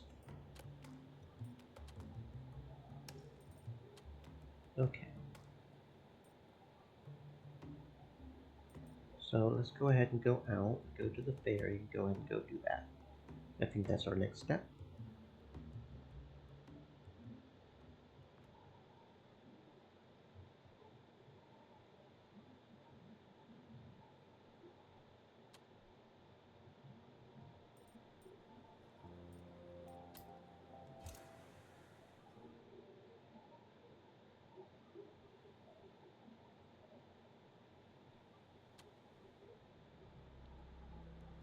Okay.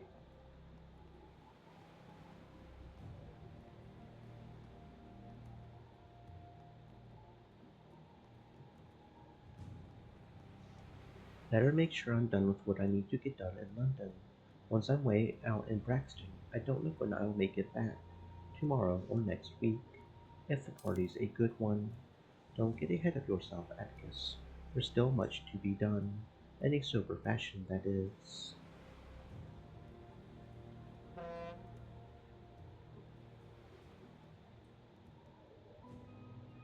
This suspense is terrible. I hope it will last. Following up on a hint from Molly, we learn from Ivana that the courtesan killer's letter is a fake. Every clue is bringing you closer to the culprit, a feeling that is full of excitement and danger. You picked up your costume for the party at the manor, then embarked with Tenor and Iron Bear on the ferry. The manor moves with a life of its own. Lord Braxton has pulled strings to divert hydroelectric power from the nearest dam, making it the first English house to be wholly lit by water-spun turbines. Hasty liaisons of gentlemen and escorts creep down the rose garden path every night. Lord Braxton's love of soirees being unending. Also unending is Lord Braxton's desire to flaunt his status. With paper lanterns, bonfires, and even dirigibles gracing the manor's grounds and skies whenever special occasions unfold behind the manor's closed doors. This place is an ode to wealth and to detachment from the harsh realities of London life. Why, what a cozy little estate! Particularly in this dreary rain. Cozy is not how I would describe Braxton Manor, just up the hill from the ferry dock. Clara, Clara Reed, piss off, you louse, out of my way. What in the Sam Hill is all the racket? Clara, my dear, seems there's some poorhouse chap shouting for you. Clara Reed, and who might you be, lad? This is Atticus Daly, a customer of mine. Customer. Apologies, Clara Reed. I didn't know your normal fee was everything the man has, plus the bag it's in. Just my luck to run into him here. I heard of your run-in with Jimmy last night. Had one of my own, in fact. I know the winnings were part of Molly's ploy. All the same, perhaps an apology is in order. Yes, well, I suppose that might go some way to settling things between us. Though I can't say I enjoy being whooped while on the nod. That's quite fair. Now, sweetie, if I know that follow this nice and clear, am I to understand that you hornswoggle this cowboy, in the most literal sense, mind you? as he slept. That's about the gist of it. Ain't that a proper outlaw move? That's my Spitfire adventuress at work. Mr. Daly is practically fuming. Tanner's laughter fades, perhaps realizing he's crossed a line. What's that? A glint upon Atticus's belt, tucked sloppily into the side. My derringer, left behind laughingly eating at the rose. So that's where it's gotten to. Perhaps I could cook up a way to see it safely back into my hands. Apologies, Atticus, reeling. Sure, if we're going to be friends again, you may as well have this. The hulking minotaur who offers a fine lady's man pointed with a scene out of myth. That was not what I expected at all. Thank you, Atticus. How very thoughtful.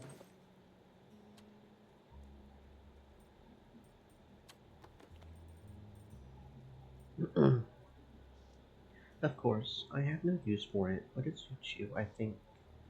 Well, I am glad that's settled. But Clara, we should get a move on. Miss Reed, before I forget, one last thing, though perhaps it doesn't matter much in the end. Yes. Well, I was the one who stumbled upon the body of your coworker this morning, and I thought I should tell someone who might care. As it happens, I've been looking into the murders myself, and the information he has could be pertinent. Let's hear him out. What would you like to share? The body was a wreck, and the furniture was topsy-turvy as if it had been thrown about. I saw much the same in my own investigation. What struck me as odd, though, was the smell in the room, and I bet it had blown off by the time the coppers showed up. A particular smell. It smelled like perfume or incense, strong notes of bergamot and rose. Familiar enough in a Port Bordello, I thought I might mention it anyway. There was a bottle in Zora's flat. I found a bottle of Fleur de Bulgarie in Zora's flat. Suspicious, to say the least. I should track her down post haste. Thank you, Atticus. This information may yet prove useful. Good luck to you, then. I hope you catch the wretch who had put a stop to these killings. Shall we take the coach? The rain is really calming down. Dally, boy. You'll be catching the next one, Not enough room for all of us. Sure, I'll wait for the next one, and see if I can't scare up a bottle of gin in the meantime. Safe travels, Atticus.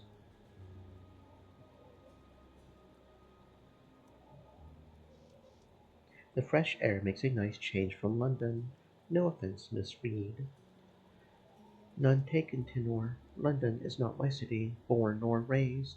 It is merely where I've spent these last few years. I'm glad to hear that, sweet pea.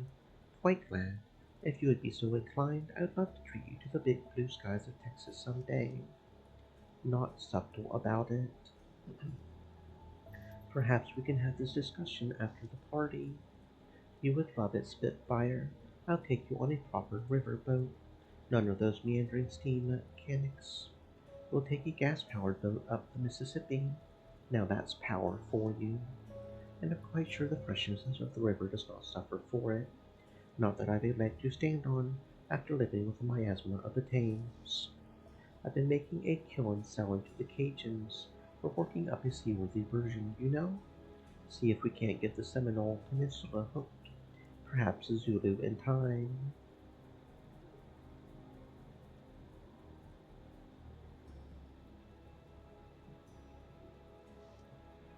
I have an uncle who settled on the Mississippi. Do you? Apologies, Miss Reed, but I had thought you hailed from Philadelphia. I've called many places home throughout the years. Boston, New York, Philadelphia, and many places on this side of the pond as well. I was born in Acadia, the French colony. Then your uncle was one of the many to move south. Just so.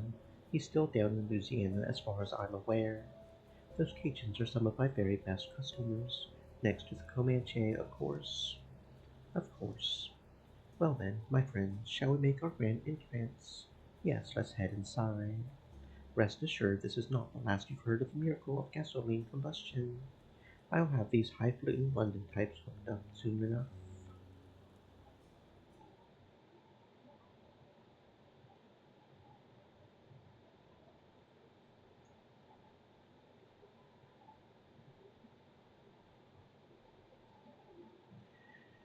The manor is full of richly carpeted hallways and Egyptian statues on display for tonight's party.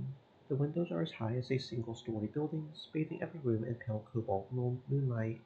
Portraits of the Bragg family line the walls, painting every member in positive and irreproachable strokes. The house itself seems like a monument to opulence, reminding guests of the wealth and power of their host.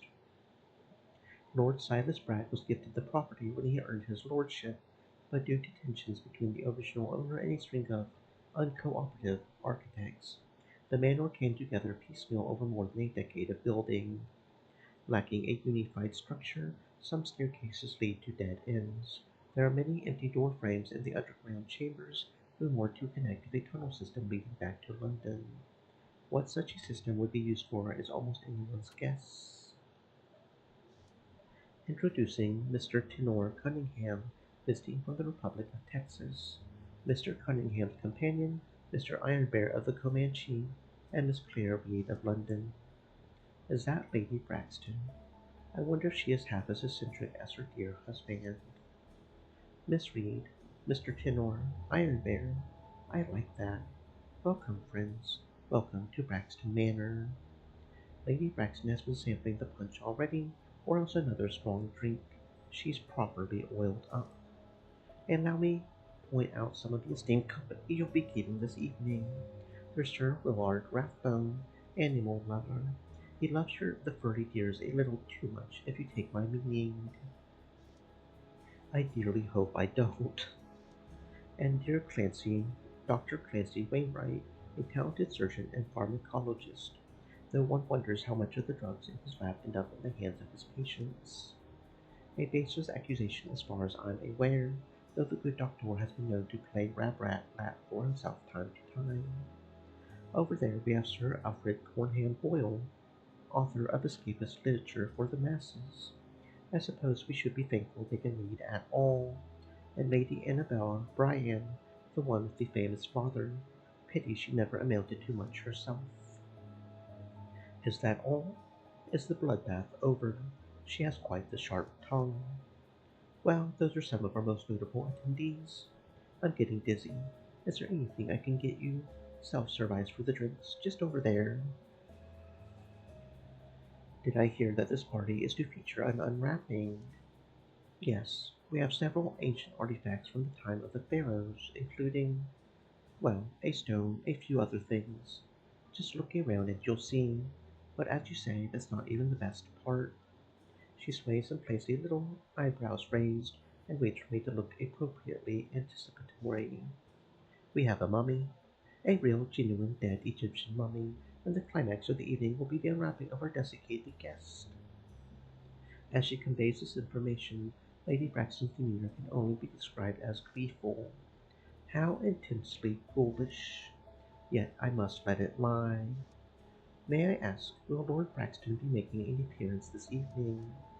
Silas is out tinkering in his workshop, the guest house in the back gardens, as is his wont. He's going to make a big announcement later on that all the guests simply must hear. I just can't wait to find out what it is.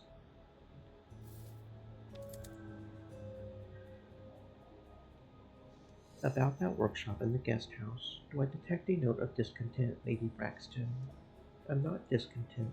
I simply don't care a whit for Silas's strange hobbies and inventions, nor do I understand everyone's endless fascination with steam. It's hot water, mist. Anyway, it is a wonderful excuse to throw a party. Thank you for the gracious welcome, milady. Not at all. If you need anything, my servants will be glad to assist. And let me know when they get surly. Enjoy the party. Do let me know if you need anything. Well, glad those formalities are done with. My, I do believe I spied the eccentric Mr. Rathbone over yonder. That's certainly a choice for the guest list. He is hardly one to talk. And I, oh, thank you very much for the follow, VC. That's a long name then, or Thern? Thank you for the follow, friend. I'm glad you're enjoying.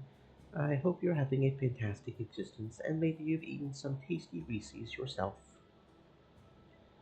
Um, and I. By my lucky stars, is that Babbage himself? No, my mistake. Quite the shrewd countenance on that old chap, though. You can't blame a man for seeing the resemblance. Riest the northern shaman, said. Hello fellow Tismer. Oh, I see. It's the Northern Shaman. Okay, I was misreading it there. Hello, Northern Shaman.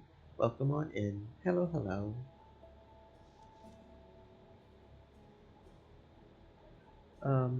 Miss Reed, I've not known you to be a wallflower, so I assume you're off to socialize. Indeed. Have you any time to mingle on your own, or will you be keeping an eye on Timor all evening? Why, yes. Why, Miss Barney, of course. I've always been such a fan of her work. There goes Tenor, off to make his mark on the London elite. Ostensibly, it is my job to keep an eye on Cunningham, but clearly he finds himself occupied. I can find some time to myself while he's otherwise engaged. All right, Ironbeard, try to enjoy yourself. Same to you, Claire. Right, time to get the lay of the land in here. Consort with those in attendance, and maybe find the blueprint for the Comanche for the machine gun. Somebody left out a book here. I found there's at least something worthwhile in just about anything published. If only I still had the spare time for reading that I had in my college days. The title reads The Tale of the Stable Boy and the Flusk. Oh my, oh, hello. I'm certain it has value in its own way. It's just a glance at a passage. See, here the heroine is admiring the strength and posture of a horse, and imagining how it must look to see it gallop. The next passage seems to be a treatise on animal husbandry, I hope. True, perhaps not every book has value after all. Though I may not agree with the author's goals, the book's readers now doubtless have a better understanding of equine anatomy. It's important to remember that there are chances to learn anywhere you look. Well, that's a book. A pair of ancient Egyptians, perhaps they were royalty, though royalty usually have fancier hats. I wonder which is more valuable, the Braxton estate or this priceless relic. Looks to be the work of an English mapmaker, seeing as the Empire's many colonies are prominently marked. If this hair doesn't get stopped getting in my face. Of course, no, I keep trying to push it to the side, but it just keeps coming back. You're being very annoying, friend. Get over here. Ha. A pair of scissors will take care of you. If Silas wanted to go the extra mile, he could have had these vittles gold plated, which is apparently a thing you can do. You can apparently eat some gold a little bit. A collection of relatively cheap libations. Perhaps Silas reserves some more expensive bottles for himself. Yeah, Lady Braxton seems to be a bit of a lush. He probably doesn't want his wife access to the good shit. Let's see. Oh, there's a whole bunch of things over here. Looking for someone specific, though. Yes, you. Lovely to see you, Ginger Cake. Punctual as ever, you beat me to the party. In this case, seeing as Lord Braxton is a high-paying patron, it pays to be on time. But did you know that there would be a mummy on display? I can't say I read the invitation closely. To be clear, I don't condone this sort of thing at all. But here we are, and there's not another ferry back to London until much later. Besides, if Lord Braxton is buying her work, then it pays Miss Lincoln to stay a while. And of course you're here with Tinner. He must be loving the chance to rub shoulders with the London elite. How do you like the party? It's all the better for seeing you. The feeling is quite mutual. This lot of blue bloods don't know how to throw a proper bash. Not like back at home. Indeed, not. With the 400 carrying on like it's their God-given mission.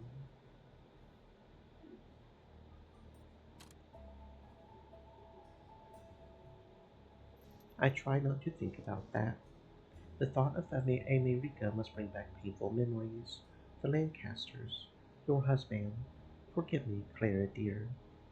It's quite all right. If there's anyone in London I would discuss it with, it would be you.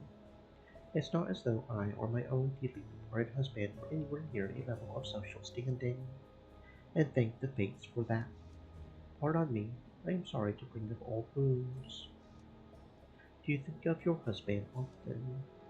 Not as much as I used to, though of course I will always miss him. Moving to London was indeed the distraction I had hoped, as it was for me, at least for a time. I had worried about the Lancasters, you know. Apparently they've heard that I'm in London, and they've placed a bounty on my head. Saints, Claire. Really? Why didn't you tell me? And to think that violent lout of a husband is trying to haunt you from the grave. Gilbert may have been a violent man, but I had the last laugh in that regard, did I not? Was it an act of violence to kill him, or show a small act of sleeping hatred with every poisoned cup?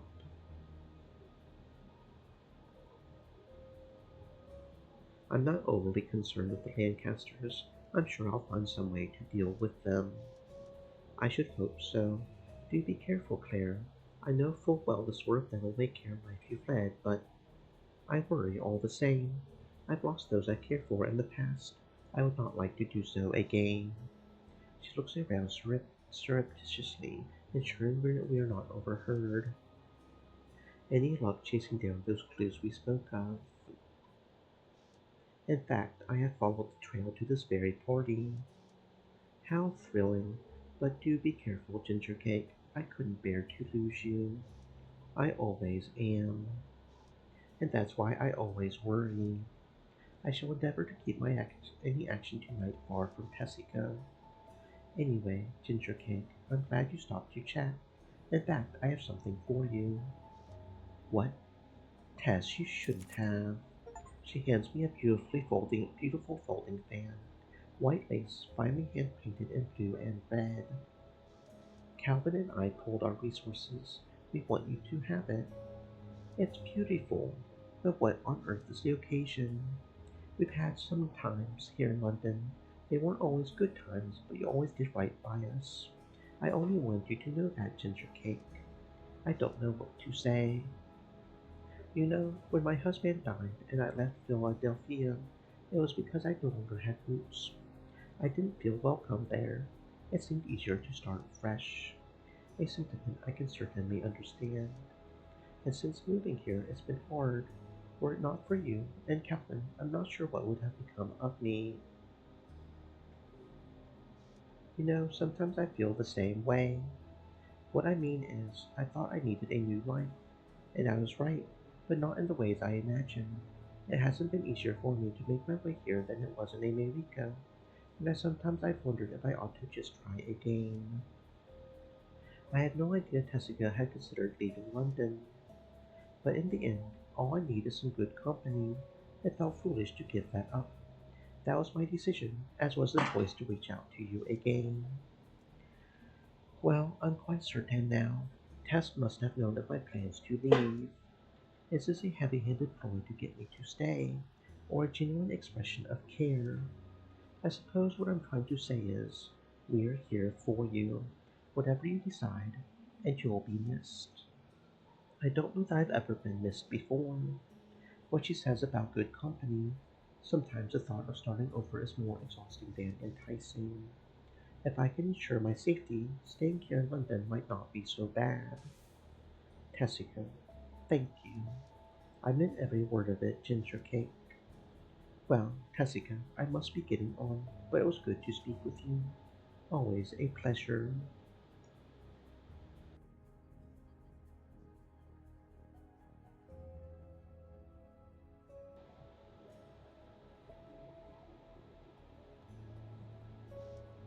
By the saints, it's Dr. Wainwright, the one Ivana interviewed by the way of my assistance. He looks upset, glancing around as if to find someone to unload his worries up on. Hello, I'm Dr. Clancy Wainwright. It's a pleasure to meet you. Clara Reed, a pleasure, sure. This Clara Reed. Well, I am grateful for the company. He seems perturbed. Perhaps he needs another drink. Pardon me, Doctor, but you seem distressed. Is there something wrong? Why, yes, in fact, there is indeed something wrong. Go ahead, doctor. I'm listening. You see, I'm the chief physician at the Bethnal House Sanitarium, and a most unfortunate event has occurred, or rather, a series of events. He takes a heavy breath, as if it hurts him physically to think of the subject. Well, to put it simply, a number of my wards have been transferred. Isn't that common for patients to go to other institutions for specialty treatment? Yes, it does happen, but none of these transfers occurred under my approval. In fact, I was not consulted at all, and I'm the general director. That's terrible. Where did they go? Forgive my bluntness, but I suspect my own associate, board member at Bethnal House, and our host here tonight may have had a hand in the transfers. Do you mean Lord Braxton? The doctor nods patiently, clearly feeling better for having shared his concerns. Naturally, when Lord Braxton extended an invitation to a soiree, I decided to attend, so that I might speak to him directly. What was his explanation? He has thus far evaded me. He will answer my questions before the night is done, however. Be sure of that. Well, best of luck with that, Doctor. Seems Silas is quite popular tonight. What do you think of the theme, Egypt and mummies and whatnot? You know, I haven't given it a lot of thought, Miss Reed. I've too much on my mind. But as far as the mummy goes, I suppose something that old isn't likely to carry anything catching. Or I hope not.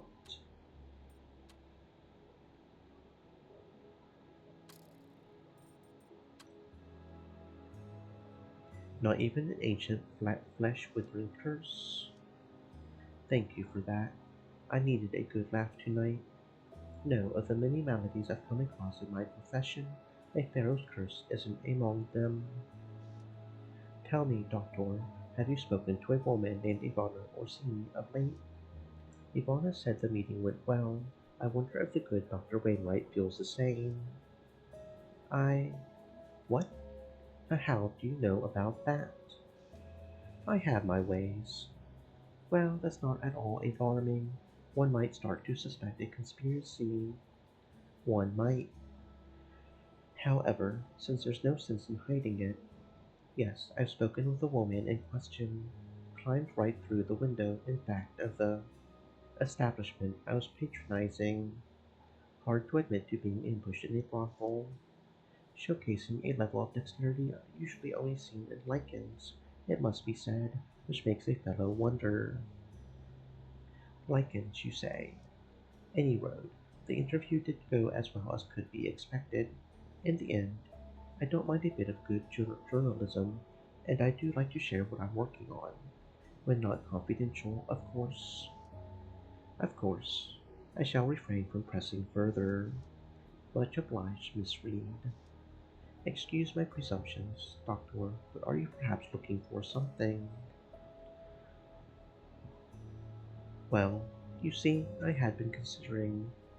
I'm embarrassed to admit it, but I had been contemplating looking for something in one of the upstairs rooms. Scandalous. As I was deliberating, I saw none other than that scallywag Greenstreet emerging from a room. He was carrying a portfolio of sorts, which he hid beneath his coat. I'm concerned that he may have gotten away with. Well, I suppose I don't know what it is.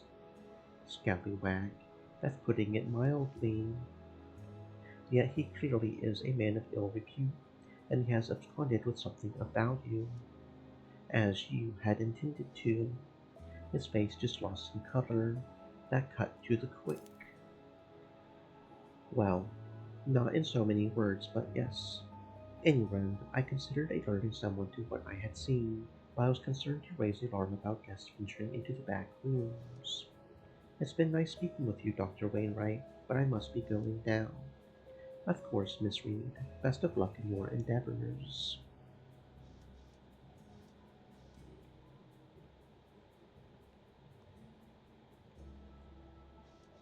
It's no surprise to see Sir Will R. Rathbone here. Silas's penchant for audacious guests seems never to wane. Good evening, Wallace. Are you a bit more agreeable now? Not open palm, or else he'll think you're offering him food. I offer the back of my wrist for him to see and smell so he can comfortably acknowledge my presence. By Jove, is that a prank in your cantankerous disposition, Wally, my boy? Perhaps the scent I'm wearing is somehow pleasing to ostriches. Well said, Wally. Might I ask how you know Lord Braxton? Well, the upkeep and health of exotic animals vastly outweighs any profit they make in public venues. Lord Braxton is one of my more charitable patrons, you see. His financial aid keeps my humble zoo afloat and available to all, which tacitly makes you beholden to him. It seems death is not merely a recurring theme in the party, but in the news as well. What are your thoughts on the courtesan killer? Nasty busyness. Nasty busyness indeed. I trust you're referring to the killer's handiwork and not the unfortunate victims. Yes, yes, oh dear, I didn't mean for my comment to come across as cruel. Well said, my boy. I may not agree with you and your fellow harlot's choice of work, but no person deserves to be slaughtered in so heinous a manner.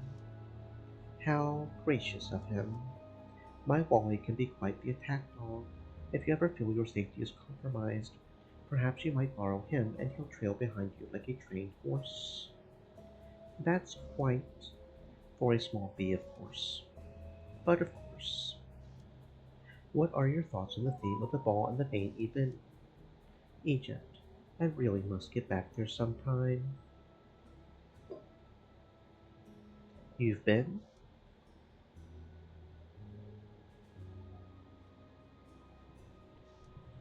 Yes, it's home to my favorite exotic bird. I said my favorite bird, Wally. You're my favorite exotic animal, bar none. Home to the African gray parrot. They're so smart that they need only listen to a sentence once before they can repeat it perfectly. Fascinating. As for the unwrapping event, I don't expect much other than bones and dust. That's what I found when I unwrapped a mummified cat during an expedition. I remember hearing that somewhere, though it sounded so far-fetched. Did they mummify their pets so that they might have their company in the afterlife? Fascinating. Not only company, but protection too. Wally, will you protect me when we cross over to the choir invisible? He's still sour about the favorite bird slip. Ta-ta for now. Enjoy the rest of the party, Mr. Rathbone. You as well, Miss Reed. Approaching the lady of the house is somewhat difficult, not for any great crowd milling about her, but for the unsteadiness in her stance. It's of genuine concern whether she might suddenly topple if approached from the wrong angle and forced to turn in an unexpected direction. Maggie, come girl, I need a refresh. Pardon me, I think you've mistaken me for someone else. My name is Clara Reed. We met earlier this evening. Clara, where has Maggie gone off to? It's so hard to find good help. That is a fantastic mummy you have on display. Where, might I ask, did it come from? She blinks twice, slowly, trying to focus her eyes on me. Most unbecoming. Why, my dearest Clara, as you well know, my illustrious husband, when he is not working, whoring, or otherwise ignoring his matrimonial duties. She sways. Where was I? You were about to tell me where the mummy was procured. Yes, my husband has many important connections, you know, and among them Sir Flinders Petrie. Let's just say that when we require a mummy, we get one. I wonder if that sentence has ever been spoken before. And before you ask, no, I do not put stock in those silly superstitions of a curse. Ghastly and depraved, not worthy of mention. She leans forward, eyes wide. It's very clear that she wishes to further discuss the curse in question. Pardon me, your ladyship, but would you know where I might find Zora, Navik? Zora, you say? Yes, I think I saw her step out into the back gardens. The evenings are quite gorgeous after all. Isn't it still raining? Yes, but it's bound to stop at any moment. I'm sure of it. You mentioned a curse. Her whole face lights up. She has likely been waiting for the entire evening to find someone to discuss this with. Yes, a most dreadful thing it is. Ladies of upstanding moral fiber should not concern themselves with such. She leans in conspiratorially. There's a distinct possibility she might fall given the angle. But just between you and I, there is a delicious rumor that this workman's coffin had a warning on it in Egyptian. All who violate my tomb shall be cursed forevermore. Cursed, can you imagine?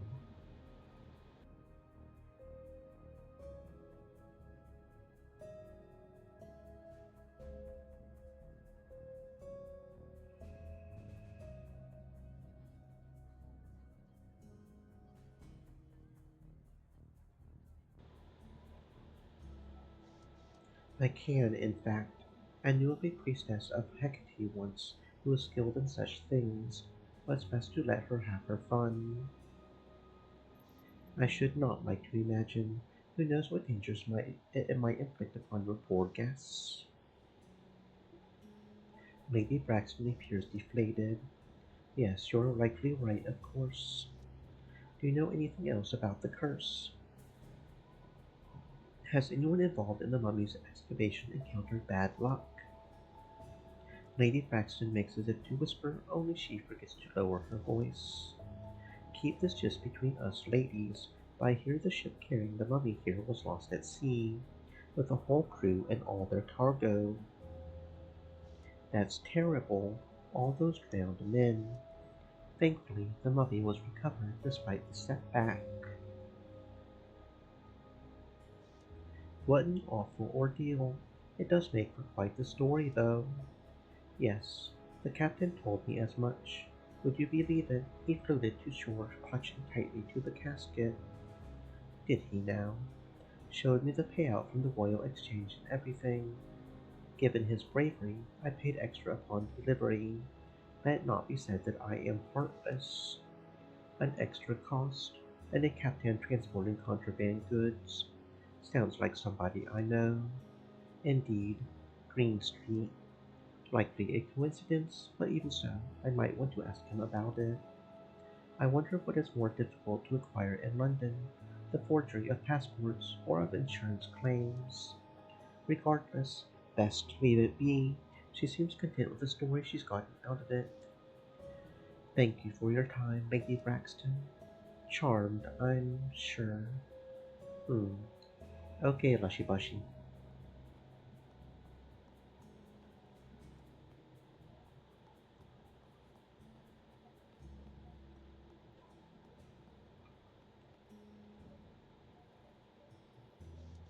Miss Reed, hope you're having a pleasant time. Now that you've had a while to take it all in, what do you think of the party? It's very different from any celebration I've seen at home, even unsettling. The guests seem uncomfortable, anxious, except those who have indulged too much in drink. They behave like fools. Very astute. You've a keen eye for people. Have you taken a look at the mummy yet? I have not, nor do I intend to. Only a madman would disturb the dead's rest. I understand that these people worship science above nature or tradition, but my heart tells me there must be consequences. It's gruesome enough, I'll grant you that. I have seen gruesome, Miss Reed. This is. He waves a hand vaguely, lost for words. It seems he's done talking. Nobles will do anything to flaunt their wealth. That disturbs me more than this mummy. Fair enough. A neat desk speaks of an ordered mind. A granite lion in its natural habitat, a state where wonders of the world are flaunted. For all his technological breakthroughs, Silas still seems rather fond of using time-tested heat sources. Here's a piece I wouldn't mind having for my own. Now all I need is a ballroom to go with it. Books mostly related to science, chemistry, and engineering, but also history, law, and a few of the classics. Achilles, Epis, and modern Nereid inverts. The secluded nature of their culture, unlike the stalwart Minotaur, the towering Cyclops, or the clever satyr, Nereids have remained isolationist. As Ovid writes of Ipis, or as Dacius writes via the Achilleid, if it becomes Bacchus to trail a gold embroidered robe behind him. A golden robe, how truly, terribly gauche. Dionysus was saved by Thetis, and in some traditions, his foster mother was made a goddess of the sea upon her death. Indeed, we might also look to Bacchanalian tradition, creating the divine, Meiji, Shinto, and birth. We may yet see within our lifetime the utilization of divine providence. It is our duty to harness this elevation to the status of divinity for our own purposes, to control the force of documented miracles and the creation of new gods, that we may have that power for ourselves. Bruslavia, on the subject of a like-in-one state. Full moons draw rowdy crowds in Bruslavia. Such traditions reach back long before our modern incarnations of moon creams or other medical treatments. Dr. Smith, Victoria, English reports a rather festival-like atmosphere, as people transmute into wolves, hunt down wildlife, and run freely through their woods. Such chaos! The government and infrastructure of Yugoslavia evolved with lycanthropes in mind, and so national infrastructure and precautions reflect this fact. Dr. Smith, Victoria English, of course, reports being rightfully terrified by such barbarity. The Thalica Asteria, the cult of Zeus, and the cost of the War of Independence. And from that great storm that divided the Mediterranean only decades ago, it is known that the Philiki Italia utilized not only the power of Zeus, but that of Poseidon. That doesn't seem right. Weren't Zeus and Poseidon bitter rivals? Would they both have helped the same people? The Philiki restored that great temple of Zeus, elevating it to its perch atop Mount Olympus once more, wherein steam airships often docked. And of course we must discuss the matter of the irrepressible Lord Byron.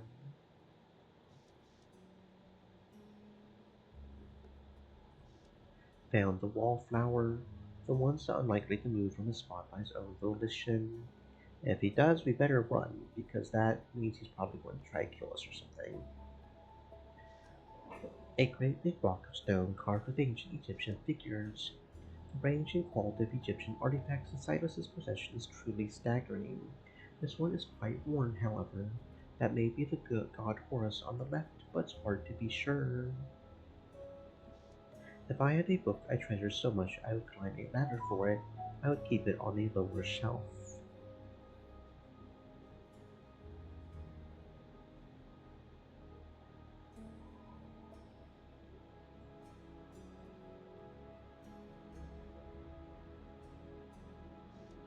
Don't mind me, Spitfire, just taking in Lord Braxton's mighty fine estate. Lord Almighty, who wouldn't want to live inside this humble little abode? If this estate is humble, then I'm the Queen's lady in waiting. You seem to be enjoying yourself. Miss Reed, if there's one place Tinmore Cunningham will shine is at a party. And what a party! People from all over the world, these strange artifacts from ancient Egypt, and an idea strikes him, and for a brief instant he looks like an awestruck child. I had almost forgotten the best part. My tummy's all aflutter about the guest of honor. I can't wait for them to unwrap that old-time luminary. Did you drum up any new busyness? Young lady, if I had thought to bring my deeds and papers with me, I would already be richer by about £1,000. But the prospects are promising none the less. The talk of a mummy's curse doesn't bother you. No, ma'am, just some fairy tale English nonsense. Right superstitious sort of folk, if you ask me. Now, I've seen saints and magic men do some miraculous things, but dead mummy magic? Hogwash, my dear. Why, I bet this rapt fellow was just a palace scribe, or even some so and so off the street. Leastwise, that's what I gather from what I know of the mummy trade. Who's out there tabulating curses for the every man? That is a surprisingly sensible view of it, at least as far as curses go. Well, keep at it then. Persistence is the key, and men like you never seem to run out of that. I beg your pardon. That sounded like a barb, and I do believe that's just what you intended. You wound me, Spitfire. To my surprise, the man does seem chagrined by my joke, an emotion I had not thought him capable of. Then he grins like a jackass and brays like one too. Not to worry, Spitfire. Just pull on your leg. You know I'm like a rock in the red Texas sun. Couldn't burn me if you tried. Well, Dove, I suppose I'll leave you to it. All right, Spitfire, go and make the rounds. Don't worry about me. I'm just fine right here. Is there something I can help you with? I'm looking for another guest. I wonder if you might help me find Zoe Levitt. Yes, the woman in the lovely black dress. I believe she ventured into the back gardens for a bit of fresh air. The back gardens, thank you. My pleasure, ma'am.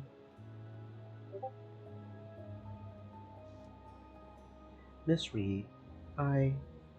Well, nice to see you again. Greenstreet is shocked to see me here. It's written all over his face. I'll cut to the chase, Greenstreet. There's a certain item I've been looking for, something I believe is of interest to us both. Right, of course. The pate is on a table over by the window there. Not to be missed, I agree. Fast talker, this one. I would have an easier time pinning down a bird on the wing. Your witness slinking out of Lord Braxton's private room with a portfolio hidden under your coat. That's given him pause. The depth of your paranoia is something, Reed, but the fact of a simple fur trapper like myself getting turned around in a sprawling mansion like this isn't much grounds for a conspiracy. No doubt about it. That portfolio is on his person and the diagrams within.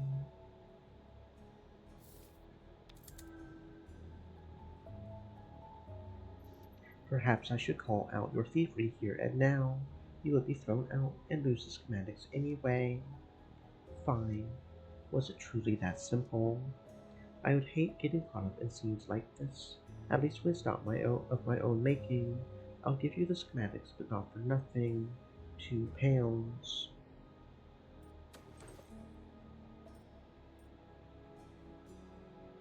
If I had tin to splash around, we wouldn't be having this conversation. Okay, so that just shuts it down. Okay.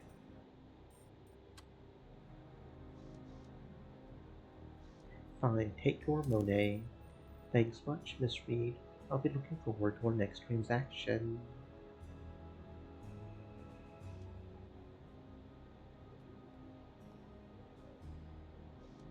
It's written all over your face, Miss Reed.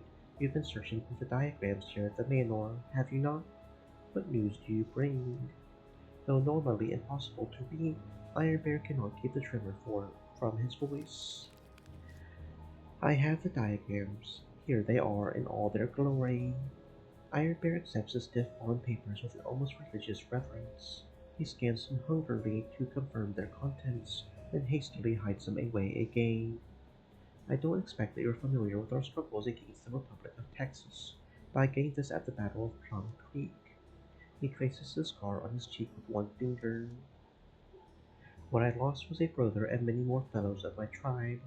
The Texas Rangers and their allies attacked us in revenge for the great raid launched under Chief Buffalo Hump, which in turn was revenge for the hateful treachery against our peace delegation. It sounds like a full-scale war. A raid begets vengeance, and vengeance begets massacre. But this technology, this repeating rifle of Braxton's, will finally break this chain. The Comanche will recover their security, their dignity. You have my deepest gratitude, Clara, and the gratitude of the Comanche nation. Think nothing of it.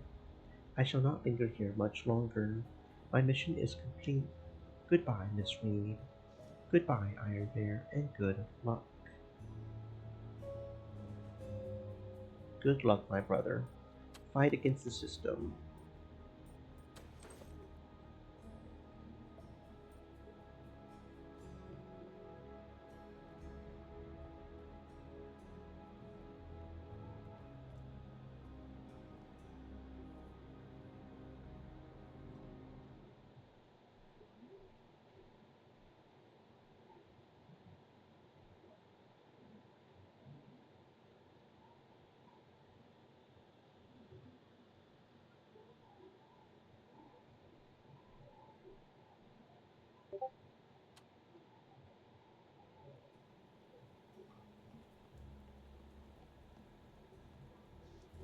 As with everything else, Lord Braxton spares no expense on his green staff.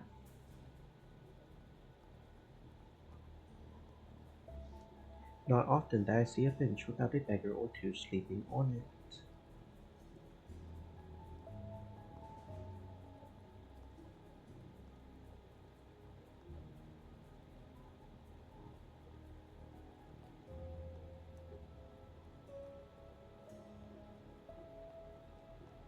Okay, so I guess there's not much out here on the front lawn. Wasn't sure. We gotta explore every nook and cranny after all, as is just proper. Oh, oh, there's Arcee now. Oh, some sort of... okay. It isn't lifelike, but certainly is intimidating. Greetings, sir or madame. May I suggest the frittata if it is morning?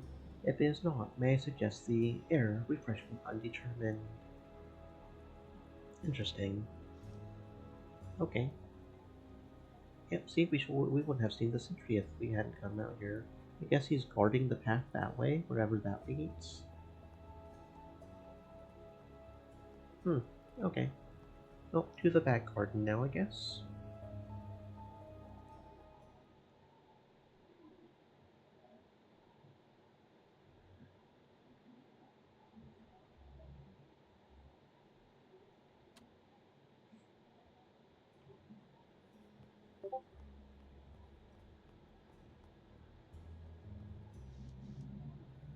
If Zora is involved in the murders, I'll have to confront her. If I leave the party, I may not have the upper. I think we've seen everything we can in the party. I'm pretty sure. Okay, so it's the same dialogue as if we went to the front.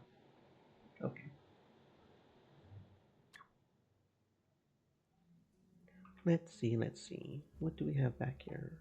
Is it just her? It's just her, I guess. There's Zora. I had better speak to her while I have the chance. Clara, I was sure we would run into each other. Madame Zora, may I have a moment of your time? Stream Elements said. Stay moist, my friends, hydrate. Whatever it is, I shall have to wait. I must return inside. I'm afraid it can't wait. I've some rather urgent questions for you. Now's not a good time. I'm quite busy. I need to speak with you about Ivana Orsini. The mention of Ivana's name appears to have piqued her interest. Her brows knit with uncertainty, her eyes darting about to see if anyone overheard us. Have you any idea where Ivana is right now? Somehow, Ivana Orsini is the key to all of this. In truth, I had planned to meet her here. Surely you won't mind if I tag along. Perhaps the three of us could have a discussion. No, Miss Reed, I'm afraid that's out of the question. Then perhaps you could speak with me before she arrives. Very well, Miss Reed. What would you have of me?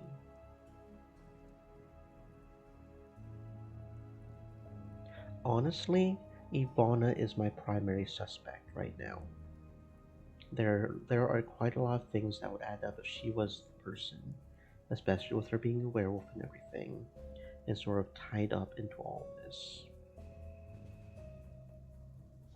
I suspect Ivana's involvement in the case of the Cortezan killer. Do you indeed? Perhaps the first victim was an accident. Werewolves aren't known for their self control, but then perhaps she acquired a taste for it. A grave accusation, Clara, but one I have recently come to myself. I'm sorry to have kept it from you, though surely you understand the shock of finding that someone is capable of such beastly atrocities. She looked suddenly off to the side. Hello, Zora. Miss Reed. Good heavens, is that Ivana? Ivana, how on earth did you get...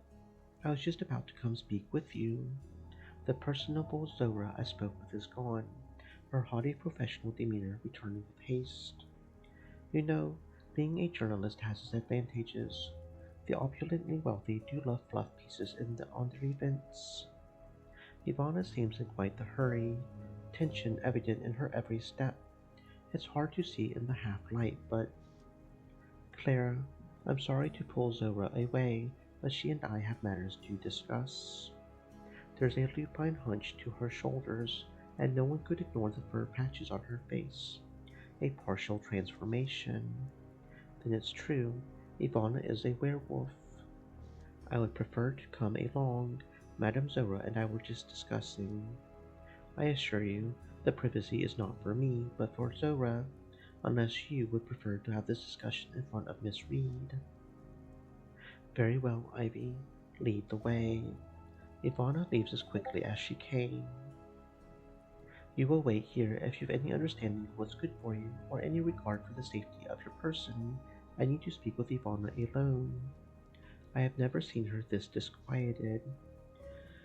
Now goodbye, Miss Reed. Enjoy the rest of the party in our stead, won't you? God's teeth, I can't simply let them wander off. Regardless of the killer's true identity, these two are vital players in my investigation. Then I can't allow them to waltz off into the night. I can still catch up if I make haste.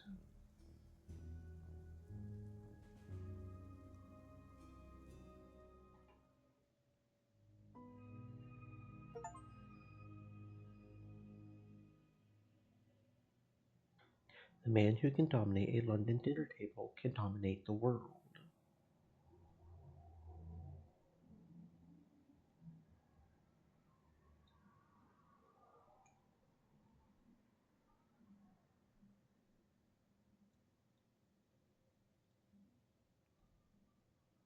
In dog pursuit of clues to your mother's fate, you followed the breadcrumbs out of London to Braxton Manor, the estate of Lord Silas Bragg, owner of Arsenal Engines, and one of the rare few Cyclopses to ever have a lordship. Soon you will tie up the ends of this tale, whatever the outcome.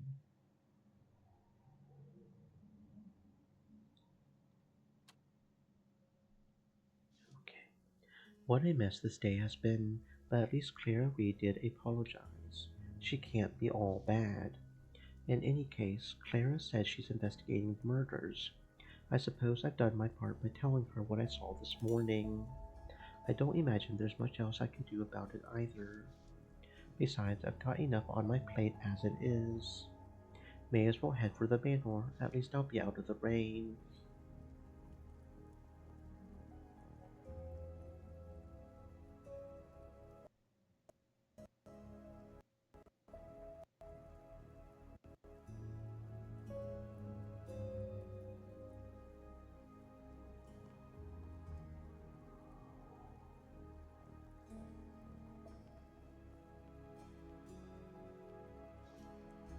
Atticus, are you in or are you out?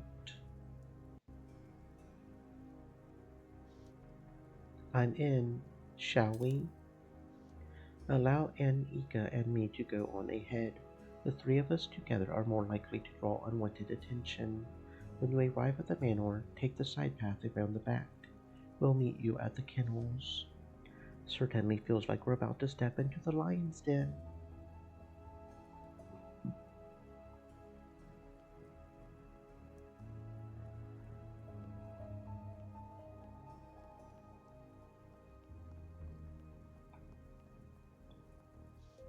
Plenty of coins in there. Hard times can make one wish for better days. Got a whole sovereign right there, alright. A light in the dark, one small symbol of hope in this rum rigmarole.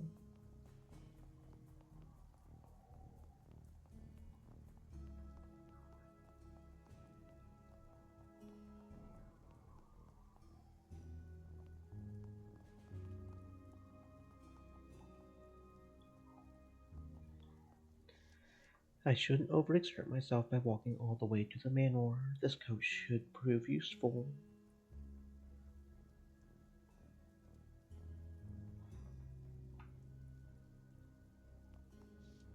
Hardly any wear and tear. Perhaps Lord Braxton seldom receives visitors outside of special occasions. A carefully tended garden. So much work goes into making such beauty. I wonder if Braxton ever has time to enjoy it.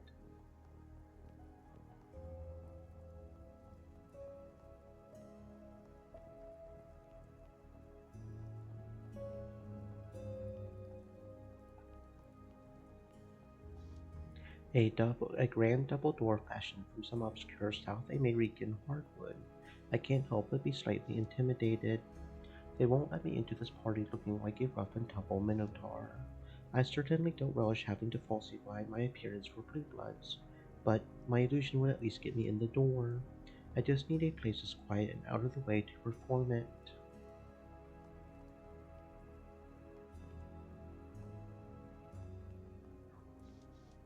Looks like there's a path here cutting through the brambles. Glad to see you made it. Still want to sneak inside. I'm ready as I'll ever be. Well, it's perfect timing. Lord Braxton has his black dog confined. Great. Would have made our job much trickier otherwise. The door is just ahead. Annika will lead the way. Not combing along. No offense, but as someone with an actual invitation, I'd rather see what sort of hors d'oeuvres are available inside. Good luck. Okay.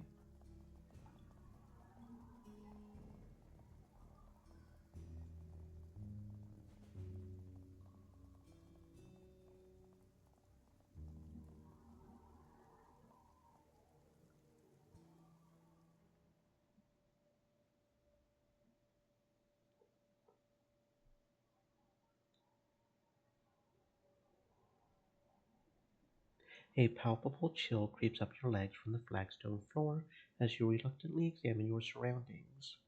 The trail has led you to the manor basement. A few scattered lamps feebly contest the shadows encroaching from every corner. Not a sound from the party upstairs can be heard, only a steady dripping from an unseen pipe. The expected damp and mildew cloaks some other undefined sin that somehow suggests suffering.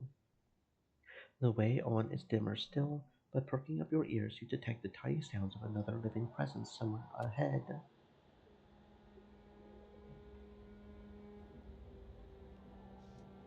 Better finish my business down here before heading back to the gardens. Quit moping, we've got work to do.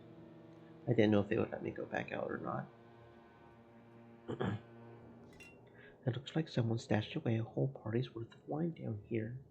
Or one enterprising minotaur's worth. Not now, I need to keep my head clear.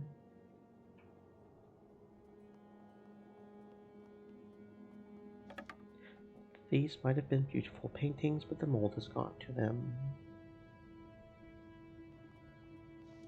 The dumbwaiter delivers victuals between floors and perhaps materials of a certain sensitivity. I believe. Yes, I'm certain I've been here before in some childhood nightmare. We're on the right track. I can feel it. It's certainly grim enough down here. Don't worry about it. Believe me, I've seen worse. Now that I've made it inside, I just need to find out where my mother is being held. Keep close, and if there's trouble, stay behind me. I can take care of myself. No doubt. Listen, I think there's someone in the next room.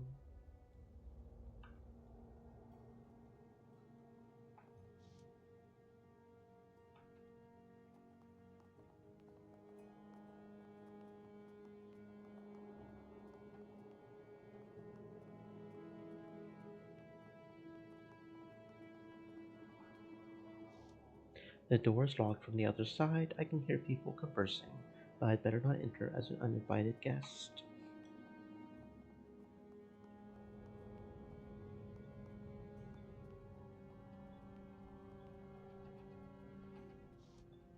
Who is this oddball? Definitely something unwholesome about him. I don't like him. There's something off about his face. Yes, I see it. It's missing a fist in the middle.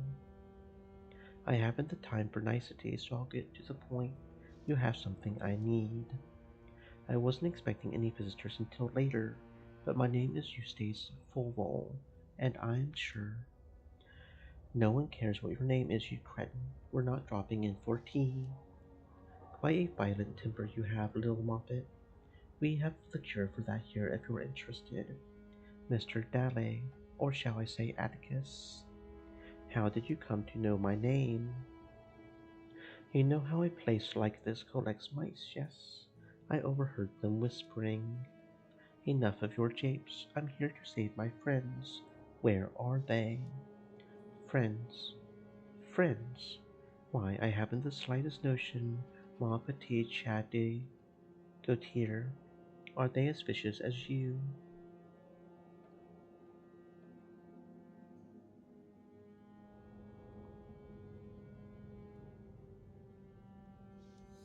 Bertram and July, your Mistress Molly had them kidnapped. I'm sure they're down here in this dungeon somewhere. That scamp Bertie and what we July Lou. Why didn't you say so? Delightful creatures and so resilient. But whatever do you want with them?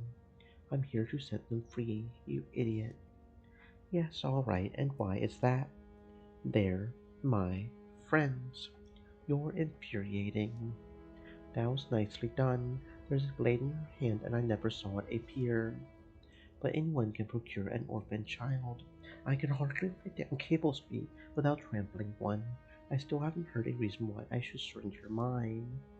And Nika's right. It is him, the monster. And they've still got weeks of life in them yet. Maybe not little July Boo, though. I really don't see. Shut your gob. Wait, what has she done? Bloody crow, she's a knee-high murderer. Well deserved, no doubt. You're proving yourself quite a capable lass. Thanks. Come on. I don't want Bertram and July to suffer another minute. Bloody hell, has pallor mortis already set in? Or was he always that pale? Smells like flesh got burnt to a crisp in there lately, turned to ashes even.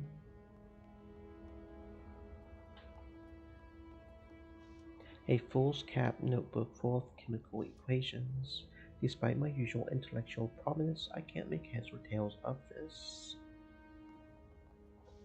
Whoever scribbled this was either onto something or trying to while away the hours underground.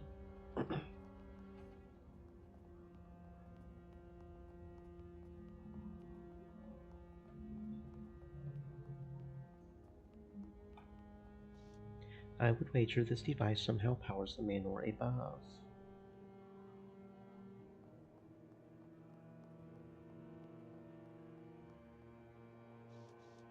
You go on ahead, Atticus. I need to take care of something. All right, I suppose.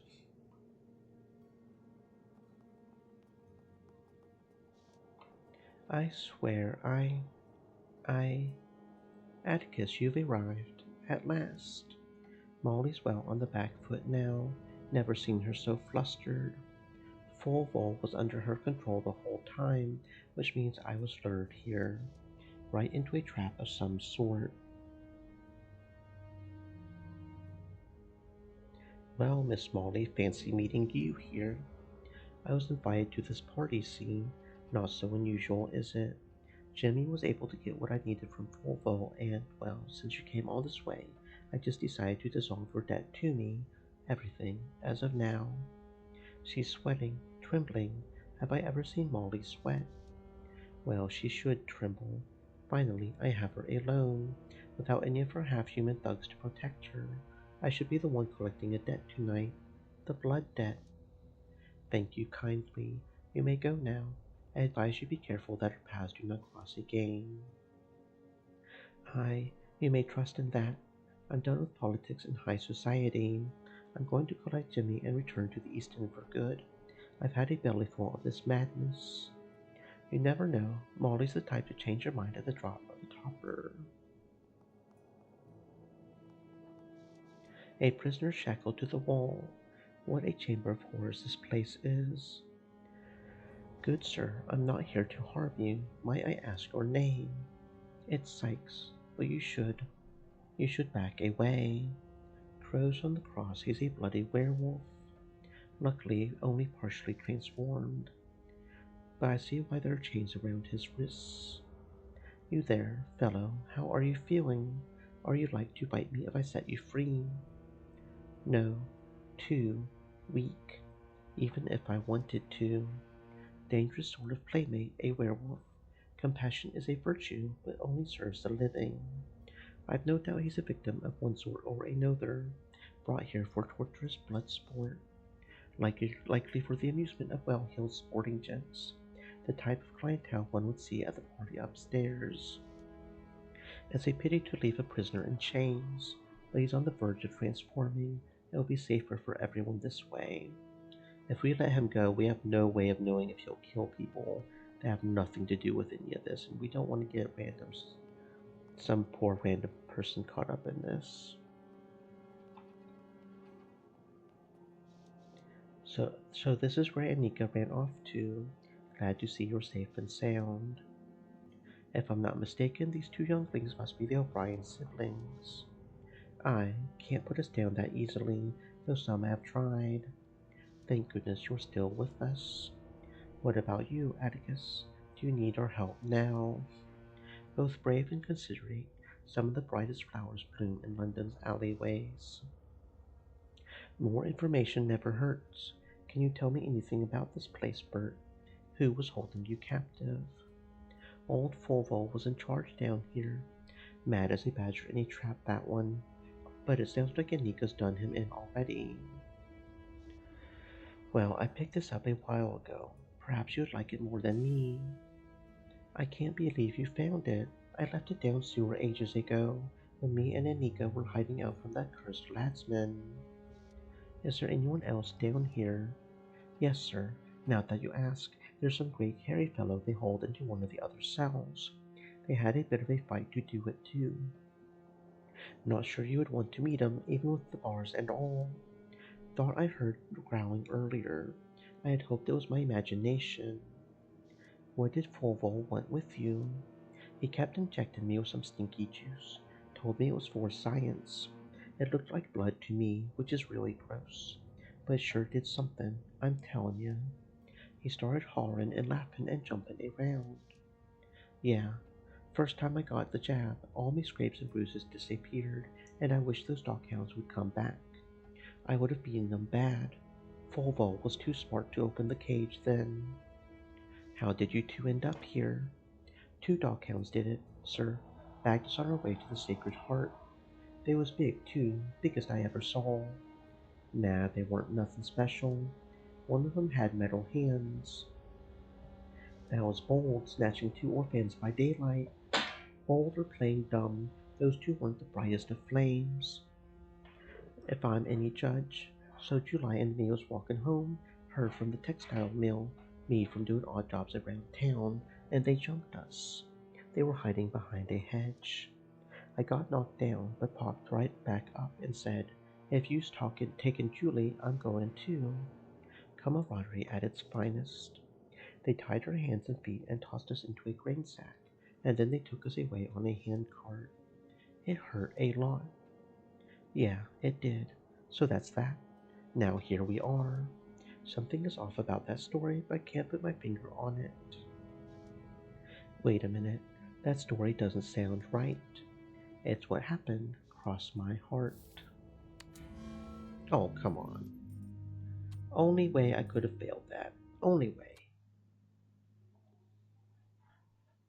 I do not accept getting the fool as a failure.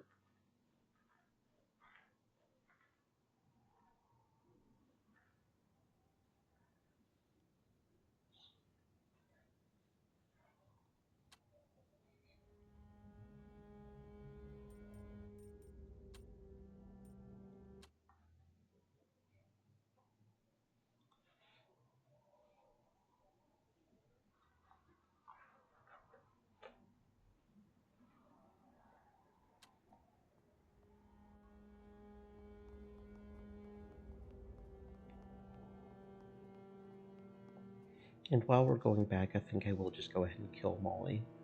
Because it sounds like she was indeed involved in the kidnapping. And that's just not good.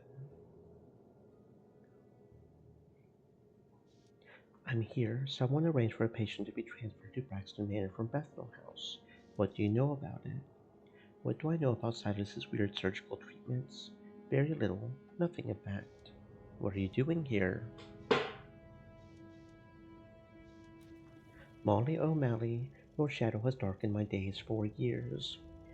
You've exploited my weaknesses, used me, and trod me down for your own gain. I do not need my debts forgiven, for I intend to pay this instant, and in full. No, Atticus, no, please. I insist.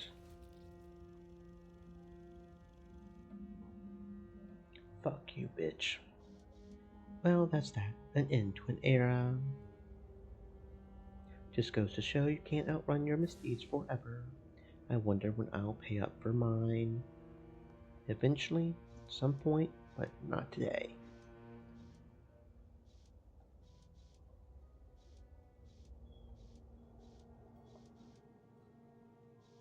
I'm not releasing him though, because there's very probably some innocent people that could get caught up in that, like a poor ostrich that we don't want killed. We don't want to hurt anybody unintentionally there. That doesn't need to be hurt. Okay. Oh, there's nothing over here. Okay. I just checking. Orphans.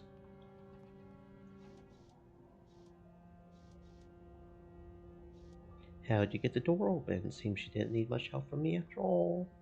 Fulvo, of course, snatched the key off the old codger's belt before I tossed him into the acid. Quick as an alley cat, I ought to pay more attention, I suppose.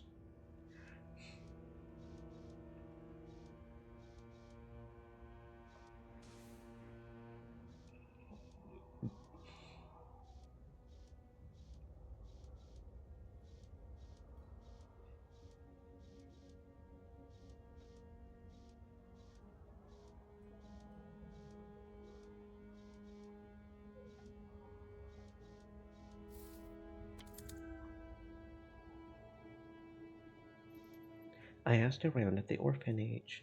They said the two of you were kidnapped from the dorms in the middle of the night. Who you gonna believe? Us or the sisters? All they do is lie. Yeah, remember when Sister Susanna said she was giving me a great cake for me birthday? You'd have thought the way she talked it up, it was to be a croquembouche. But it was merely a Victoria sponge. These kids really know their patisserie. I'm getting hungry. Let's move past their pastry talk. Anyway, I seem to recall a different story about them being napped from their beds in the night. That's not worth arguing about. Right. Best hurry along. Will you be okay getting them out of here on your own, Anika? I can take care of myself now in July, but thanks and all for helping out. Don't want to sound ungrateful. And that's the Missing Orphans quest. You needn't worry about us. The three of us together are 3 times as dangerous. See you later, Atticus. We had better get going. Look, I've been at the Sacred Heart, and I've been out on the street. It's not an easy life either way. I was thinking, I've got some extra room in my place, and I could maybe put in some adoption papers, make it official. What's it like there? Did their eyes light up just now? Am I really doing this? Am I ready to adopt these children? It's just a little hole in the wall over a shop on Tinter Street. It's not much, but somewhere to hang your hats out of the rain. I might have to sweep and dust a bit and get a few cots, and there's a hole in the corner I should probably patch up, but yes, I can do this. Help someone else for a change. I might not be a replacement for their real parents, but I will be as much of a father as I can be. That sounds awful. I'm sure we can do better. Thanks anyway, Atticus. See if you can get some fresh air soon. We've been down in this basement a while. Okay, perhaps I will. Stay safe and sound. Denied. It's alright, the Garay is already close quarters even for a single Minotaur. Denied.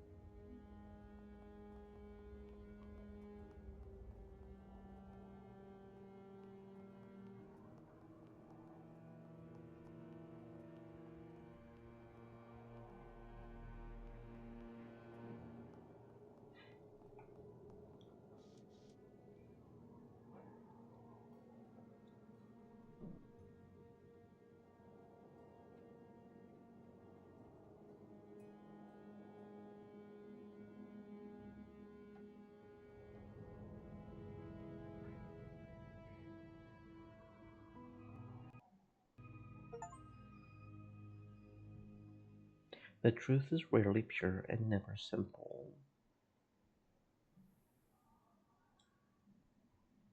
Molly's latest contact put a decidedly unique spin on werewolf hunting.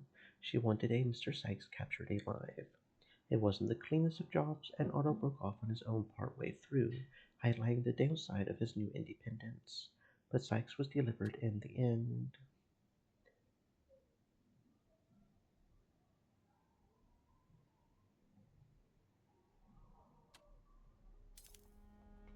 I don't care much for the nobility, but this Braxton fellow certainly knows how to throw a party. It was fine, but I came here on business, and I would prefer that business was settled. When are we going to see Molly? All right, don't burn out your motor. We'll be meeting her momentarily. Or at least her corpse. She just got murdered. Somebody set this crucifix aside either in disuse or disgust. Perhaps the head of the household lost faith, knowing blue bloods upgraded to a golden one. Likely used to deliver all manner of goods, food, tools, and even body parts, both mechanical and organic. There's black mold crawling all over the frames. No wonder nobody hangs them. Too dangerous to pick them up. Well, how do you do? There's a sizable wine collection in here. I've heard the lady of the house is a bit of a problem, though looking at these vintages it's tough to blame her.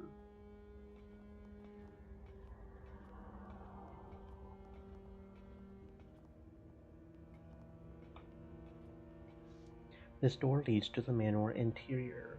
Molly said as much when Jimmy and I arrived to deliver Sykes. Can't leave just yet. Molly might be somewhere in the basement.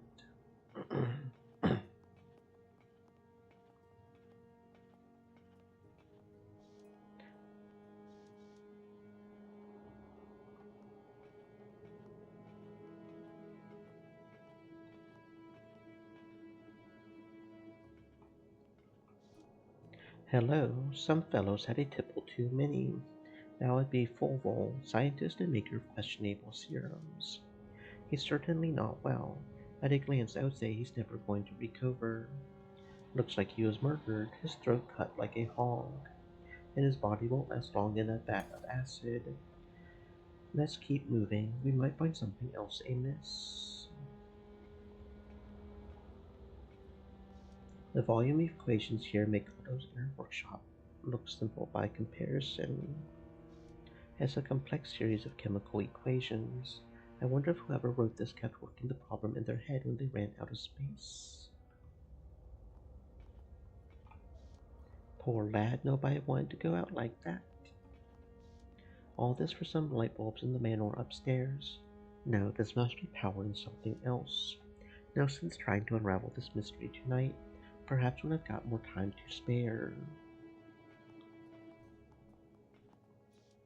Doubt it's used for heating purposes, more likely to dispose of defective apparatuses and bodies.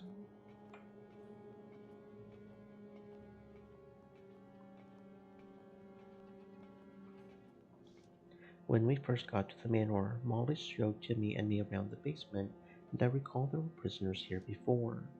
Little ones whom Molly said not to worry about. Come to think of it, I'm sure they were the ones mentioned in that missing person poster I saw back in Beggar's Lane. Well, it looks like they're free now, and in better straits, I hope.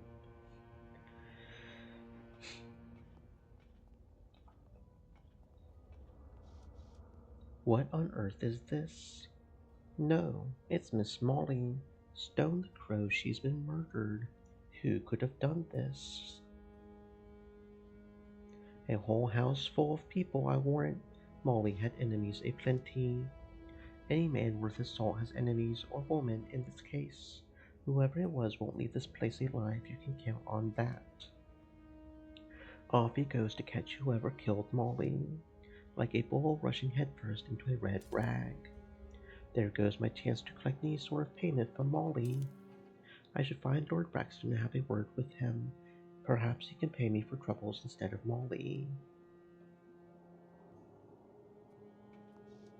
There's Mr. Sykes, still chained to the wall and still in his human form. This was where Molly wanted him waylaid until later on. I suppose I had better leave him there, safe under lock and key.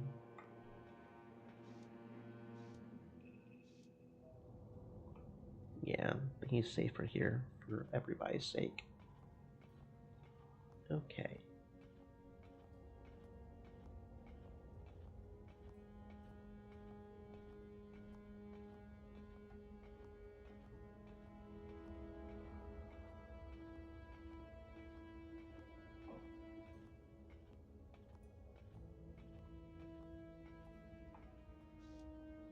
This is the door we used when we hauled in the werewolf. It leads to the back gardens. Think I did everything there is to do here and here.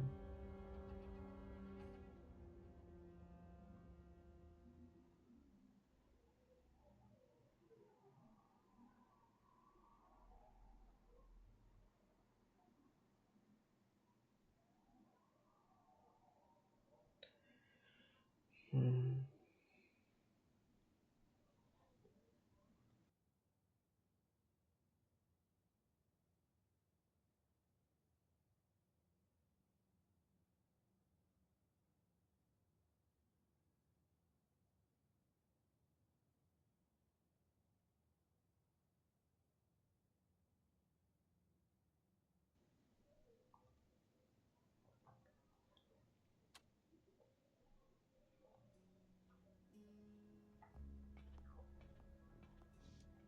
Teddy, I have successfully located you. Is it my imagination, or does Otto seem a bit jaunty? He's practically bouncing on his springs, point of fact. It's good to see you, Otto. Where have you been? I am pleased that we are in proximity again. I recently learned that you might be in danger, so I made it my priority to come help you.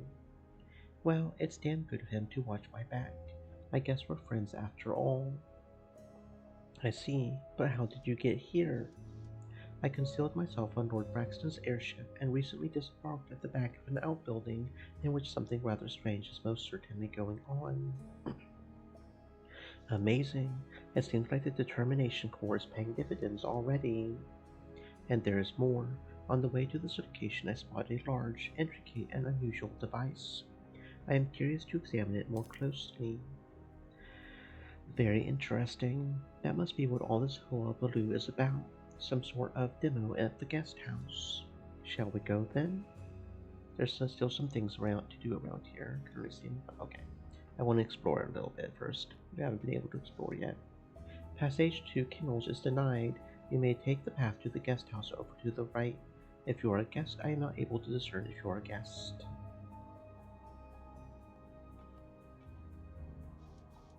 Bloody hell, it's a black dog. I'll bet Lord Braxton has it here to keep trespassers at bay. I remember exterminating a few of those demons out in Bristol, close to a riverbank to boot. Black dogs are fond of remote watercourses and foggy nights. Easy for them to vanish and strike back later. That said, they can also act as protective spirits for families. Why can't they all be good puppers? Don't think I should leave Otto behind. Best if we go to the guest house together. Okay, so that's there, I guess. Can't go over there, it looks like.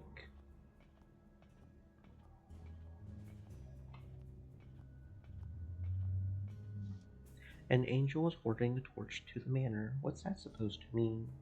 Reminds me of Prometheus stealing fire from the gods and the harsh punishment he received. Good old Tessica.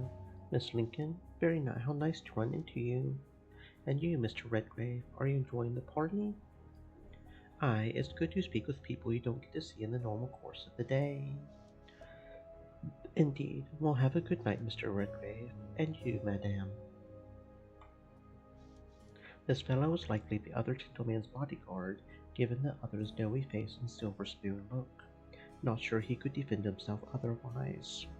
Good evening. I'm Teddy Redgrave, Monster Hunter. He looked surprised to be addressed. I am Iron Bear, bodyguard. I had guessed as much. You strike me as a gent who knows his way around combat. Then you are wiser than most of the guests at this manor. Aye, well, I don't really fit in here, truth be told. Nor I. I sense we are both men of action more than words. You would be right about that. We both share a look born of mutual understanding. Well, it's been an unexpected pleasure, Iron Bear. If we meet again, let's have a proper drink. I believe I am Teddy Redgrave. Farewell. This gentleman appears to be quite the social butterfly, always flitting about, quick with a grin or a quip.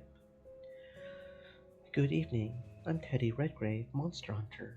You've been speaking to everyone else. I admit to feeling a touch left out. Mr. Dwarf. Redgrave, was it? And a monster hunter. Good lord. Suppose that goes a way to explaining why you're nearly more machine than dwarf. He laughs at his own joke. Rich toffs like him are always far too pleased with themselves.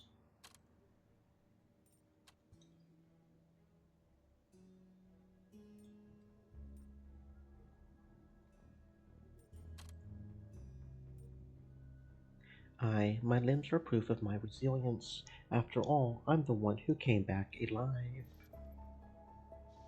Something this gent may never understand. Well, that's certainly one way to look at it. But where are my manners? Tenor Cunningham, businessman from the Republic of Texas.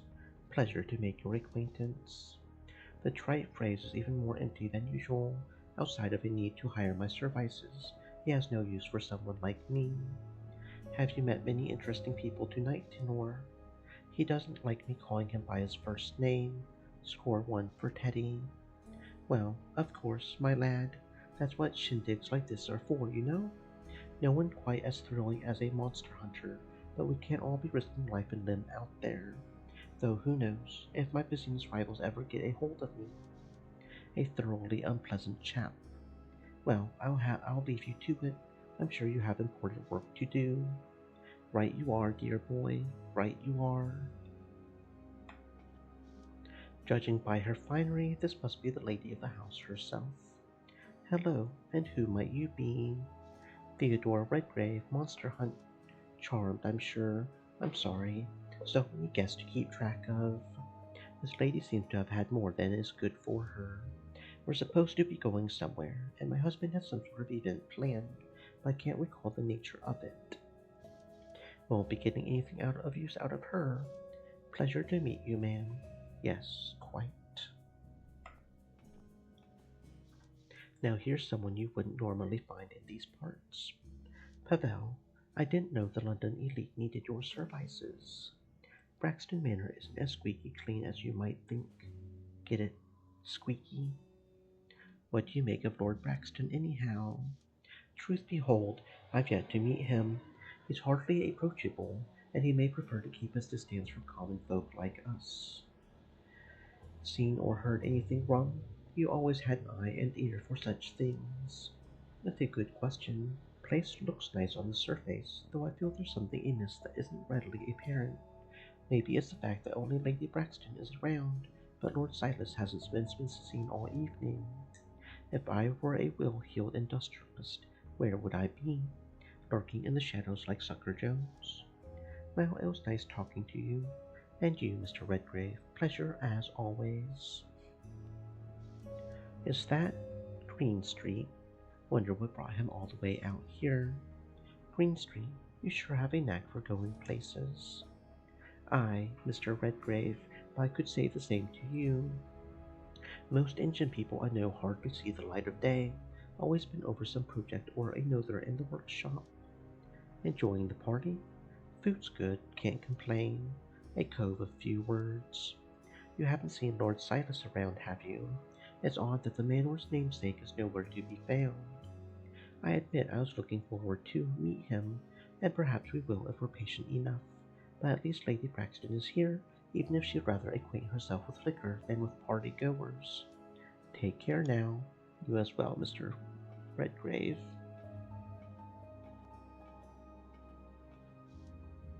Sentries.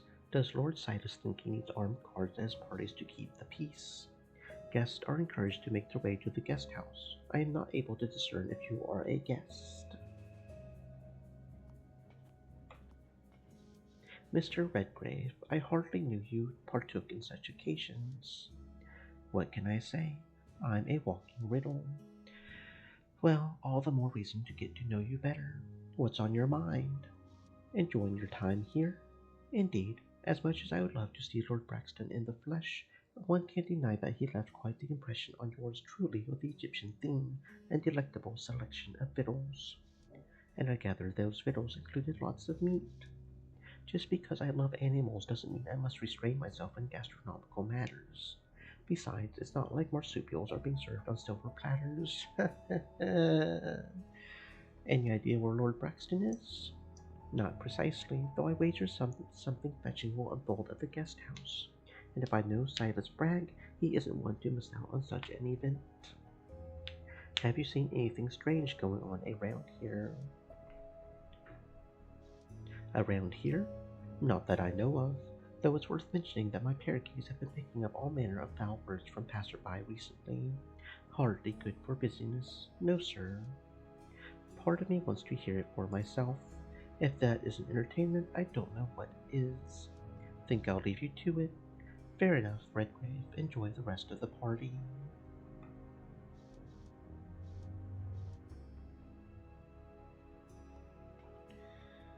Hmm.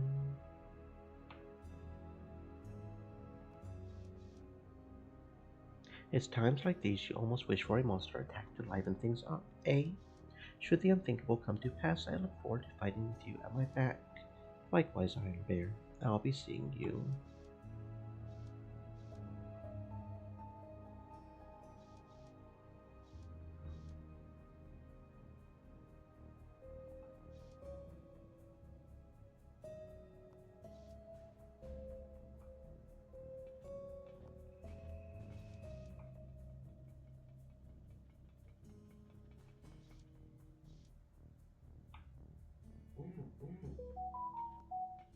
Alright, so that's the guest manor over there. I don't know if we can go back to the house or not. I don't know if we could even go upstairs. He probably would have been like, no, we don't want to go upstairs. For one reason or another, I don't know.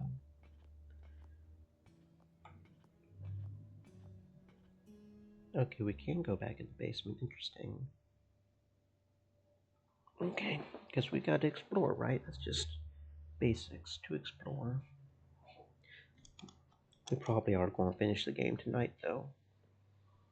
Probably. I'm getting the feeling, or today, or this time frame, or this phase of existence. You know, one of those words.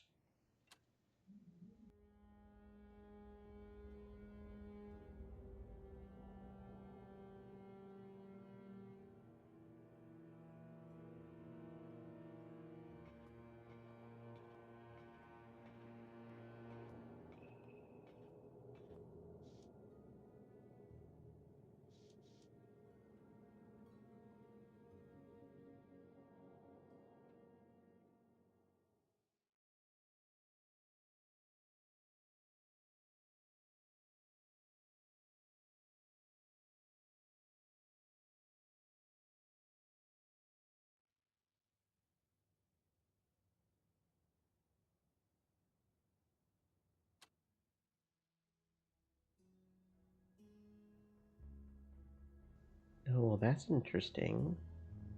Hidden door. Oh, I wasn't actually trying to go back downstairs, but sure. Apparently, there's a hidden door right there. That's kind of interesting.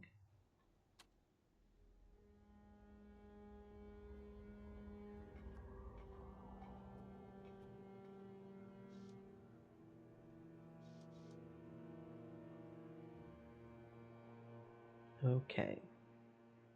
Go back to the manor. Don't like that it didn't ask me if I wanted to go back downstairs. That was kind of not cool. I was just trying to look at the hidden door.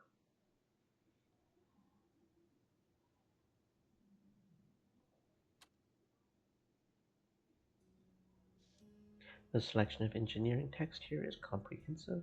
A few of these titles I've never even heard of. Maybe I should take a closer look. Tales from Svalbard.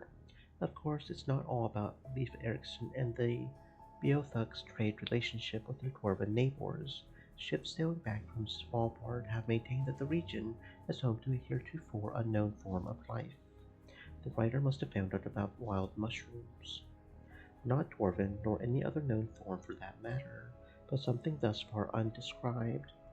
Sadly, the Svalbard winters strongly discourage even the most hardy dwarven explorers, and travel is not advised for the majority of the season. Noted.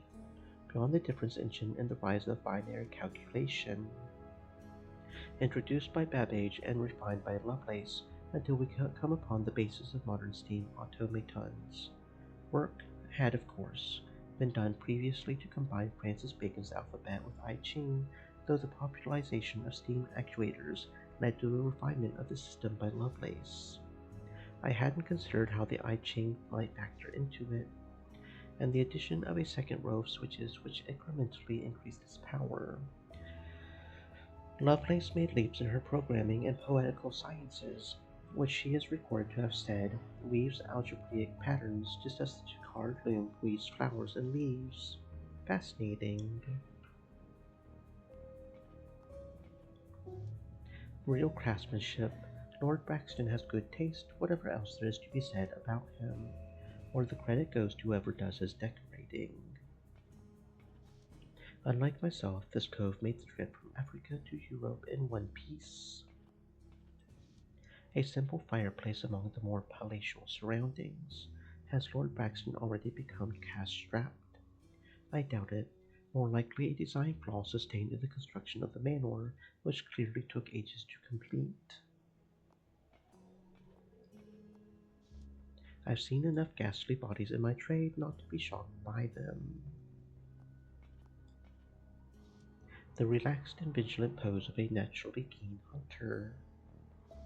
The desk of Silas Bragg, titan of industry. The cluster of candles is a testament to many late nights dreaming up clever new feats of engineering.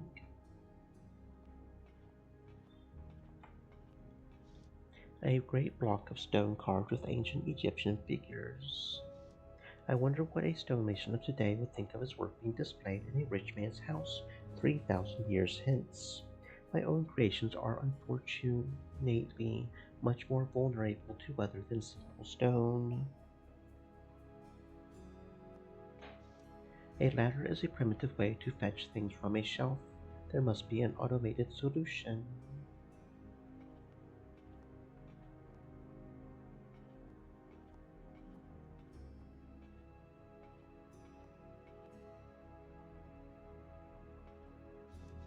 Seems like one of those cheap romance novels. Perhaps Lady Braxton is a fan. Let's flip to a random page. Who knows? Could be a work of literary genius. Bertha's foot slipped on the dung, and she gave a slight yelp as she began to fall, the pails of milk flying from her hands. But before she found herself rolling in the hay, the stable boy's strong, now milk-soaked arms closed around her, and then they went ahead and rolled in the hay anyway, but in a completely different way. Nope. Ah, digging up these artifacts has to be hard work. With the right tools, one can accomplish anything. Yes, what is it? The weight of the world rests on the shoulders of the serving class, or so it would seem, judging by this fellow's obvious discontent. What's going on around here? I believe the partygoers are about to gather at the guest house for a demonstration. That's so? Well, have a good evening. Likewise. Notably, there isn't any hard liquor here, at least not openly offered at this table.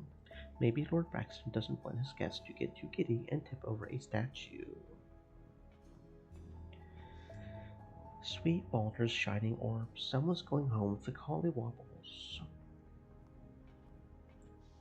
A pair of long dead muckety mucks. It's in keeping with the Egyptian theme, I suppose. Lord Braxton seems to have the world at his fingertips. Imagine the inventions I could muster if I had the financial backing of Arsenal.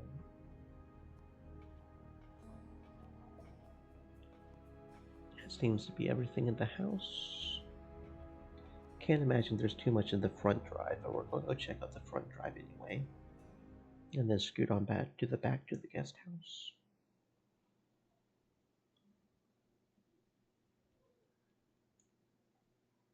Hmm.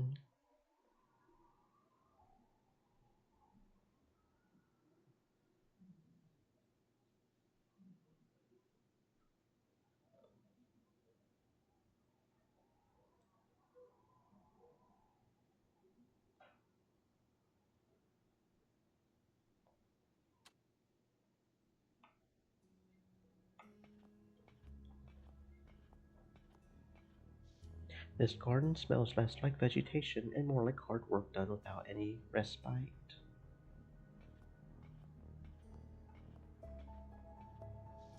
Nice thought, but I don't have time to sit down and take a rest. Nah, burp, burp, burp, burp, burp.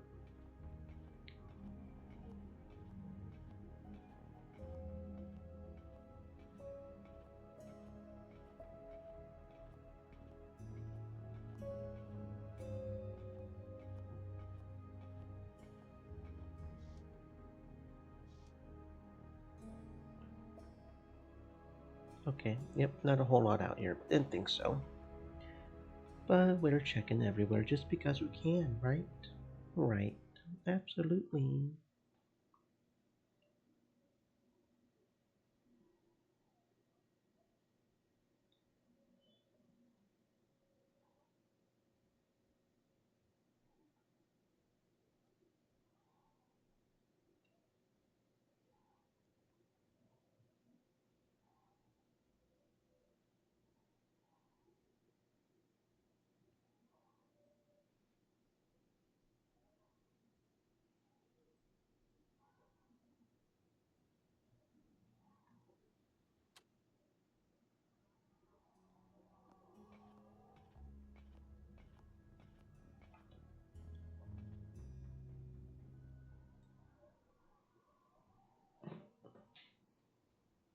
Mm.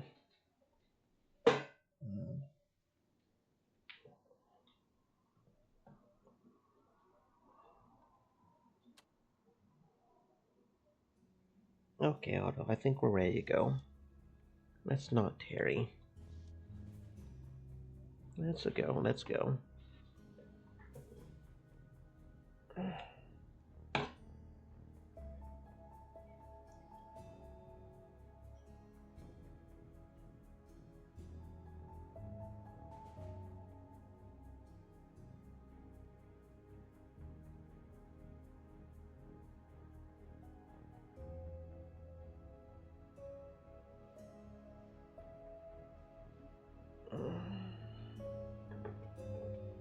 Oh, and now we're playing as him. Okay. Let's go, let's go.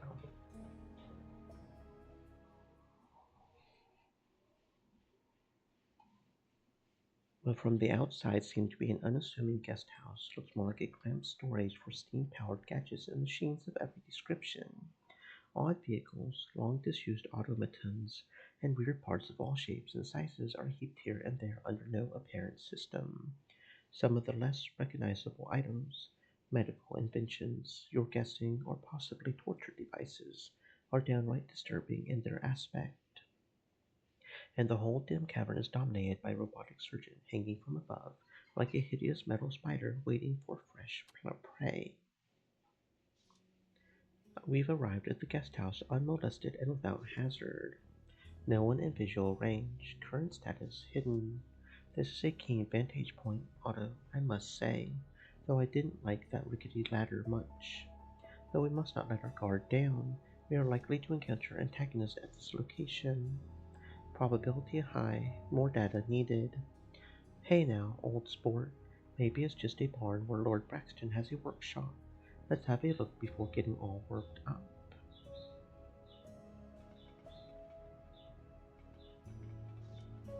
Lady Braxton should be leading the guest into the back gardens any time now.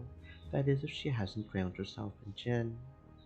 Valuable data being broadcast. Audio receptors at maximum. I wager I should rehearse my speech in the meantime. After all, first impressions matter. Clearly, this man is full of himself, and that's before mentioning the horrid experiment he's about to conduct on that lady down there. Dear friends, tonight, for your enjoyment, I present to you a creature of inestimable pity. This poor wretch, elderly and indignant, was kindly loaned to us by the Bethnal House faculty. I extend my thanks to Dr. Wainwright, a man fearless in the pursuit of science. If science is indeed what is being pursued here, the subject is completely devoid of mental faculty, a vegetative husk. Whatever humanity she once possessed no more than a memory. Yet how? Oh, that's new. Where'd you come from? Of all the bugs I've seen in this place, ants are not ones I've had to deal with yet. How? I mean, there's nothing that would attract an ant. I do keep the food put up.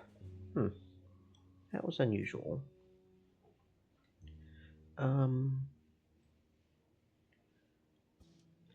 Reevaluating the meaning of fortuitous fortune. For the first time, a cure is available for this woman's deplorable condition, not through the magic of ancient gods, but from the ingenuity of man. Fascinating how eloquent words can so effectively cloak a terrible crime. With Arsenal Engine's technology, I shall restore the subject's enfeebled mind to sentience, to consciousness, and reverse the devastating effects of disease. And all of you gathered here will bear witness to the most stunning medical advancement of the century. Now look at his expression, like a child yearning for a lolly. If only Molly were here with a blower of blood, I could prepare the serum and get started. Well, she's not going to be doing anything anytime soon. Approaching decision point. If we wish to interfere, we must make haste. The surgery will commence presently. The moral thing would be to intervene.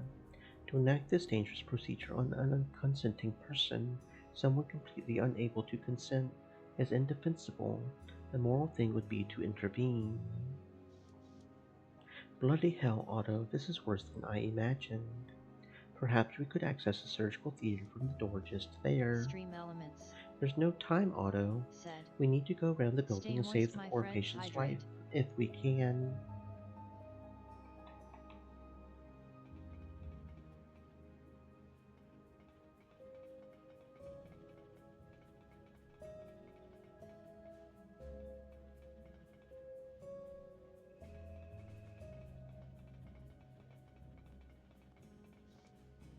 Mr. Teddy said we should circle back and go around the front. Safer to enter from that side. Okay.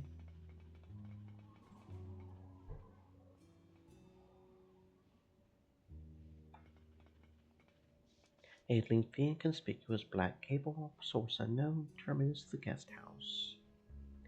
Purpose of cable unknown. Look at the size of it. This has to be where the power's coming in. Tuning to electrical ambiance. I do detect a significant amount of electricity passing through it. I can feel the heat coming off it. Granger's running that surgical machine. Perhaps we should sever it. Normally I would agree, Otto, but whoever's under the knife down there might need the power to stay alive. Let's circle the building and see what we see. The Redbeard does have a point. The power is coming from Silas's airship. Clever, bright blighter is being routed through this transformer. What a beauty she is. You could power a whole block downtown with gear like this. Unfortunate, there isn't time to study it further.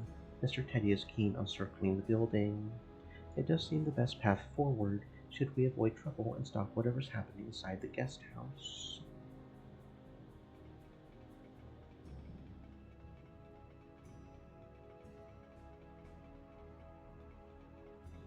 Hmm.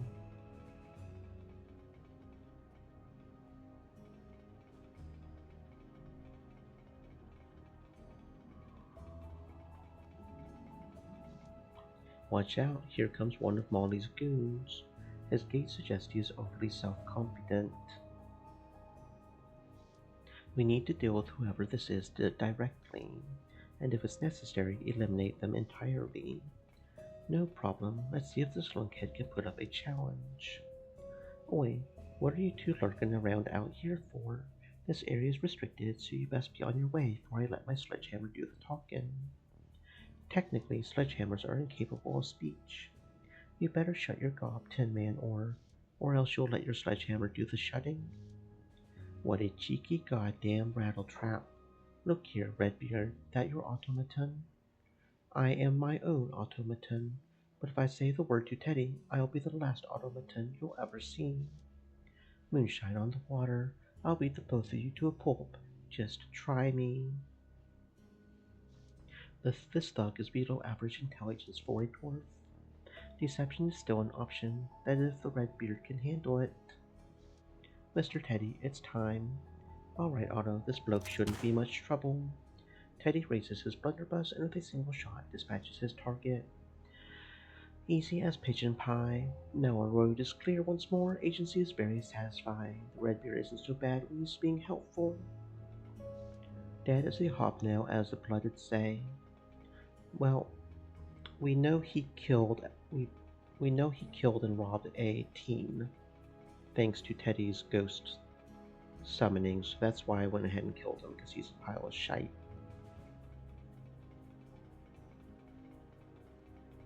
We don't allow shite bags to live. Not sure what we're getting into here, Otto, but there's no turning back now. No sense delaying the inevitable. This is a consequence we will face together.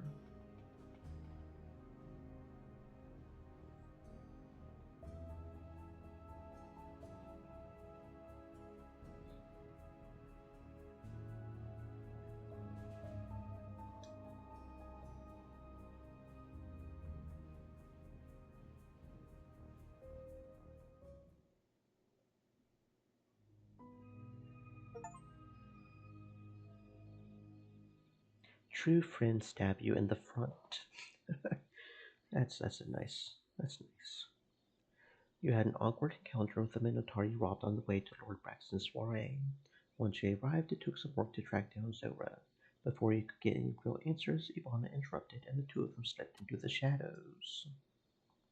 You harry the Madame in her compatriot's steps. Your attire's not made for this dewy, sedgy marsh, but you press on all the same. The vestiges of urbanity fall away, despite your nearness to the opulent manor house. Tall thistles catch on your stately dress as you chase the pair, but you will not be swayed, and at last the underbrush gives way to an empty expanse. The two dark silhouettes are just visible as you arrive. As in this last of meeting places, perhaps you will finally find the answers you seek.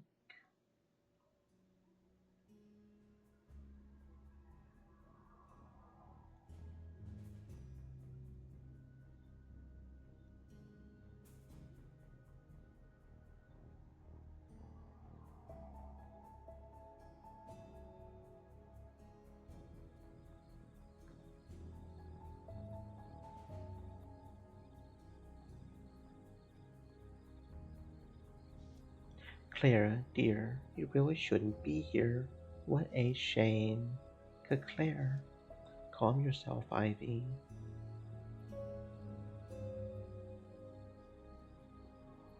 That's just what was said to Ariana, isn't it? A clever one, I see. There is a genuine spark of interest in her eyes, though it's impossible to know if I've gotten it very wrong or very right. That is not in point of fact what was said to Ariana, and for what it's worth, I'll be sadder to see you go than I was with her. You were the courtesan killer all along. I've no idea what you're talking about, my dear. There is laughter in her eyes. It was Sykes, that contemptible cove, or perhaps Ivana here. Quite a beastly thing when the moon is full. Traitor. Regardless, it's too late by half. What a loss. First poor Ariana, and now you, Miss Reed, one of Avery's best friends in London. That was most certainly not a veiled threat. I'll need to brace for whatever's coming. Ivana, attack.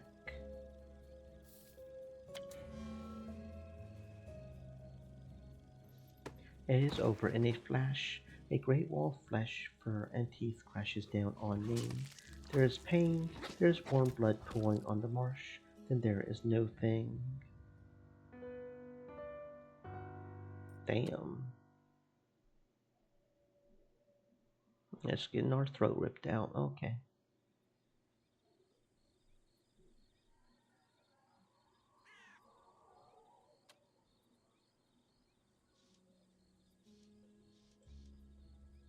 Zora, what is all this?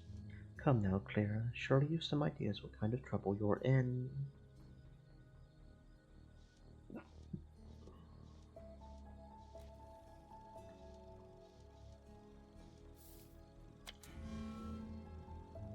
Mm-hmm. Yep, this is going well.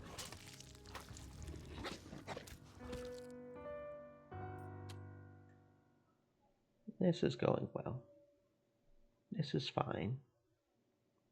This is fine.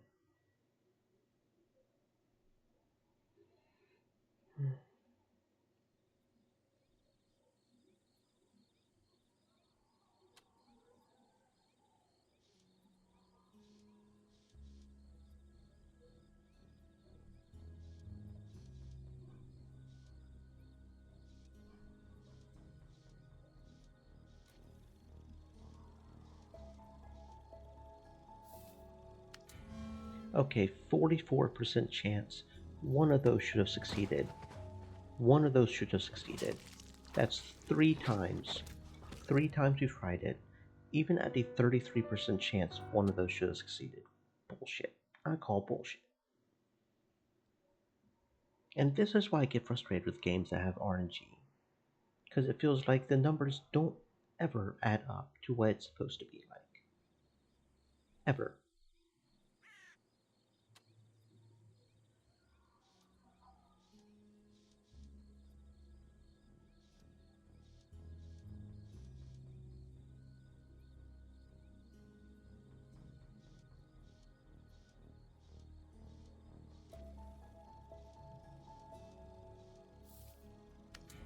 Okay, see, what the fuck? 25% now.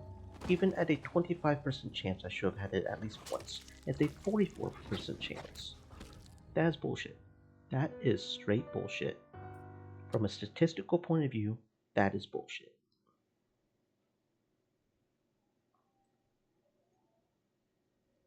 For us to fail 4 times in a row, every single time, at a 44% chance. Mm-hmm. Mm-hmm. And it makes no sense to me. It makes no sense to me. None whatsoever.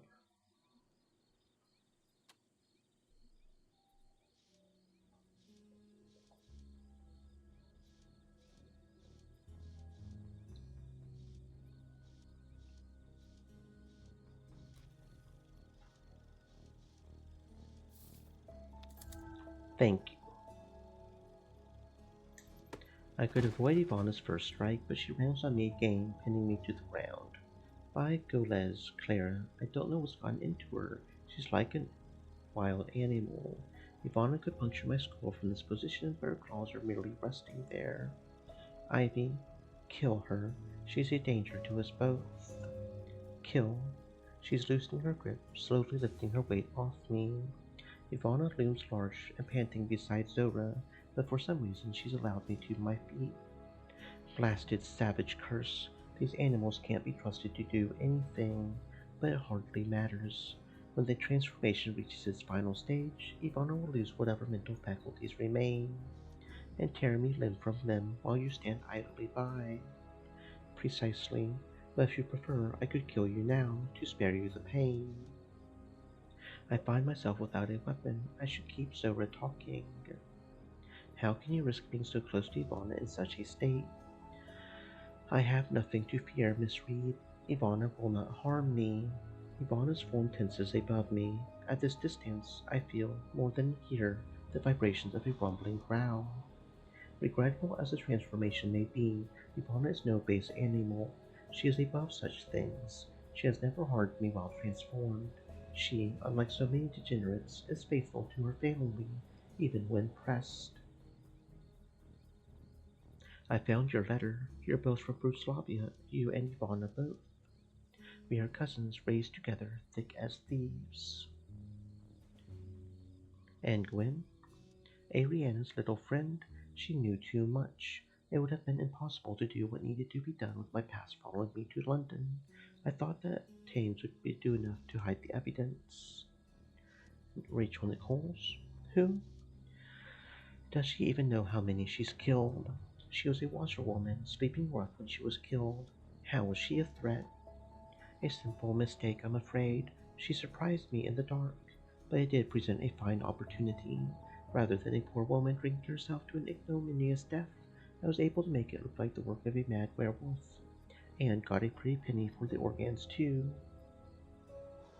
Why, Ariana, what did the poor girl do to you?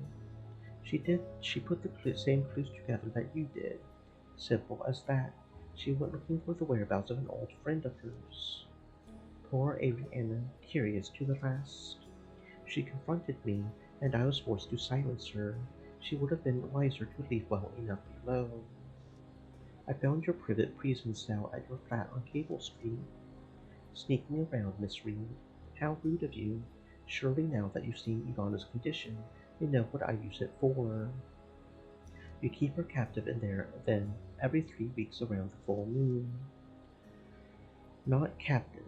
Safe. It's far better lodging than those ghastly containment camps. Ivana deserves better than that.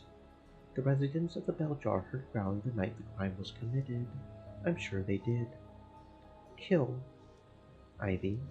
Wolf. Not Ivana then. Which means... Hannah was a werewolf, wasn't she? Indeed she was. She was also a former employee of the Rose, who took her leave of us several years ago. Her distaste is evident on her face. I suppose took her leave is putting it lightly. She was privy to her client's dirty laundry and developed a mind to use it to her advantage. Lots of wealthy patrons come to the Rose with good reputations they would pay to protect. When I confronted her about the blackmail she was up to, I did not intend to kill her, but it became necessary when her transformation began and the quarrel turned violent. Lies. Besides, Clara, there are far too many wolves in the city as it is. I did us all a favor by setting up Sykes as the courtesan killer. You admit to framing Sykes, then why him specifically? Because he was causing far too much trouble at the Rose. If not Beatrix, he would have tried to impregnate another of my best girls. And if he were behind bars, that would be yet another savage animal off the streets. Sykes was a good man. Many of the girls at the Rose could attest to that. No, Sykes was an accident waiting to happen. These animals cannot be trusted to control themselves when the moon is high. What of Ivana then? Ivana is a special case. She knows the sordid truth of what she is, and she is stronger than the others.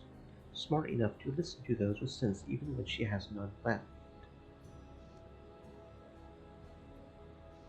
I found a locket in your desk with the image of a child who was Damjan Levick. I worry for a moment that I pushed this too far. Zoa looks at me with fiery hatred, but she answers all the same. Damjan was my son, lost to the barbarity of my unfortunate homeland, Yugoslavia. Ivana frowns, her eyes aglow with a strange clarity. Like myself, my son refused to bite when he came of age. You kept him from it. Suddenly Ivana's voice is clear and articulate. I saved him from a lesser life, a life of chaos every 3 weeks beneath the moon, a life of stinking animal impulses. Madame Zora's pale cheeks take on some color, while Ivana seems to get ever more restless. We had power, we were nobility even after his father's death, yet my reward was to have my son taken from me by the jaws of a beast. They didn't know that he hadn't taken the bite. We had no reason to tell them. What business was it of my peers if we refused the bite? It was your fault. Those animals were supposed to avoid my property upon the full moon, but they didn't know the risk, didn't know he was only a human child. And so when they trespassed, they attacked my poor Damjan and took his life. How should I be involved in the behavior of savages? Damjan died because of you. This is getting out of hand. Those who are distracted, now's the time to strike. It's a bloody shame I haven't a weapon on me, but I will defend myself to the bitter end, no matter what. I wouldn't try anything, Clara dear. Should you harm me, Ivana will tear you to pieces. Zora's eyes are filled with a terrible, burning rage. Ivana will do as she's told. She will listen to her cousin, her kin, and do away with this insufferable trollop. Clara, read. Ivana, attack, you stupid, inhuman beast. No, no, kill. This dratted curse. It gives the body a supernatural strength, but it weakens the mind. Ivana, attack her, you bloody animal. In a flash of fur and teeth, the towering creature springs to life. I brace myself for an attack that never comes. Ivana rushes at the madame instead, knocking Zora to the ground, and her claws find purchase on Zora's leg.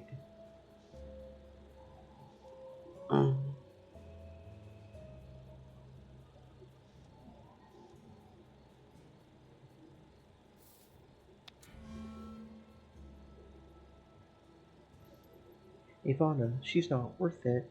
Stop, and I'll make sure she's put away. Ivana rears up and a revelation hits me. Despite her transformation, she is careful not to bite. Zora is hoisted up into the air as if she weighed almost nothing. Ivana tosses Zora to the ground with a heavy thud. The madame is quiet now, but apparently still breathing. The instant Zora goes limp, Ivana backs off. The great wolf stands there, hot breath misting. We size each other up in the quiet of the marsh, and for just a moment I am able to collect my thoughts. Without warning, Ivana's gaze breaks away and she sprints off into the fog. What's that? Footsteps. No, hoofbeats approaching from the manor. Miss Reed, Clara, are you all right? Abbess, Saints, what took you? My apologies. I left as soon as a passing servant informed me of your departure, and these hooves are not made for mud. He is relieved to have found me well, though his strict decorum would never allow it to show. Where is Miss Orsini? What happened here? Ivana transformed and fled into the woods. I'm afraid there's an errant werewolf loose upon the grounds at the moment. Then Miss Orsini. Indeed, Ivana Orsini is a werewolf. She is also innocent of the mantle of the courtesan killer. That honor goes to this wretch, I'm afraid. Madame Zoras is still quite unconscious, lying limply in the dirt. It would be wise to restrain her before she comes to. Then it was not Sykes after all. I cannot say I'm surprised. There were far too many questions left unanswered. It was too easy by half to levy the blame upon a werewolf. Speaking of werewolves, it would not surprise me if Ivana Orsini would be willing to testify against her cousin once she returns to human form. She might cut a deal, if not with the Bobbies, then with your patrons, perhaps. I'll make a note of it and send agents out to find her first thing in the morn. It has been an exhausting night and my entire body aches, but at least the killer has been caught. All right, if you take these cuffs and restrain the madame, we might sling her over my back and take her back to the manor proper. My people are waiting on the grounds to take her from us. Yvaz pauses and looks at me keenly for a moment. Now that all is over, Miss Reed, I must ask you, what do you have to say about the killer? She's a monster, killing all those people, and for what? Werewolves are far less dangerous than a human with a vendetta. I quite agree. So what now? You said you had people waiting on the grounds. Once we've dealt with the madame, I'm quite sure the next move will present itself, and the end of this longest of nights, one way or another.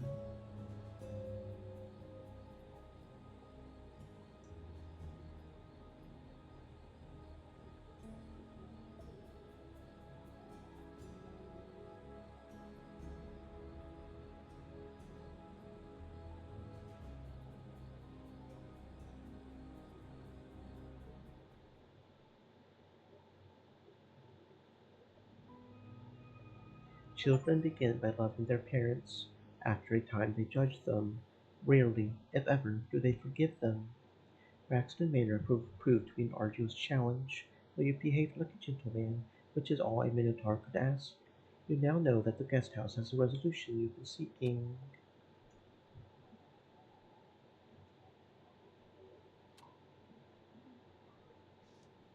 Glad to be out of that basement.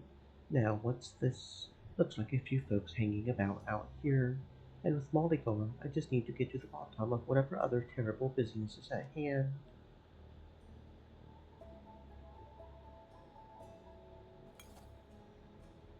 You're getting close, Atticus. Hurry. Close to what? Hurry before. Silence. Before what? Damn it.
Hmm. Hmm. Hmm. Hmm.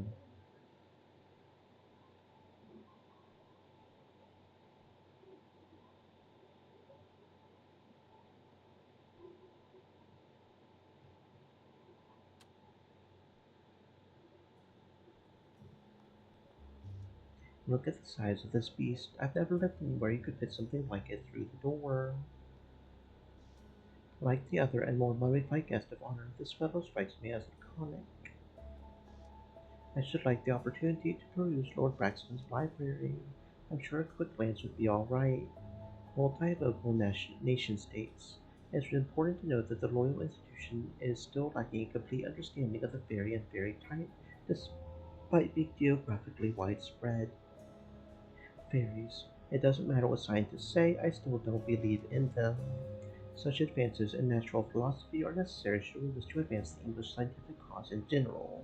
This position this positions what works we do have on the subject is highly relevant to our modern concerns, such as the work of anthropologist Thomas Cately's seminal textbook on Fey culture, collected essays on the philosophies of thaumaturgy. It is curious that creatures with supposed divine origins tend themselves to be wellsprings of magical arts.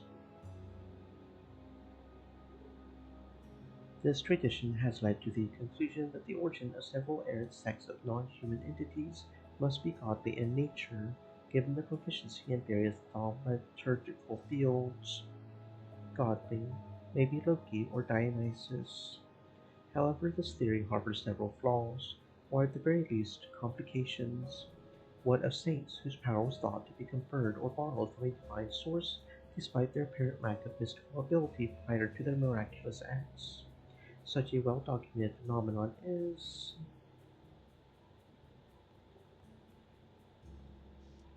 This block of stone depicts a procession of gods or pharaohs.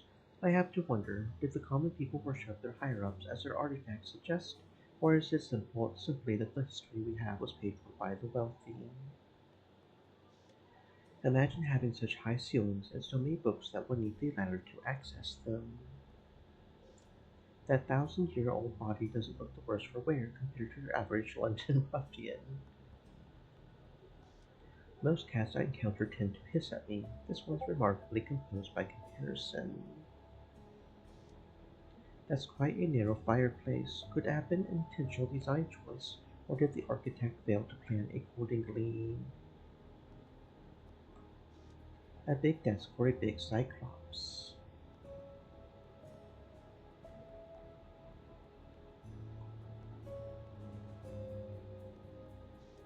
Hieroglyphs on it remain clear. Wager they read, do not touch, let the dead. Oh, more or less, yeah. I must stay sober for this endeavor, but maybe I'll have one later as a reward for a job well done. My self-discipline is getting in the way of the gin achievement. Fuck, my self-discipline. Back at the orphanage, I never saw that much food, let alone such costly victuals. A man and bowman of ancient Egypt, presumably husband and wife, with a lengthy string of hieroglyphs inscribed at their feet. A fancy map of the world, circa 1830. I wonder if I'll ever get to see more of it. Looks like a romance novel.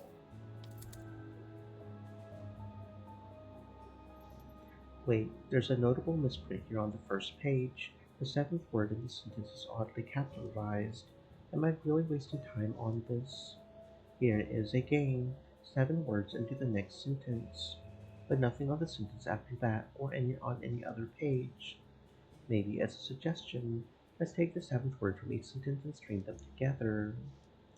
Deep in the hearts of all men is a spark of life. Though heretics, some mystics have a version of understanding of the truth.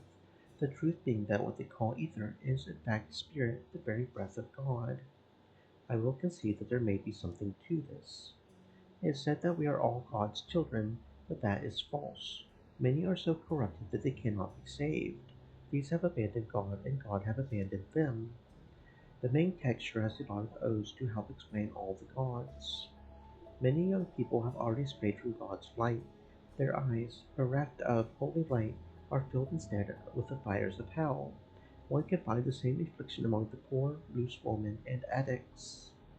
I don't particularly like where this is going, but rejoice, the spark in their hearts can be reclaimed. If physically removed and spiritually processed, we can harness God's gift to holy pursuits. As Saint Caruso once said, this is an instruction manual for removing the internal organs of orphans, drunks, and dollies, sprinkled with the kind of justifications that only religious or idealistic fervor can allow. A religious text of the Sons of St. Caruso. Silas Bragg will answer for what. Holy shit. Was not expecting that. Okay, looks like we've got a tattered book that looks like a porn book at first glance, but is apparently a secret codex for child and dolly kidnapping, murdering religious fanatics. That's very nice eye to detail there. Okay. Again, I love this game. This game is pretty. This game is awesome. I wish there was more documentation about getting the achievements, but that's a personal complaint, and we got most of them anyway, so we might get all of them. I don't know if I want to go back and try to figure out how to stop myself from being self-controlled enough to get the gem, because that's literally the only gem we didn't get. We had too much self-control to get the last gem, which is just not cool. Ah, well.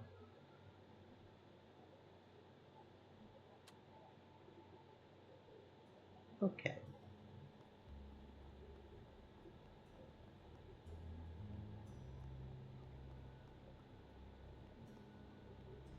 That's the basement there. No wonder that dog is chained. Lord Braxton doesn't want his guests getting mauled while they're taking the air. Mm-hmm.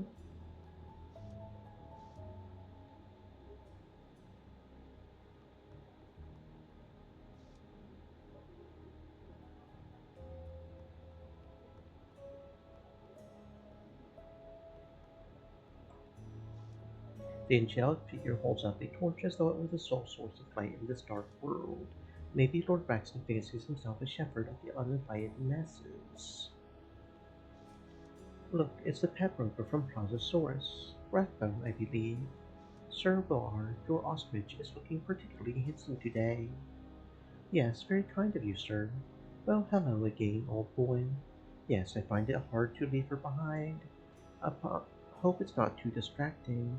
I don't wish to upstage your host. But, however, did you get invited to this event? If that's not too indelicate a question. I didn't. Simply showed up. You gonna rat on me, bro?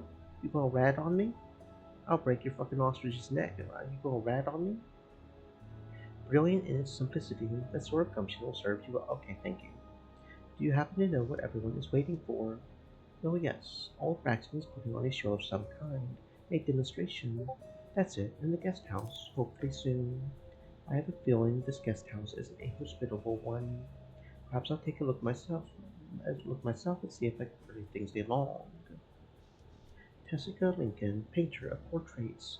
I suppose she's well known enough to be invited to such a soiree. Miss Lincoln, how nice to see you. Hello, Mr. Dadley. Dadley. Finally, a friendly face. Well, company aside, are you enjoying yourself? It's fine, though I confess feeling a bit out of place as perhaps you yourself do. I do not allow myself to get flustered by the stares or whispers, or plain insults should it come to that. Now I wonder, what's the occasion that's drawn everyone out here in the dark? Well, you know Lord Braxton is something of a big wheel in London. Perhaps you've seen that ridiculous airship of his. Moored at the wharf, and tonight moored at the manor grounds, of course. Well, yes, and I think there's a guest house somewhere on the back nine. His wife said there will be a demonstration there later, so here we are, waiting to be escorted. The guest house might as well make tracks. I'll see for myself soon enough. Stay safe, friend. Okay, so now a whole lot back here to look at.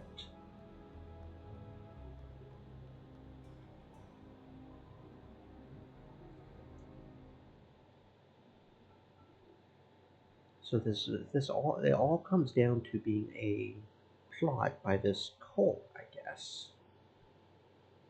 The cult that somehow managed to open a path with the remote configuration in the orphanage too? I mean, I can only assume they were responsible for that as well.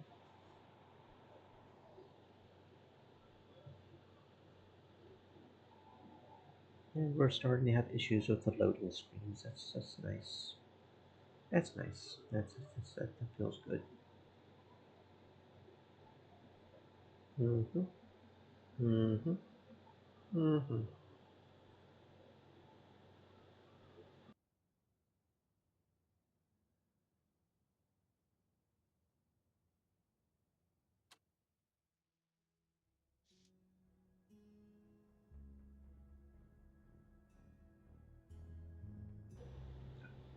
I'm not sure what lies ahead, but I have a feeling it could be violent. This is my chance to put an end to all of this. Mm-hmm. Let's do this. Mama? My darling boy, you're here, finally. That voice, it's a voice in my head, but it's coming from inside this room. It's her. But I'm the only one who can hear her, even here. Her voice is coming to me directly from her mind. She's been with me all this time. The old crow. I'll be honest. I kind of was figuring that was the case. It made a lot of sense. Hello. You don't work for me, do you? I find Molly's goons all look more or less the same. Who's that over there? Better have a word with him. No, I'm not one of Molly's lackeys. I'm here to free my mother. Your mother? But I was told this vegetable, woman, had no such attachments. That, along with her mental condition, is why she was chosen. I intend to mend her fractured mind just as soon as the blustery fellow trails off as if he's lost the plot. No, fire and thunder. I won't be able to proceed without Molly's delivery. Waiting on Miss Molly to come through for you, eh? Boy, have I been there. Without that file from Molly, this bright dream is over. But no, I will never surrender my ambition simply because fate has put an obstacle in my path. A cyclops of my staff. Keep rambling if you want, but I'm going to tend to my mother now.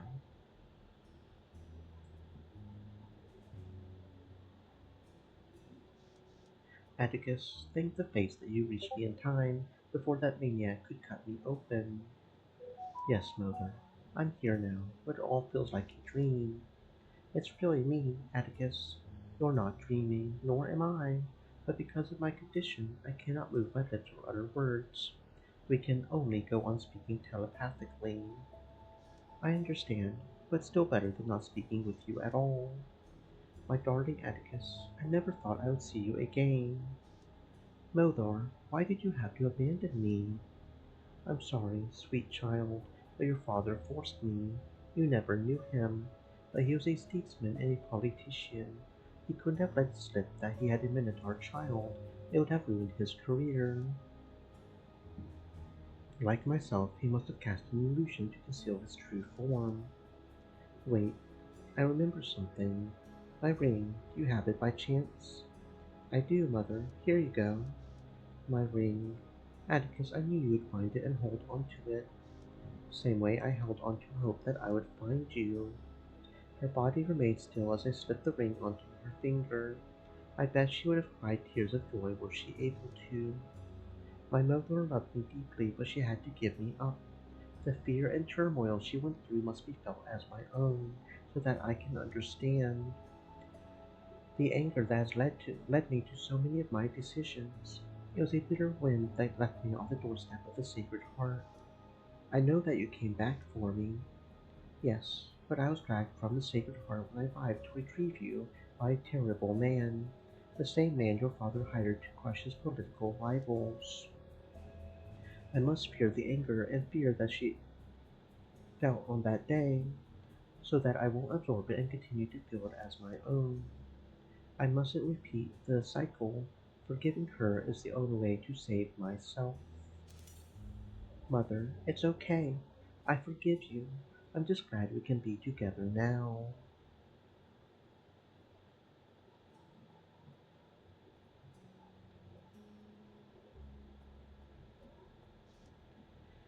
Here we are at last, and not too late, I hope.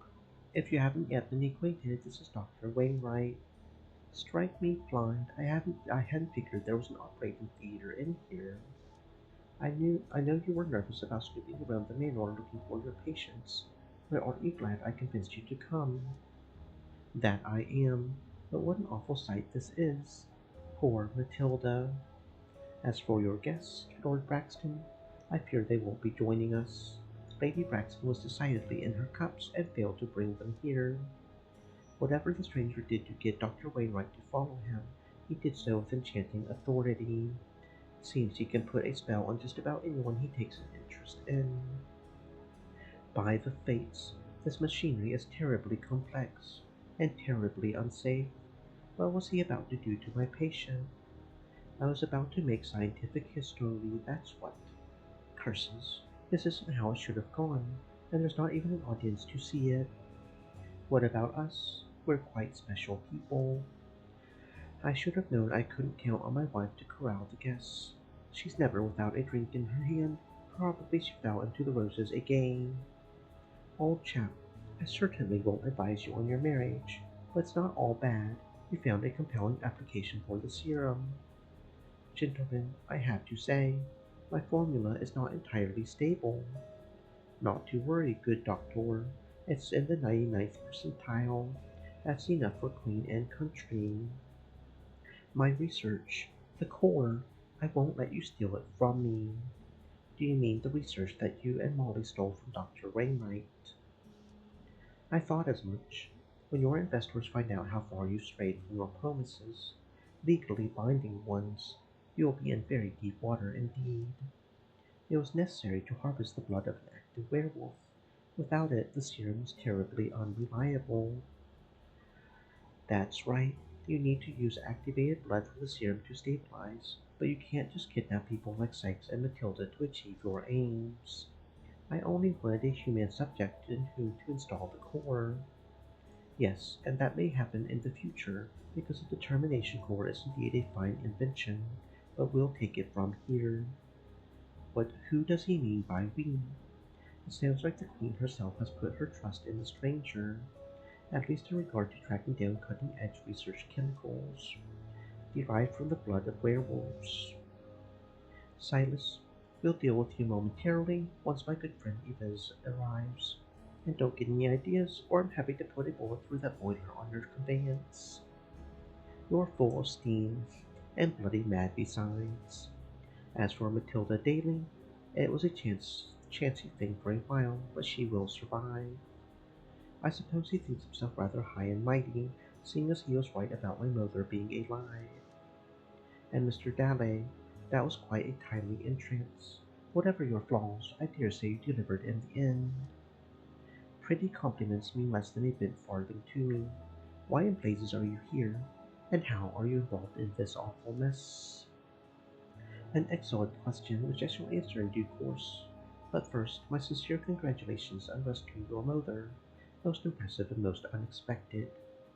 I don't see what it has to do with you, but yes, fine. Now explain your role in all this. I stand before you as a representative of the Crown, that is to say, Her Majesty the Queen. Sounds like we're poised for a most lucrative offer. You expect me to believe that based on nothing but your say-so. You'll have to trust me. How else would I have pulled so many strings without loyal backing? Ever since Beggar's Lane, he's been prodding me along. I suppose I have come a long way, thanks to him. Very well, carry on. I don't wish to belabor my introduction. I work for an organization called the Sovereign Syndicate. We handle unsavory tasks from which Your Majesty's hand must remain unseen. Unsavory tasks. That's the first thing coming out of his mouth, I don't doubt in the slightest. And the reason I am here is to gather all my agents, witting and otherwise, in one place. I have chosen you, Atticus, and a few others yet to arrive, to collaborate with me on a very important mission. A few others. Don't know if I should take solace in the knowledge that I'm not his sole quarry. I must say, you rescuing the Orphans from the basement has showed me both selfishness and bravery. Even a souse like me wouldn't dare to look the other way. They needed help. I have to respectfully disagree with you on that. Alcohol has a way of dulling one's sense of empathy. But you don't have any qualms with opium, do you? But it serves a purpose, as I'm sure you recall from the dream you had in the Red Lotus. Perhaps he's right. Everything in moderation. I'll admit that I have no clue what you told the Dawson twins in Plaza Source, but they've rekindled their brotherly relationship owing to your silver tongue. That'll come in handy. Well, it wasn't much trouble, really. I applaud you helping Poe Pickett find his flappers. Society hardly cares for the economically downtrodden, and it takes an especially conscientious cove to be service. It just felt like the right thing to do. Besides, it's not like I acted out of character. Your knack for subterfuge will come in handy. You snuck into the manor with help from the rat catcher and reunited Annika with her companions. Come in handy for what? It sounds like you're about to offer me a job. Indeed, Mr. Dallet, but before I do, wouldn't you like to ask me a few more questions? What's so special about the serum, anyway? It was originally Dr. Wainwright's brainchild, if you'll excuse the pun, a highly refined extract of werewolf blood. The exact science behind it would take hours to explain. Give me the short version. The serum temporarily imparts superhuman strength and cell regeneration, abilities which an active werewolf is privy to. Fascinating. The good doctor chose Bethnal House for his round of experiments, because the subjects there were readily accessible. Might I add that I also had little to no recourse to outside aid. Society hasn't come around to doing this sort of research, so I've had to keep it hush-hush. You said you handle tasks and that you're here to gather agents. There must be more you can tell me about the Sovereign Syndicate. In case you couldn't have been any more bloody vague, I can reveal only a limited amount. The Syndicate is a secret governmental organization answering to the advice of the Queen and no one else. We advance the interest of the Empire whenever a situation is politically fraught or an enemy is particularly resourceful. Your spies, then? A crude term to describe a very sophisticated operation, but I suppose it will do for now. If we are spies, we are kings among spies. Very few know of the Syndicate's existence, and almost no one knows the identity of its agents. Why did Silas want to use the serum to implant the augmentation in my mother's brain? One of the beneficial properties of the serum is to prevent a patient's system from attacking foreign objects, such as metallic implants. Gives me a headache just to imagine it. In this case, it would have been Silas's determination core, modified from his prototype used on automatons, so that it could be used on an organic being. Do I really want to get tangled up with this blackguard? He spends his whole life behind a mask. He's plainly a capable and intelligent fellow. I could do with a few more friends like that. And he can handle himself. Would be nice to have a bit of power on my side for a change. Will you accept my offer? Very well. I accept your offer, but with a few conditions. Yes, we'll get to the details later on. I assure you, you've made the right choice.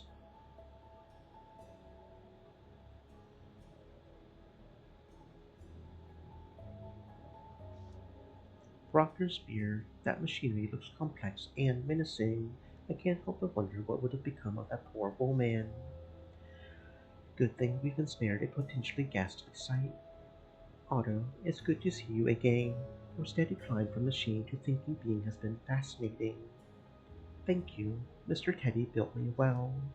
That he did. Rare is the machine right now who not only exercises free will, but does so for the betterment of his fellow automatons. Curious that your efforts mirrored my own, even if nothing fruitful came of them. I hope that I have planted the seeds for something. I must say, it's remarkable that you achieved something of note by your lonesome. Take that orphan you returned her doll too. I wager she won't forget that act of kindness from a unique being such as yourself. If my years of operation have taught me anything, it's that we all need allies to make our way through life. I'm pleased to hear that, for I may have use for your unique skills. And here is Otto's friend, the redoubtable Theodore Redgrave. Glad to see the two of you working together again. Otto told me about this foul mischief of Silas's. We were hoping to interrupt. And interrupt we did. Just who are you, anyhow? How do you know Otto and my name? Mr. Redgrave, surely you realize that you made a hard-to-ignore name for yourself by hunting down beasts. Your decision to destroy that secret distillery and restore heat to the Sherlock tenements did not go unnoticed either. If you're so interested in my services, why didn't you send me a writ?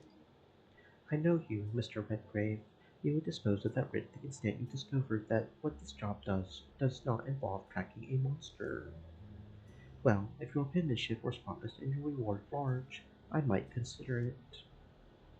Mr. Redgrave, I was impressed when you delivered that poem to Miss Lincoln.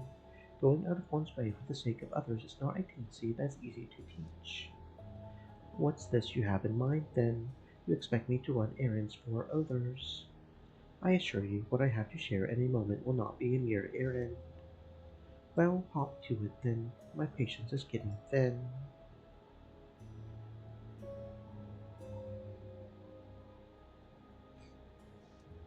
I don't know what you were planning on doing to that woman, but that machinery looks right out of a nightmare. Is that Miss Clara Reed? Can't say it's expected, but it's good to see you all the same. Likewise, Mr. Redgrave. Look here, Lord Braxton. Know that I'm armed and unafraid to use force should you not cooperate. You don't have to make this any harder than it already is. So at last the chips are stacked against me, when I only wanted to bring peace and harmony between man and machine. Don't push it. You're in enough hot water as it is. I suppose there's no point in worsening matters. Any road, once my team of lawyers get together, you'll be the ones in trouble. Right this way. Try not to do anything you'll regret. Here's the final piece of the puzzle. Miss Clara Reed, who, with the help of my associate, Mr. Chalamet Duval, helped solve the case of the courtesan killer. Bloody well done, Miss Reed. I'll bet they brew it about that in Scotland Yard for years to come. My gratitude to you, Miss Reed, for ending the killer's reign. The capture of the courtesan killer. There's one piece of good news, at least. Miss Reed went to great lengths to gather evidence on the deceased. I spoke with Anselina Kimini about what transpired in her shop and was quite impressed. Perhaps we could discuss what happened there at a more opportune moment, Miss Reed. Under the right circumstances, I could be amenable to that. I had a feeling you were well suited to murder investigations, and you proved me right. Well done. Thank you. I imagine anyone else in my position would have done the same. What in the dashed hell has Miss Reed been up to with my landlady?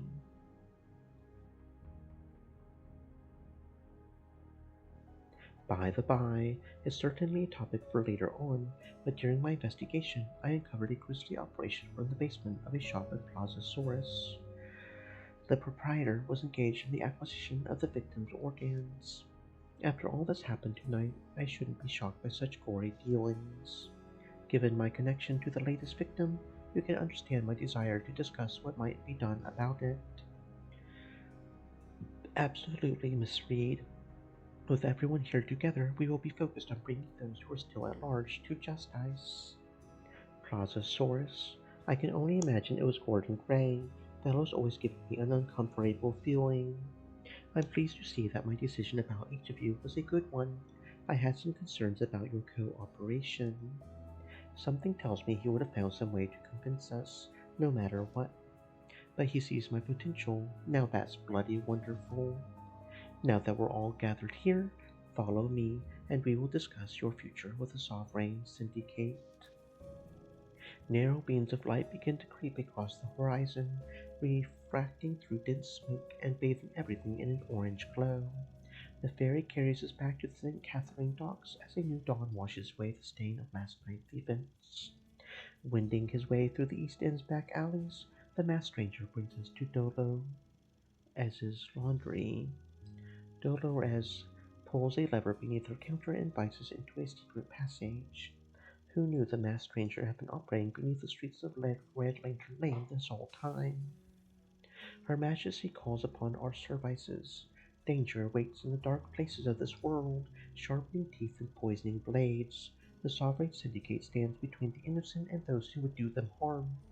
We are the sword, the shield, and the whisper holding back calamity. Hell of a speech. Let's get to work.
extreme elements. Said. Stay moist, my friends, hydrate.